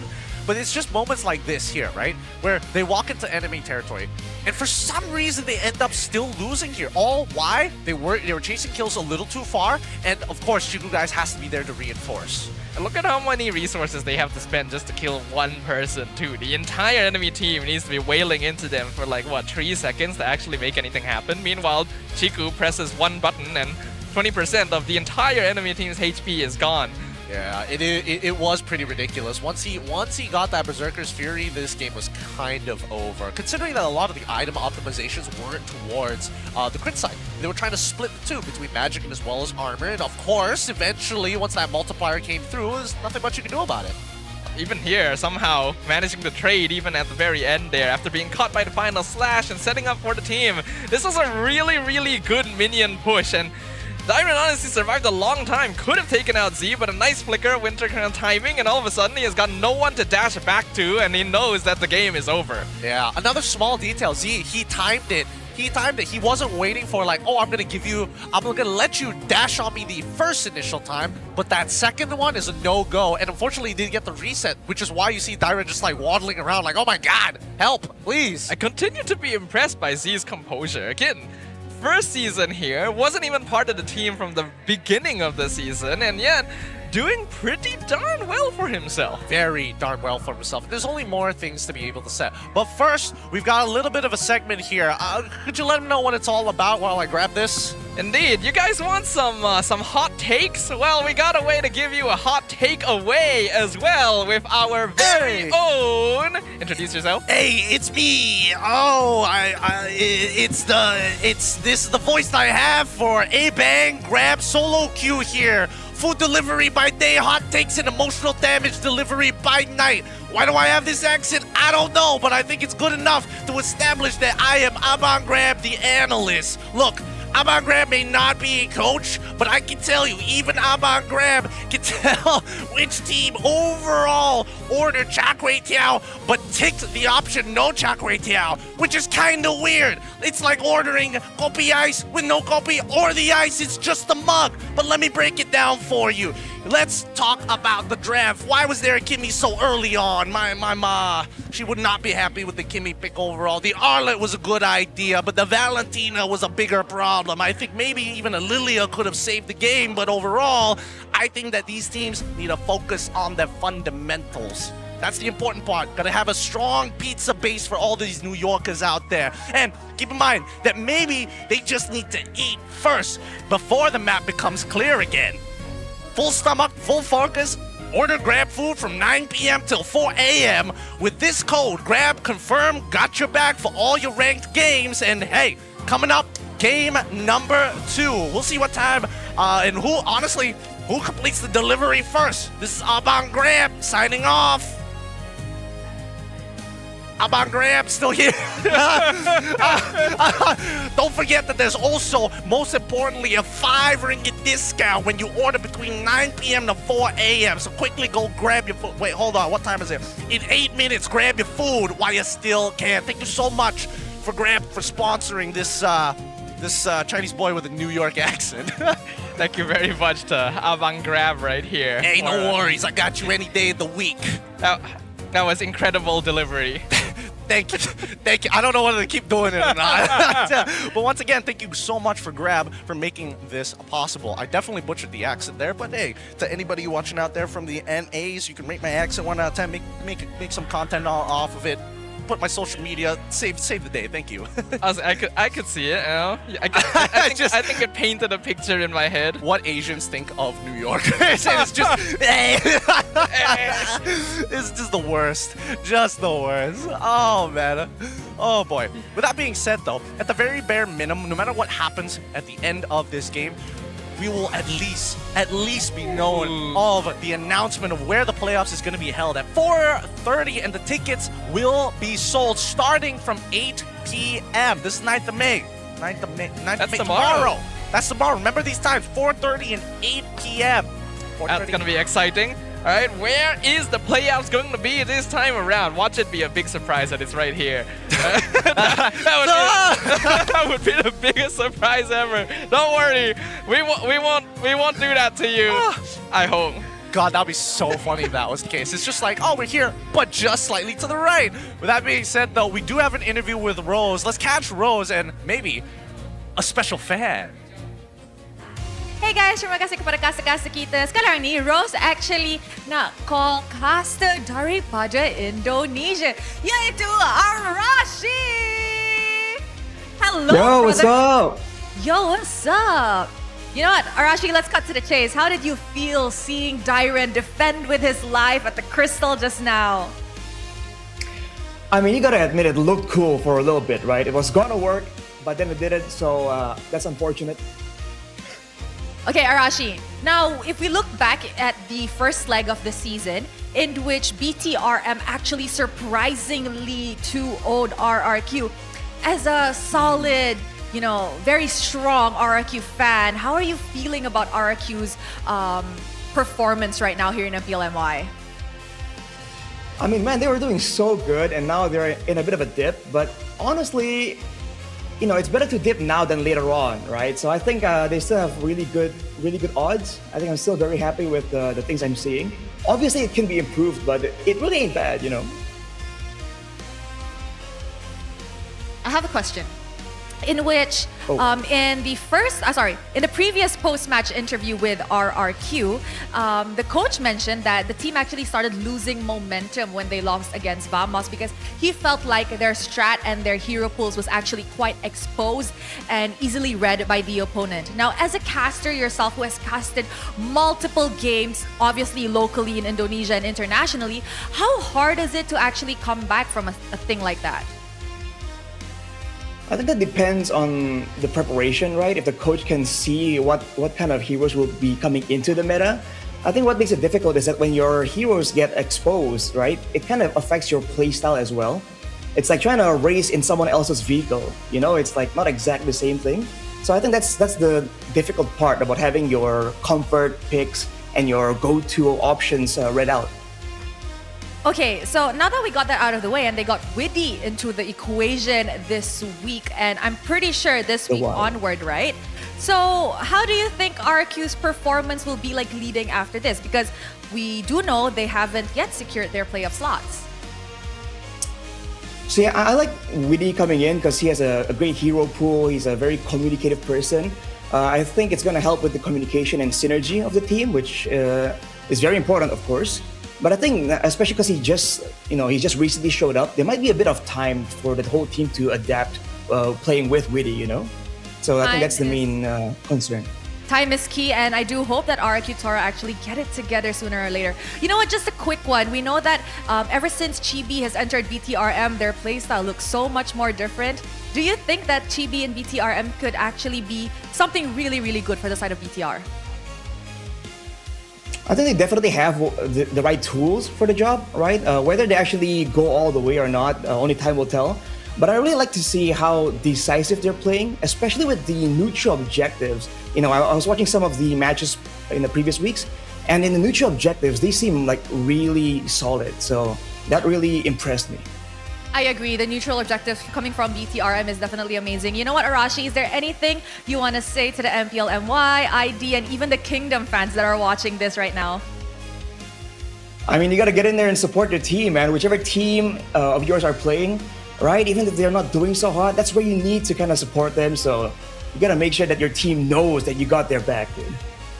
Thank you so much, Arashi. It's been a pleasure talking to you. I hope to see you soon. And hey, maybe come visit us during our playoffs in MPL MY. Bye, Arashi! See ya! See ya! Alright guys, kita dah borak dengan Arashi. Will RRQ Tora actually dapat chemistry dengan Widi untuk game kedua perlawanan ini? Only time will tell. And with that, let us throw it back to the casters.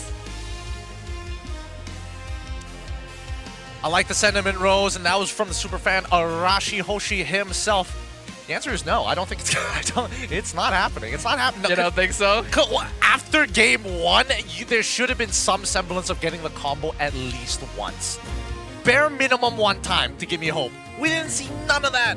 Where was the Raging Sandstorm into Final Slash into Magic Thump? Not even Magic Thump, just straight up right into Violent Requiem into Magic Thump. So do you think that maybe if they made the draft easier to play, it might help? Yes, dear God. They have to play something. Like, Guinevere, totally fine. Let's build a little bit more around our side laners, or at the very least, if the logic is, RRQ going to be on blue side, if the logic is we win mid trio and then we start moving out into the side because we have stable laners, then focus down on the mid trio.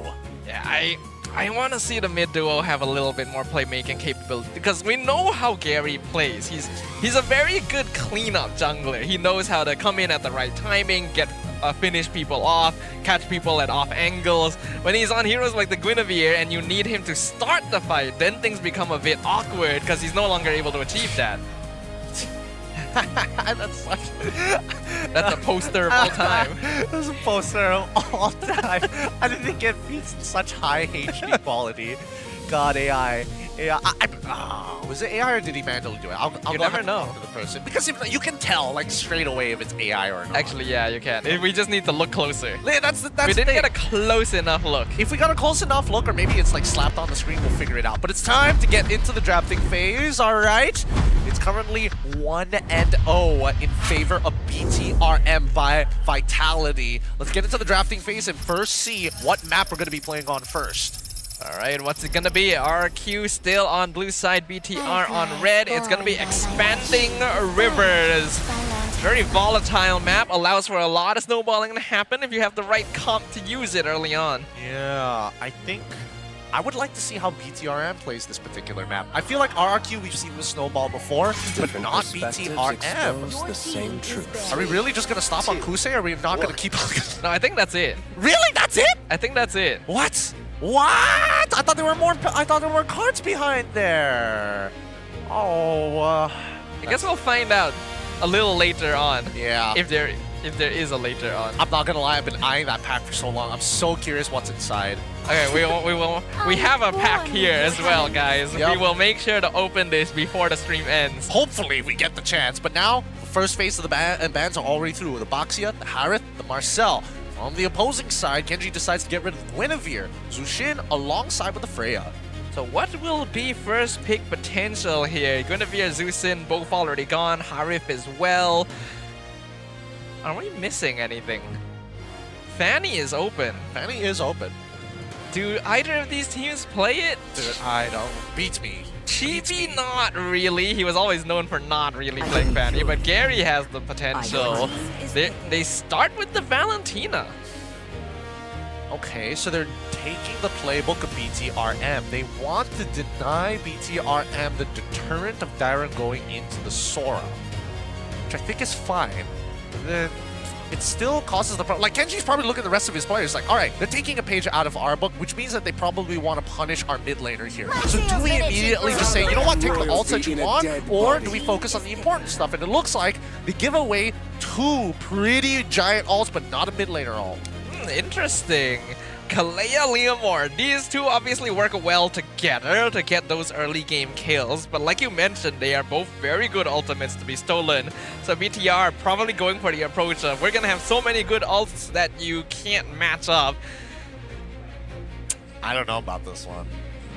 Because then again, RRQ have 2 options. Because from this point onwards, you have to identify whether or not you're trying to get overloaded or whether you want to work around one particular ult. And if you're working with one particular ult, they're looking at Kalea as one first certain. So they get Suyo, I think that's totally fine. The Phoveus, a completely safe pick, if the Valentina wasn't enough. Yeah, I was already thinking that BTR had the potential to take Phoveus for themselves to prevent the Sora, but RRQ already one step ahead of them, and taking it to reduce the viable EXP pool so you can't fall back to heroes like the Arlet either. BTR probably has to rely on the Uranus again, but probably feels a little worse into the Suyo. Yeah.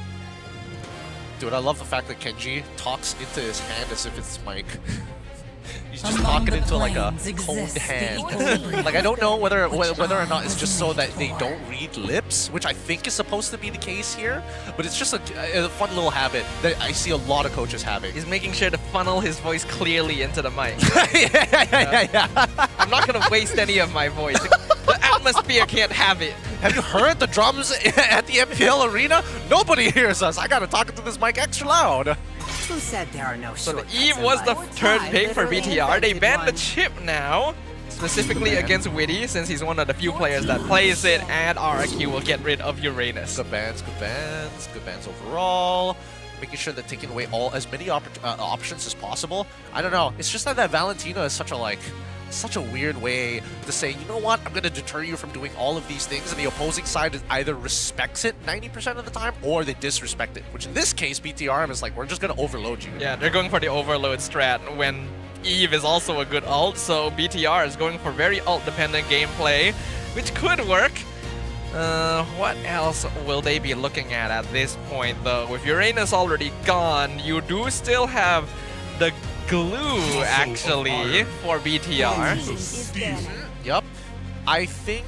Oh, yeah, they might actually have to lean back into the glue on this one. The only problem with dealing with the glue is that they have Kalea on the opposite side. As long as Kalea has something to punch and heal you back up that isn't punching glue, that's fine. You can basically tank the... I mean, BTR plays glue. Oh, BTR plays glue? I don't see it happening. Only because I feel like they've already got the Kalea on their side. Pulling somebody out of position doesn't really change the problem. They need a stronger or secondary initiator rather than just Kalea to open up that space. I mean, sure, but you could put glue EXP against the Phoveus. I guess you could, yes. Then you win lane. There's no guarantee in winning that lane. I think it's a pretty okay matchup for glue. It's not bad for glue, admittedly. It's not the worst. Well, never mind. Never mind. They just banned it out straight away, so I guess they have to play for something extra volatile. If we want direct Phoveus lane matchups, then the next best thing would be Alice. But if you just want to play it safe, then it's stuff like Lapu Lapu. BTR goes for the Hylos EXP. This has been... I mean, it's an old counter. It's an old counter because Hylos has just too much stats. Too much stats at level 1 for Phoveus to realistically deal with. And the consistent amount of DPS coming out of that Law & Order is something that Phoveus just cannot deal with. Sorry, Ring of Punishment. Phoveus just can't deal with it. Only at level 4 does he stand a chance, and even then, it's a roll of the dice. This would be one of those games where, you know, if I was in pubs, I would actually consider a Diggy quite seriously, due to the amount of team fight that BTR is playing for, but I don't think that's going to happen. Next best counter engage is things like the Minotaur, but we haven't seen that much. Khalid is also still an option. Oh, whoa, okay. That is so brave and so bold. This is the first time we've seen Atlas in years. Years! Is that good? The last time we saw Atlas, I think, was M4. It was the signature of mid. Yeah, actually. That was the last time we saw Wow. Atlas, I think. And I could be completely wrong about this. I'm pretty sure there was another one that happened by Yums, like closer to Season 8. Probably, yeah. That was a while ago. I have to double check.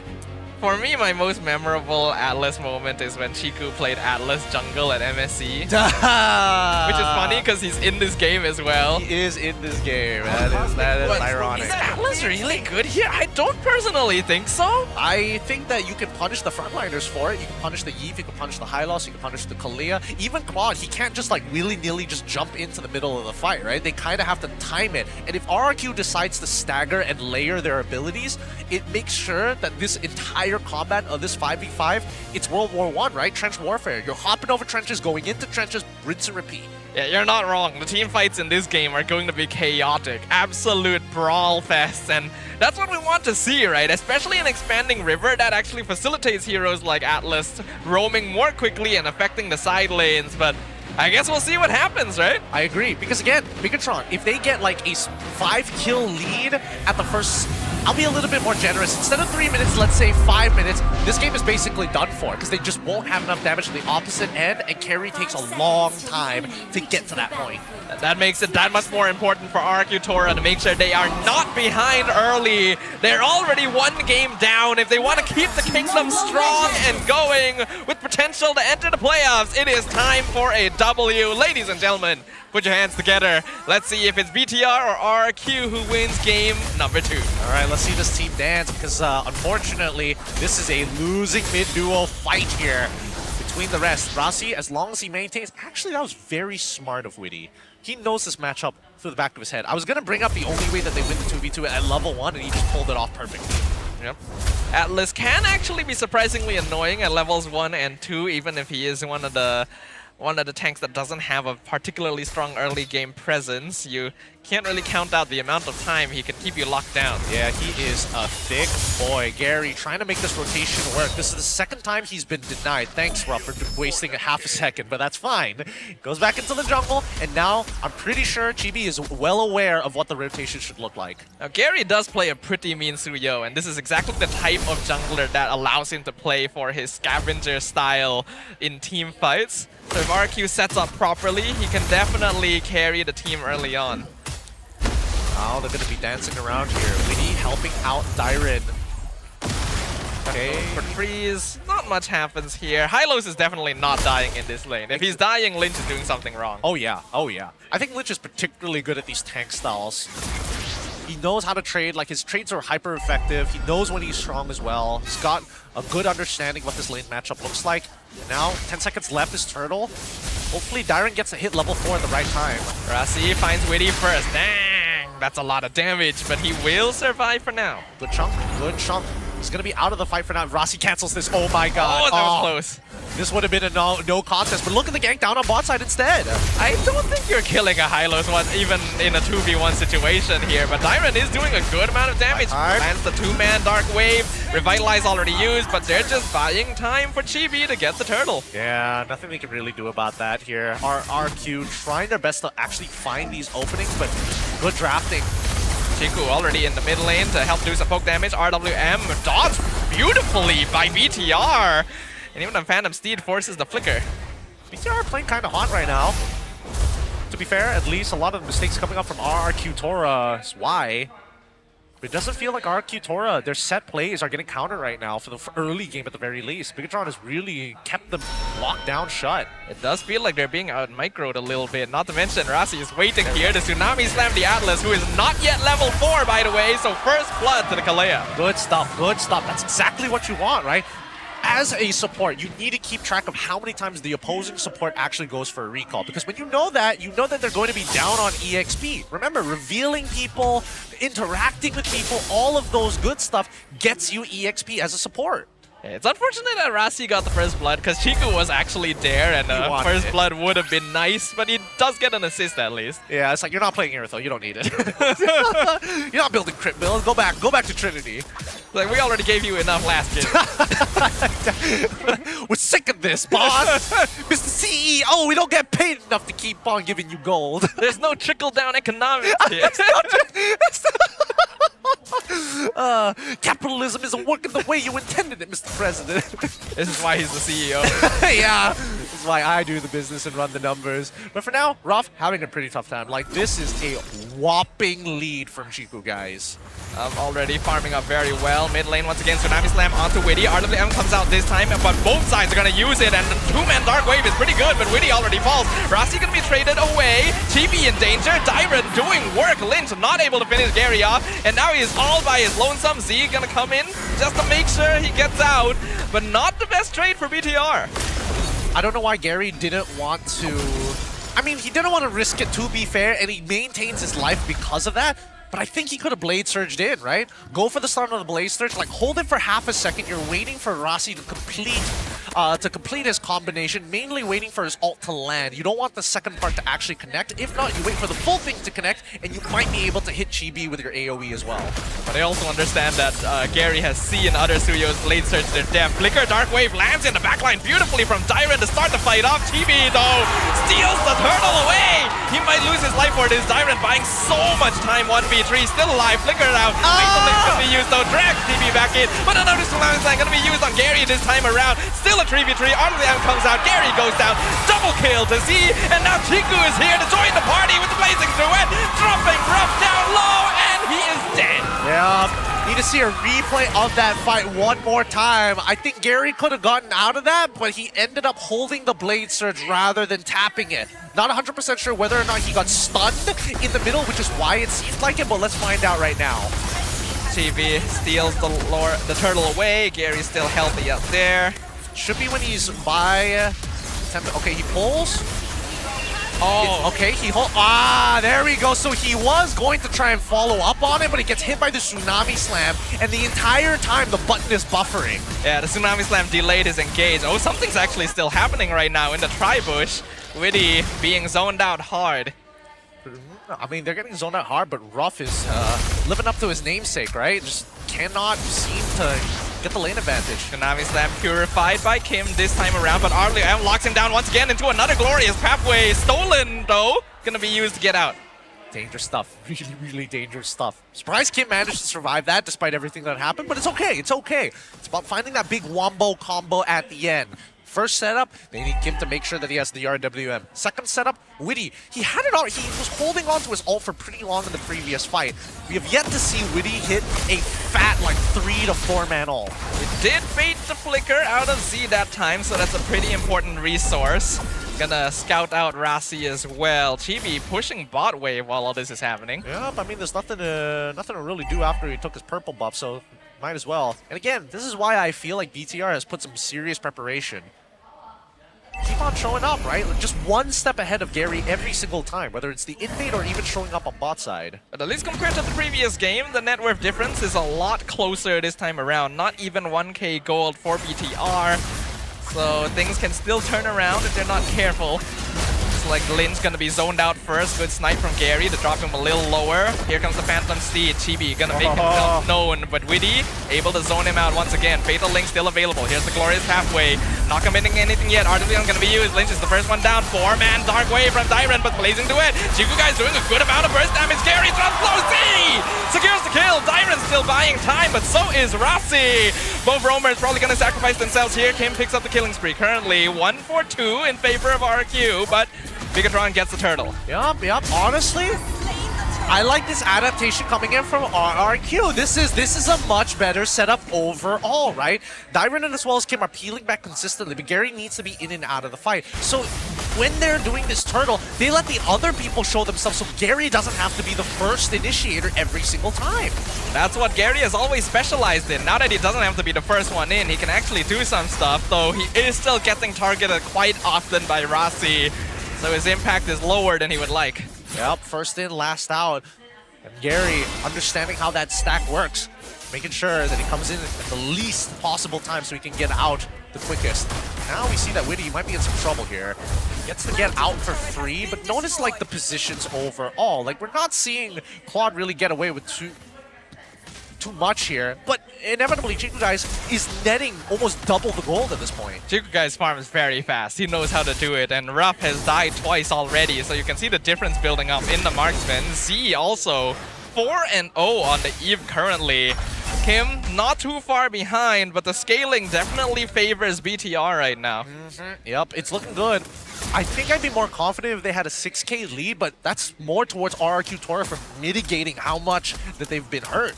Looking at the items now, Chastise just finished by Rasi. Second item gonna help fight a lot against Ruff here.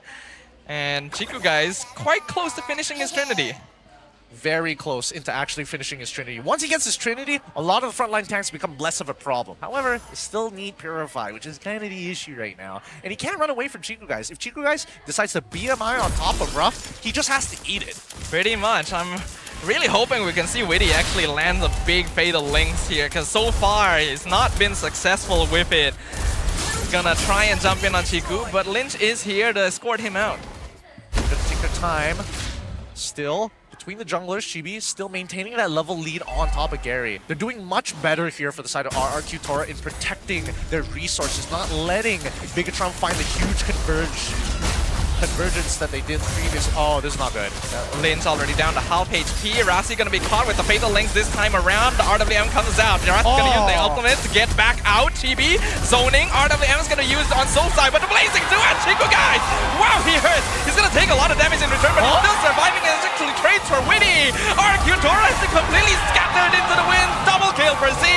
BTRMY comes out on top. Beautiful, beautiful fight here. And now they're probably also just making Gary's life a living nightmare. Wow. Absolute monster. Lynch knows how to play with a lead, and he is abusing it so hard. This feels bad for Gary, feels bad for RRQ. It was a good start catching Rasi first, but the damage build up from BTR a little bit too much at this point. 6k lead. Looking at the items, can we first talk about the expectations versus reality? Like, for example, Gary with Skypiercer. He was like, yeah, this is my game. I'm really gonna go hard for this one. A lot of Suyo players do this, and we need to stop. I do think so too. We need to stop the Skypiercer, and the only reason why I'm saying this is because that early, like, what were you expecting with this lineup to get away in the early game? Like, what are we talking about here? They're really hoping that Gary gets some, like, cheeky Skypiercer stacks and then snowballs off of that. Witty! Way of the Dragon him! Oh no, he's playing Atlas, but he's still only getting one guy! His ult has Fatal in the name! It should work! It should be dangerous, right? Why would you have Fatal in the name if it doesn't? Well, Glorious pathway to slow down the defense. Lord collides bot inhibitor. Rasi gonna zone as well, just by hovering in the air. Chiku does get caught in the Dark Wave. Drops to 50% and snipe, so he probably can't push in anymore, but the damage is already done. All right, there we go. The Trinity, the Marksman Trinity is already complete for Rush. Now, Lynch, you gotta be careful. He pops that ult, he will melt now. And the same can be said about Rasi, but he at least has a little bit of, a little bit of healing to keep himself alive. Plenty of sustain. Oh, what? Chiku playing a dangerous game. He does this a lot. Are we not gonna punish that? Somehow no. Witty is gonna fly forward towards Lynch. Not really sure if that's the target you want. Tsunami slam onto the Phobias, drags him in. BTR still waiting for the timing. Dark Wave is good. Chibi comes in from flank, blazing to it! Chiku, guys! In the backline! The sneaky no! He's initiated a hostile takeover! 2 members of RRQ Tora are left against the entire team of BTR. Blade Surge completely whizzed, but is able to clear the minion waves. But here comes another one. The slowdown in the backline. BTR, they got their eyes set on the prize. They're hitting their yearly GPA. And they are going to take the clean sweep against their opponents. Optimization complete. The robots updated the latest patch in their firmware. Says hell no to RRQ. You ain't taking a game from us. 2-0 victory for BTRM, skewing the tides and giving them hope that they can make it to playoffs as RRQ takes one more step deeper into the mud. The Kingdom looking to be in a really, really rough situation. Many questionable plays being made, but also impressive performances from BTRM.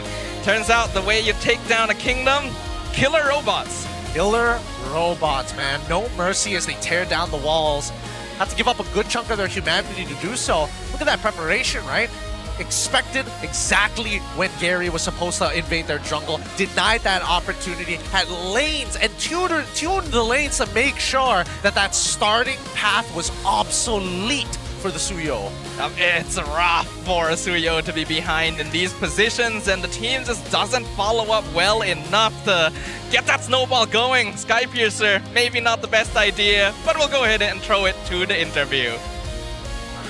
Satu lagi kemenangan untuk BTRM by Vitality. Wow. And of course, sekarang ni bersama dengan Rose di atas pentas, kita ada Chibi dan juga Lynch. Hi boys. Hai. Kita start dulu dengan Chibi lah. Chibi, 2 kemenangan berturut-turut untuk BTRM, and ini adalah BTRM punya lineup yang nampak sangat-sangat revamp daripada yang ada di leg pertama. So sebenarnya apa yang Chibi rasa paling beza lah masa Chibi masuk sampai sekarang? Beza dia, kita orang suka suka main FIFA sama-sama lah. Sebelum saya masuk 3 hari kan. Sekarang orang suka main FIFA sama-sama kan sekarang. Oh, so tu dikira bonding activity dia dalam BTRM lah. Macam tu, main FIFA sama-sama, build chemistry, build communications. And of course, lepas 2 perlawanan ini, kita nampak Chibi hanya main lebih kepada utility heroes di mana Leomord dan juga Guinevere keluar. Kenapa kita nak nampak assassin daripada Chibi lagi? Sebab banyak je jungler yang main assassin dah untuk musim ni. Oh, sebab saya tengah push MMR. Oh, MMR Leo? Ya, sebab dah nak habis season alang-alang push dah terus. Push je terus lah. Yang penting apa? Yang penting menang ya guys ya. Yang penting menang. Alright. Tapi kalau, so you akan push Leo sampai habis lah? Push Leo sampai habis lah? Ikut lah, kalau coach bagi Leo, kita main dah Leo, faham tak? Okay. Ikut coach lah, tapi kalau nak Kalau nak push MMR soalnya.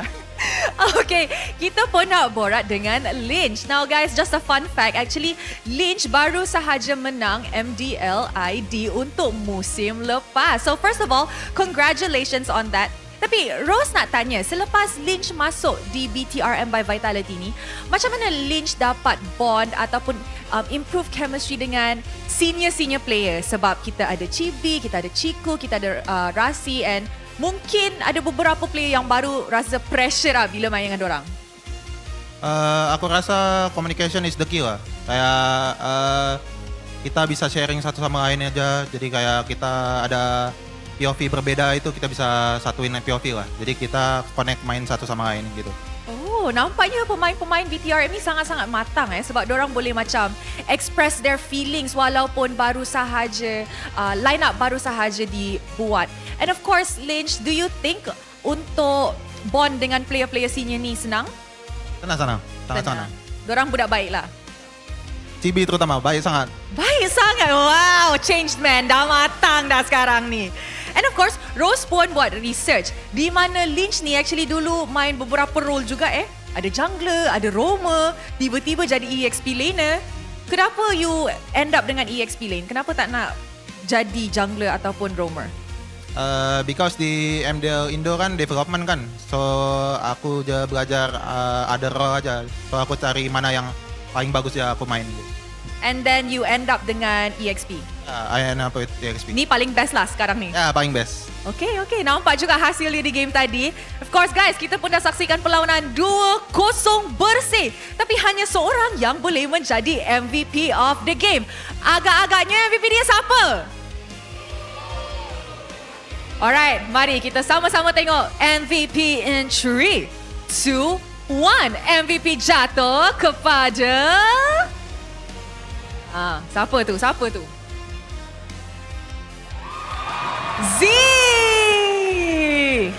Alright. Terus cuba cakap dekat Z, bila nak cukup misal? Cuba you tanya dia. Tanya dia, you dah ada soalan Hi Z. Congratulations. Okay, Chibi ada soalan. Jangan tak payah. Okay, Z, Rose nak tanya. BTRM ada lagi 5 match untuk regular season, betul? Sekarang ni, dengan prestasi BTRM, betapa persen ataupun how yakin is Z that BTRM boleh dapat satu slot playoffs yang akan datang? 99% lah. Weh, kenapa confident sangat sampai 99%? Sebab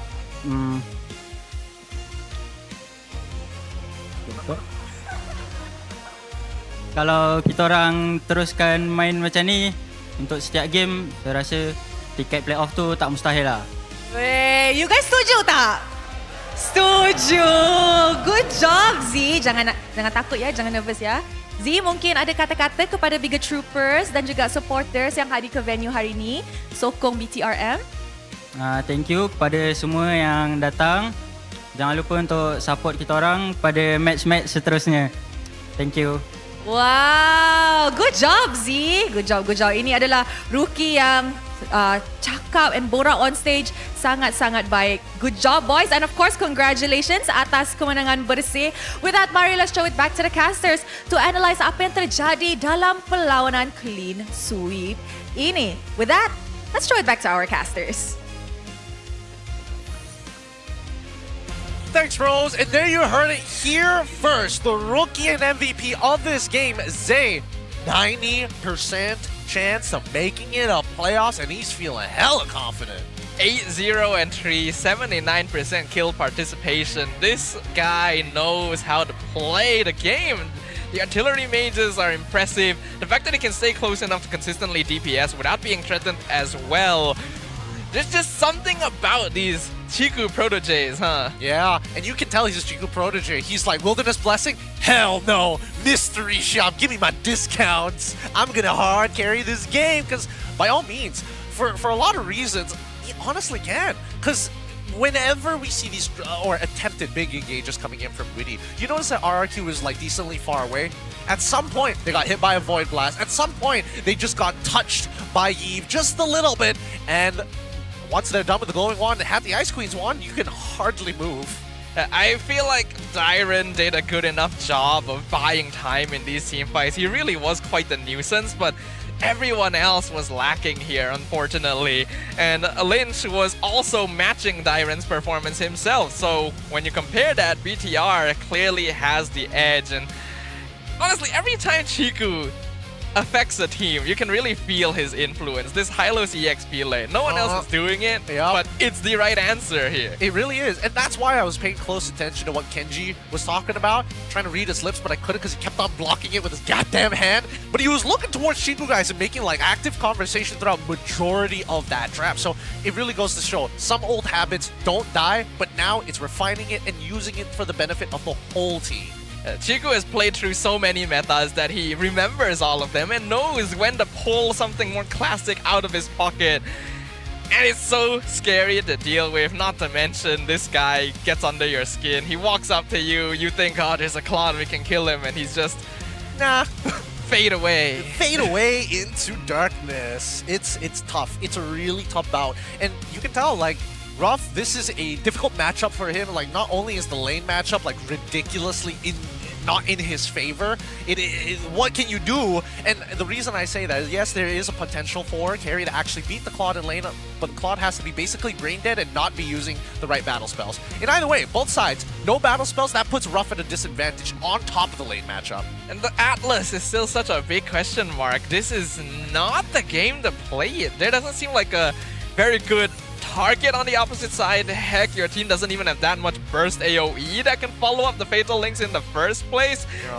And Witty just gets picked off so easily by a Kalea too. So easily, so fast. I really think that maybe they needed to start switching up their options here, right? Like, as soon as you see Zushin get banned out, I think you're immediately thinking of what are some of the other OP picks out there. And Guinevere happened to be that for a little bit, just a little bit. Fortunately, they needed to also get rid of Harley at the same time. So you can see that there is a plethora of things to go through before we even make the first check of the draft. Seems like RRQ still has a lot of issues to deal with. They switched out for Witty to help fix the hero pool problem, but I feel like there are still other problems now to handle, because Witty so far hasn't really been impressing me, I gotta say. Yeah, he has not been able to find as much. Like, he's creating space when necessary, but the cost of which he is paying to do that, I don't think it's good. I don't think it is an old habit for most supports, and he's getting the job done, but I think right now it's about min-maxing the value of your currency rather than how much you spend. Exactly, and some teams know how to do that, some teams don't so far. We can see how much hard work Dyron is doing a lot of these fights, but then Chiku just runs in, blazing duet, suddenly the entire team is gone. RRQ is still lacking direction, lacking the fangs that we saw from them in the first couple of weeks. They're not active enough early, and then their mid game is not synchronized. It's a mess, honestly. Honestly, this was a difficult draft to begin with. Like, really difficult draft. It started from a uncomfortable point, and their only win condition for the earlier stages of the game is if Gary was able to like get stacks on Sky Piercer, or maybe was able to find a first couple of kills, because there was not a lot of winning lanes there. Not a lot of winning lanes. It's weird. You would think that Sasa would be able to draft a little more effectively, considering everything. Yeah, right? It's even Chiku on the opposite side. He's played against Chiku before. Yeah, I think that Sasa also has to worry about a lot of things, right? I don't know if he's going to be the main drafter for the team. That's why they have like a whole back end to help him out with that section. But it just feels that, like, I don't know. There's a certain level of faith in the players to be able to perform no matter what they do, but losing in that manner, which Sasa has been trying to implement and instill in them, I think everybody is taking the message a little differently, right? Like, Gary is forcing situations which don't seem very winnable. Like, we can all physically see this is not going to happen the way that it does, but it gets a battle spell, and that could set up for the future. The performance of RRQ is clearly dropping, and a lot of that is the momentum. They're losing it. They are... The energy is kind of gone. It's a little bit like the players are desperate, or even that they've lost a little bit of hope in the situation. Well, to say that I don't think they've lost hope. I definitely think that they are doubling down on the situation, or maybe doubling down in the weirder section, weirder aspects of the game. But first, let's look at the standings here at the end of week 6, day number 1, with SRG still on top. The points to beat is 9. TR just under them at 7. IG at 5. Vamos at 5. BTRM now crawls their way up in that to 5th place, taking over where RRQ was. Which means it's even more dangerous for the Kingdom now, literally on the edge case. They're gonna need to either lock in or hope that AC and Flash continue to not perform, which is certainly a possibility that we hope doesn't come true. It's definitely a possibility, but for all intents and purposes, Flash need to win 3 games to go into contention with RRQ, 2 for AC against RRQ, but the aggregate points is where it's like, the difference is gigantic.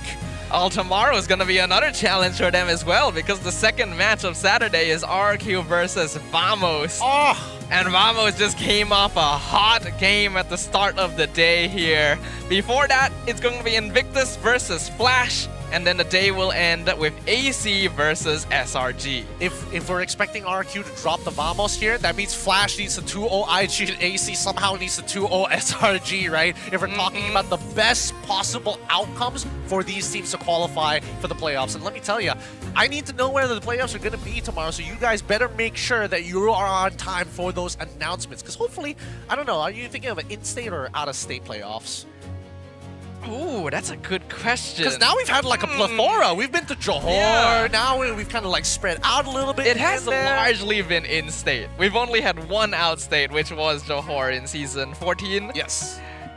So I think based on historical record, it should be in-state as well. But hey, I'm ready to be surprised. Who knows? Who knows? I don't know where it's going to be, but hopefully it's going to be big enough to support the droves of people who I'm expecting to show up. Because if it was only that loud for this game, who knows for some of the bigger teams out there. And we can barely hold like the people in here considering like how many super fans there are. Ridiculous. Speaking of tickets, though, if you are a fan of RRQ Tora and want to see them potentially break it out for tomorrow's games, well, unfortunately, that game is already sold out. But don't worry, there's still the Flash games, the IG games, the Team Rey games, alongside with the AC at the very end. It's selling out fast, so take them while you still can. On the opposite side as well, BTRM also has a couple matches left. Their match against SRG is already sold out, but they still got matches against AC, Team Rey, Flash, and IG before the end of the season. So if you're starting to gain some appreciation for the Red Robots after watching their performance, make sure you guys grab those tickets right now. Yep, grab them while you still can, while they're still hot. Don't make me bring out grab out once again. That's that's gonna be rough. That's gonna be rough for everybody out there trying to figure out what I'm saying. Either ways, an impressive set of games here today. We're definitely seeing like some trends being pretty normal, but other things, I don't know, it's quite the change, right? Similarly, like the MSL Thailand. Once again, we shout out to our brothers up north. The Thais have been playing, I would say, not as bad as most people thought it would be. I would say it's at least better than the MAL guarantee. Yeah, I think that the strategies and drafts that we've been seeing from the MSL side have actually been pretty interesting. So they're still going to be ongoing for a couple weeks more. If you guys haven't checked them out, make sure to go do so. And if you guys already have, make sure to continue supporting your favorite team. You never know, we might see them on the international stage. Yup, some of these faces might be the ones representing Thailand later this year for EWC alongside EWC x MSC alongside with M8 at this point. Man, once we get into double digits for the M series, it's gonna be bad. So bad, my god. We've also got one more thing for you guys. We've got the CD code here for you to redeem. Scan that QR code and get yourself some in-game rewards while you still can. That's the redemption code right down there. We got the QR code that you can scan as well if you don't feel like inputting in many ways for you guys to grab some free stuff in your MLBB as well. As a thank you for joining us throughout today. Yep. Again, today we had some of the faster games, 2-0s both sides back-to-back for Friday. It's been a great and awesome day, but there's still more MLBB action to be had starting tomorrow. For now, we close out week 6, day number 1. Stafan Gideon, see you later. Kalik. Ada. Kick. Tengok dia, aku datang. Kuda terlepas. Aku kat Kimi. Out dulu guys. Aman dulu. Ready, go. Tengok arah. Kau dari aku. Kau dari dia, men. Dari depan. Ini Queen. Garing. Menang. Apa deme? Pika. Aman sih. Oke, salah aja. Maju dia. Hati boy. Bawa. Enak. Tahu. Nice guys, fokus guys, next game guys. Belum habis guys. Fokus Kita dari guys. ya. Reset guys. Belum habis guys. Let's go. Pome dulu Bi. Pome. Mati. Gol. Ini Pome ni. Gaci guys. Lama. Gua hati. Atas Pigati. Aku tiga nih. Pigati guys. Main. Main. Kejar. Tengok. Boleh dong. Kiri guys. Pape dua. Tarik nomor. Aman, mati Pome. Tarik nomor. Ayo cari dong. Cari. Kejar. Ada lot boy. Nice one guys. Dia chest. Boleh nih kan. Kita boleh fight dulu. Cibi dapat position. Dari Pove. Ini Pome. Saya aja dulu nih. Pove. Pove lo guys. Aku stun. Aman. Atas tuh dia. Gua depanin. Gimana mau main? Nice team. Mana ada damage? Nice team. Hai, kau Atas. Boleh. Atas.